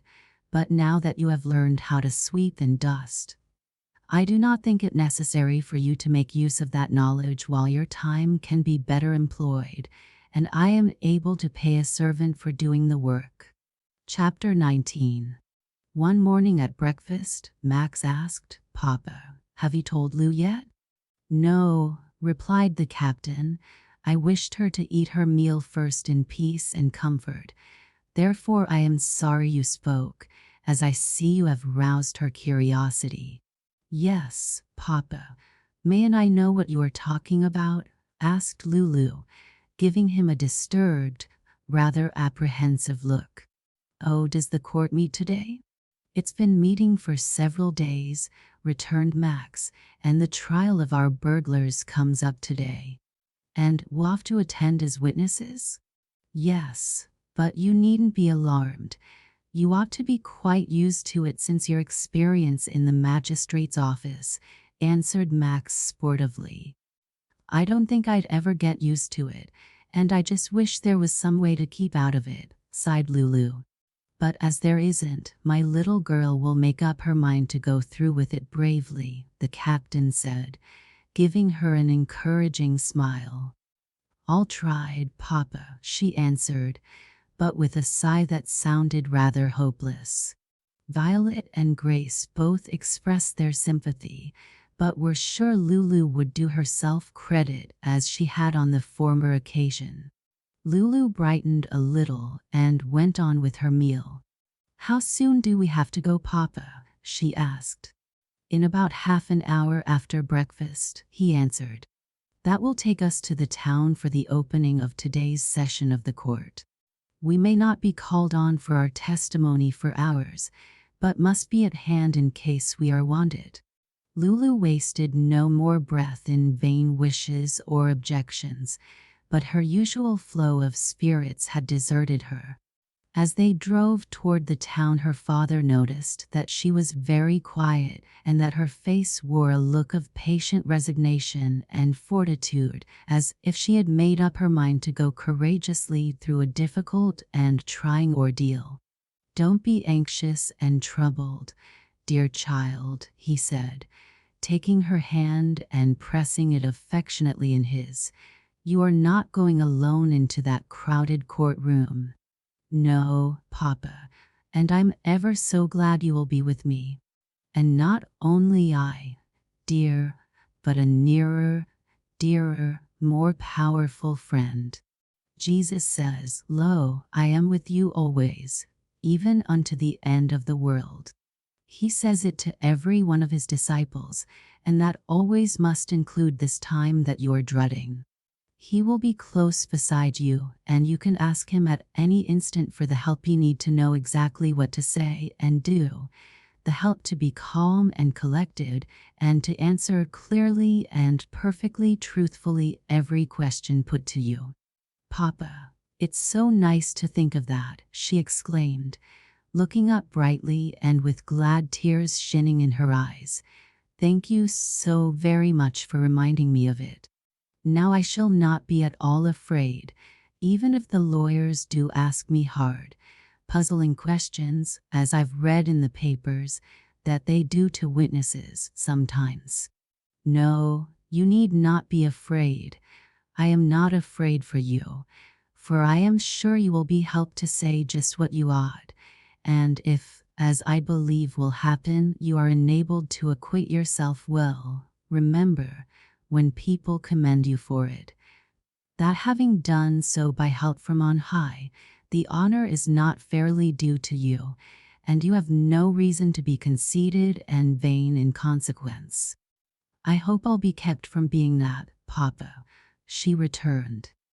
I don't think that for anybody with as good a memory as mine, having told a straightforward, truthful story is anything to be puffed up about. No, certainly not. The wealth and standing in the community of Captain Raymond and his wife's relatives caused a widespread interest in the case about to be tried, especially in connection with the fact that he and two of his children were to be placed upon the witness stand to testify to the identity of the burglars and their attempt to rob his house. The courthouse was crowded, and there were very many of the better class of people among the spectators, including members of the families residing at the Oaks, the Laurels, the Pines, Ion, Fairview, and Roselands. Dr. Conley, Mr. and Mrs. Edward Travella, and Mr. Leland were there when the Woodburn party arrived, and presently Grandpa Dinsmore and his wife, and Cousin Ronald, who was still staying at Ion, followed. These all sat near together, and Lulu felt it a comfort to find herself in the midst of such a company of friends. Greetings were exchanged, some kind, encouraging words spoken to her and Max, then their father and the other gentlemen fell into conversation. The children had never been in a courtroom before, and were interested in looking about and observing what was going on. They were early, in season to see the judges come in and take their seats on the bench and the opening of the court. Some lesser matters occupied its attention for a time, then there was a little stir of excitement in the crowd as the sheriff and his deputy entered with Ajax and his fellow burglar, but it quieted down in a moment as the prisoners took their places at the bar, and the voice of the presiding judge sounded distinctly through the room, Commonwealth against Perry Davis and Ajax Stone. Burglary. Are you ready for trial? We are, Your Honor, replied the district attorney. Very well, said the judge, arraign the prisoners. Then the two prisoners were told to stand up while the district attorney read the indictment, which charged them with burglariously breaking and entering into the mansion house of Captain Raymond of Woodburn on the 2nd day of January last past, and while they're attempting to break into and rob the safe and to carry off articles of value from other parts of the dwelling. The courtroom was very quiet during the reading of the indictment, so that Max and Lulu, who were listening intently, heard every word. Lulu looked her astonishment when the prisoners pleaded, not guilty. Why they are, and they know they are, she whispered to Max. Of course, he returned in the same low key, but do you suppose men who break into houses to steal will hesitate to lie? Oh no, to be sure not. How silly I am. The next thing was the selecting of jurors, a rather tedious business, taking up all the rest of the time till the court adjourned for the noon recess. That was a rest for Max and Lulu. Their father took them to a hotel for lunch. They chatted a while in its parlor. After satisfying their appetites, then returned to the courtroom in season for the opening of the afternoon session. The district attorney made the opening address, giving an outline of the evidence he expected to bring forward to prove the prisoner's guilt. Then Lulu was called to the witness stand. She rose at once and turned to her father, looking a trifle pale, but quite calm and collected. He took her hand and led her to the little railed platform. She stepped upon it, and he stood near to encourage her by his presence. "You are very young, my child," the judge said in a kindly tone. "What do you know of the nature of an oath?" "I know, sir, that it is a very solemn promise in the presence of the great God, to tell the truth, the whole truth, and nothing but the truth." "And what will happen to you if you fail to do so, my dear?"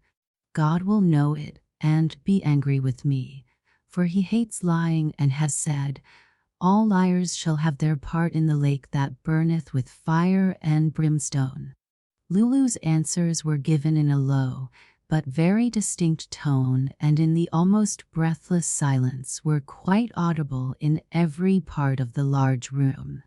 "Administer the oath to her," said the judge, addressing the clerk of the court. "She is more competent to take it than many an older person." When she had done so, "What is your name?" asked the district attorney. "Lucilla Raymond." "You are the daughter of Captain Levis Raymond, late of United States Navy?" "Yes, sir, his eldest daughter." "How old are you?" "I was 12 on my last birthday, last summer." "Look at the prisoners. Did you ever see them before?" "Yes, sir." "When and where?" "The colored man has lived in our family, and I saw him every day for months." "And the white man?" "I have seen him 3 times before today, first on the 2nd day of last January, when my brother and I were riding home through the bit of wood on my father's estate. That man was leaning against a tree, and my pony nearly stepped on him before I knew he was there, and he seized her bridle and said fiercely, 'Look out there and don't ride a fellow down.'" "And what did you answer?" "Let go of my bridle this instant and get out of the path." "Plucky," laughed someone in the audience. "What happened next?" asked the lawyer, and Lulu went on to tell the whole story of the adventure in the wood. "That, you have told us, was your first sight of the prisoner calling himself Perry Davis. When did you see him next?" "And where?" "That night, in what we call the strong room where Papa's safe is." She was bidden to tell the whole of that story also, and did so in the same clear, straightforward manner in which she had told it in the magistrate's office, told it simply, artlessly. As not aware of the bravery and unselfishness of her conduct in attempting the capture of the burglars at the risk of being attacked and murdered by them, and in the same calm, even, distinct tones in which she had spoken at first. A murmur of admiration ran through the courtroom as she concluded her narrative with, "Papa was asleep, and I couldn't speak just at first for want of breath. But when I put my arm round his neck and laid my face on the pillow beside his, he woke, and I told him about the burglars and what I had done." The prisoners had listened with close attention and evident interest.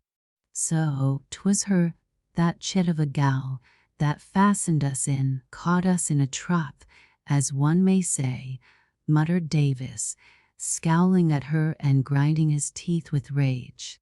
"Pity I didn't hold on to that air bridle and carry her off afore we ventured in thar."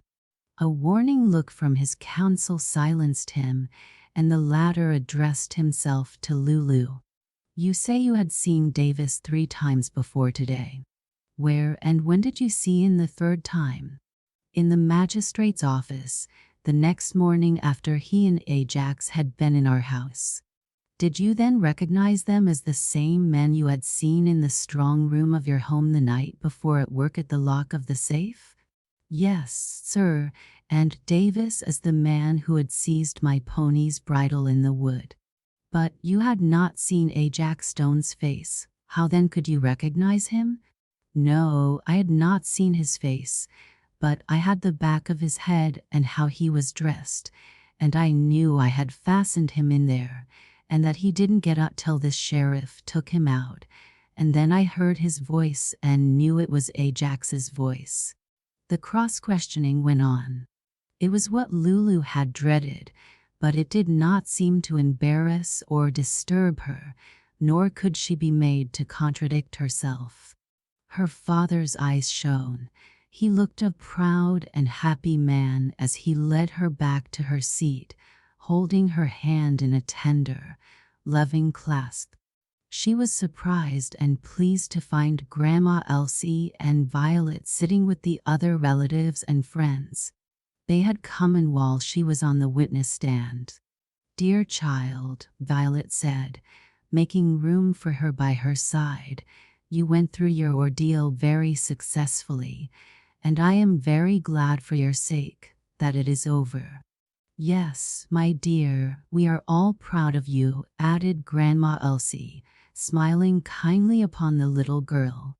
But there was not time for anything more. "Max Raymond," someone called. "Here, sir," replied the lad, rising. "Take the witness stand. Go, my son, and let us see how well you can acquit yourself," the captain said in an encouraging tone, and Max obeyed. He conducted himself quite to his father's satisfaction, behaving in a very manly way, and giving his testimony in the same clear, distinct tones and straightforward manner that had been admired in his sister. But having much less to tell, he was not kept nearly so long upon the stand. There were other witnesses for the prosecution, one of whom was Captain Raymond himself. He testified that the burglars had evidently entered the house through a window by prying open a shutter, removing a pane of glass, then reaching in and turning the catch over the lower sash. When the evidence on that side had all been heard, the counsel for the accused opened the case for the defense. He was an able and eloquent lawyer, but his clients had already established an unenviable reputation for themselves, and the weight of the evidence against them was too strong for rebuttal. Their conviction was a foregone conclusion in his mind, and that of almost every one present, even before he began his speech. He had but few witnesses to bring forward, and their testimony was unimportant and availed nothing as disproof of that given by those for the prosecution.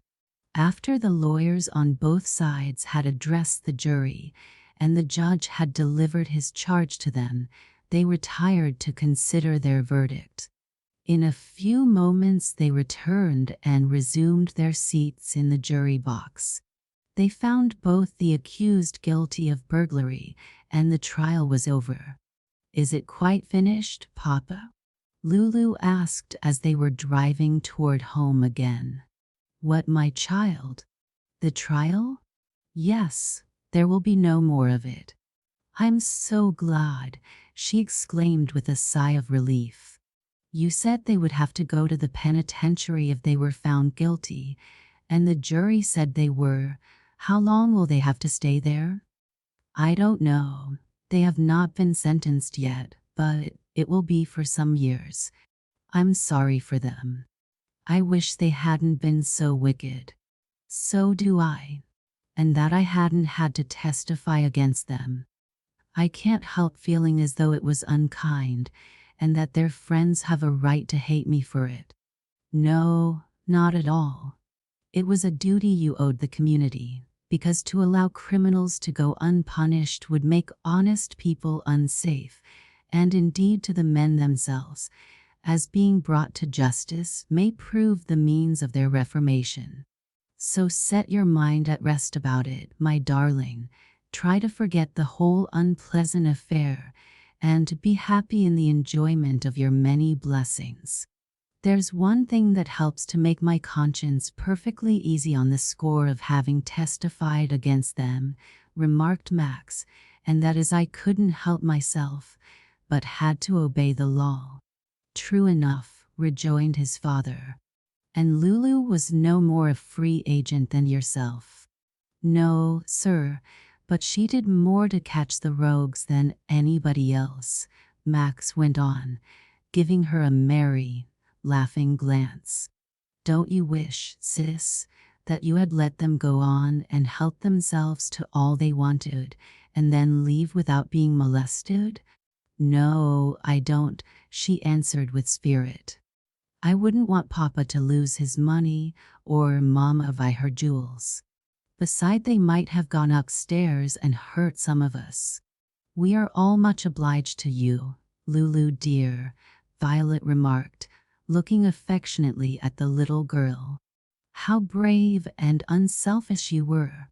That burglary following so immediately upon the festivities of our delightful Christmas holidays seemed a most trying and unfortunate afterclap, but we will hope for better things next time.